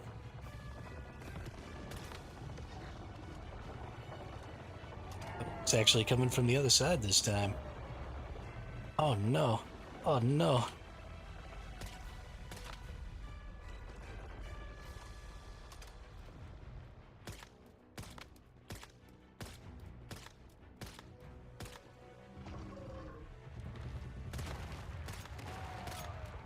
But that's right. Here in a second, he's gonna like start looking around, trying to find me.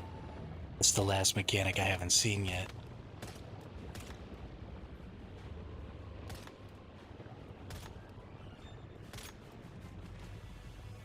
And I gotta like run up underneath him.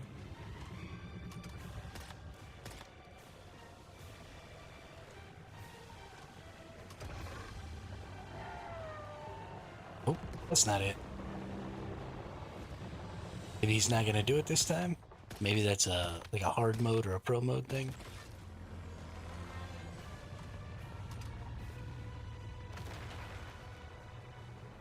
Whatever it is, don't matter.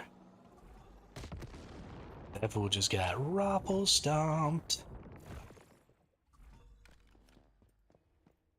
Oh, thank you.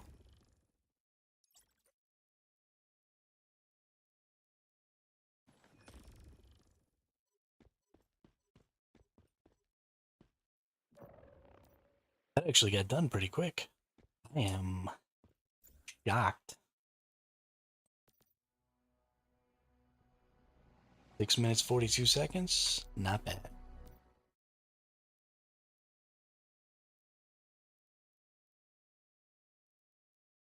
Bad at all.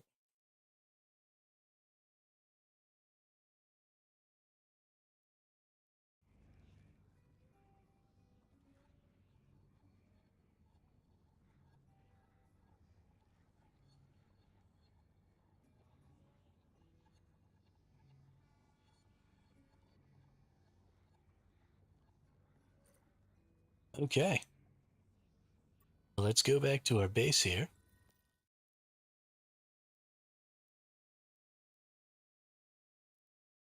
Yo, Lothar, what's cracking? We're good. We're real good. We just finished up the last boss. So we're pretty much done with all the things we need to do for phase 2. We still gotta beat all of the regions in Blackheart. And we still got some Prime War stuff to do.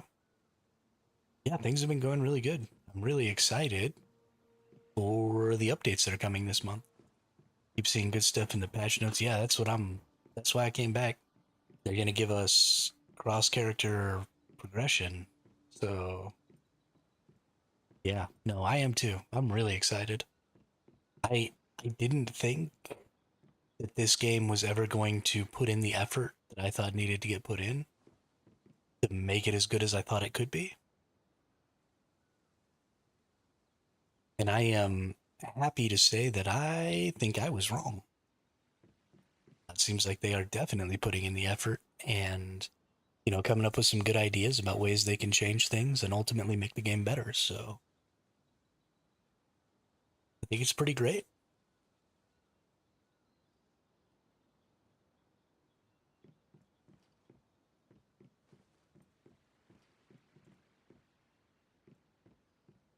I think it's pretty great. I want to. Yeah, absolutely.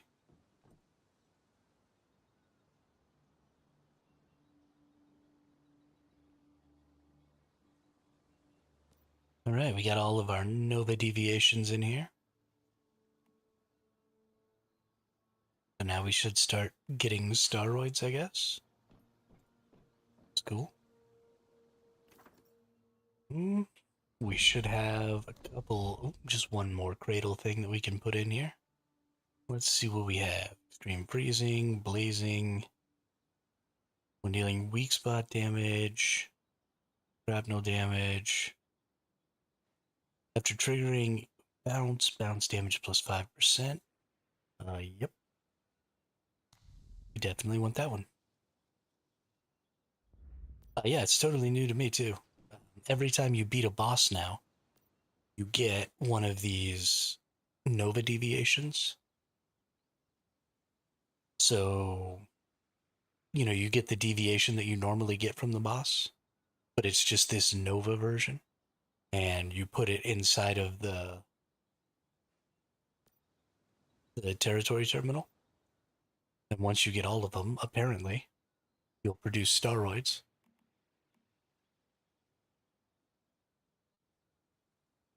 This is in the Manibus scenario, so the staroids are for doing the Prime Wars. That's probably just a way to help casual players. Like, this isn't probably going to help me very much, but it's a great way to help casual players be able to get the staroids that they need to be able to do the Prime Wars or trigger the Prime Wars on their own without having to rely on other players who maybe aren't active during their time. So I think a good little ad there. And then for those of us who are active all the time and who have our own staroids, we just get more runs at the Prime War, which is also great.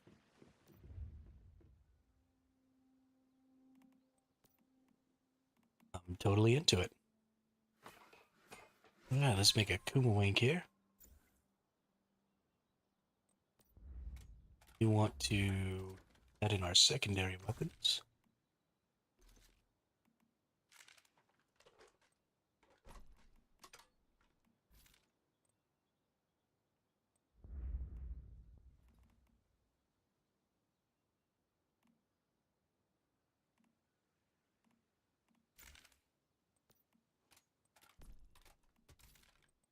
Pretty sure I got a nope. Accessories are good.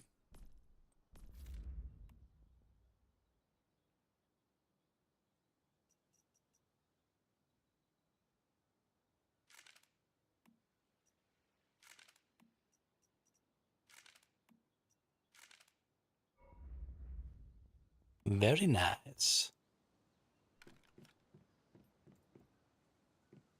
But yeah, we're getting an update in about 20 minutes, which is going to last for at least 2 hours. Plus, my NVIDIA GeForce Now will have to update, so we're not going to be playing any more today, unfortunately. But we will be back with the update tomorrow. I may try and put out a long-form video if there's anything that comes out with the update that's really important to know. I might just put out a little 5-minute video on it or something. We'll see. We'll see. You know me. I fucking hate editing videos. So rather just stream. But yeah, I don't mean to bail on you right after you got here, Luther. But that was all we were really planning on doing today, and we don't really have any time to start up something new before the update happens, so we're probably going to call it for the day. Thanks everybody for coming by. It's been so nice to see some of the old crew back in the channel. We had one of our most successful streams in quite some time today. So I really appreciate that. I really appreciate everybody coming and being in the chat, all the lurking. All that stuff is super awesome. So thank you all for helping make that happen, for helping the channel grow. We will be back tomorrow for sure with the new update. So we'll get a chance to look at what some of that means and finish up the Blackfall region and start looking at some other stuff. So yeah, I hope everybody has a great day, and I will see you all on the next one.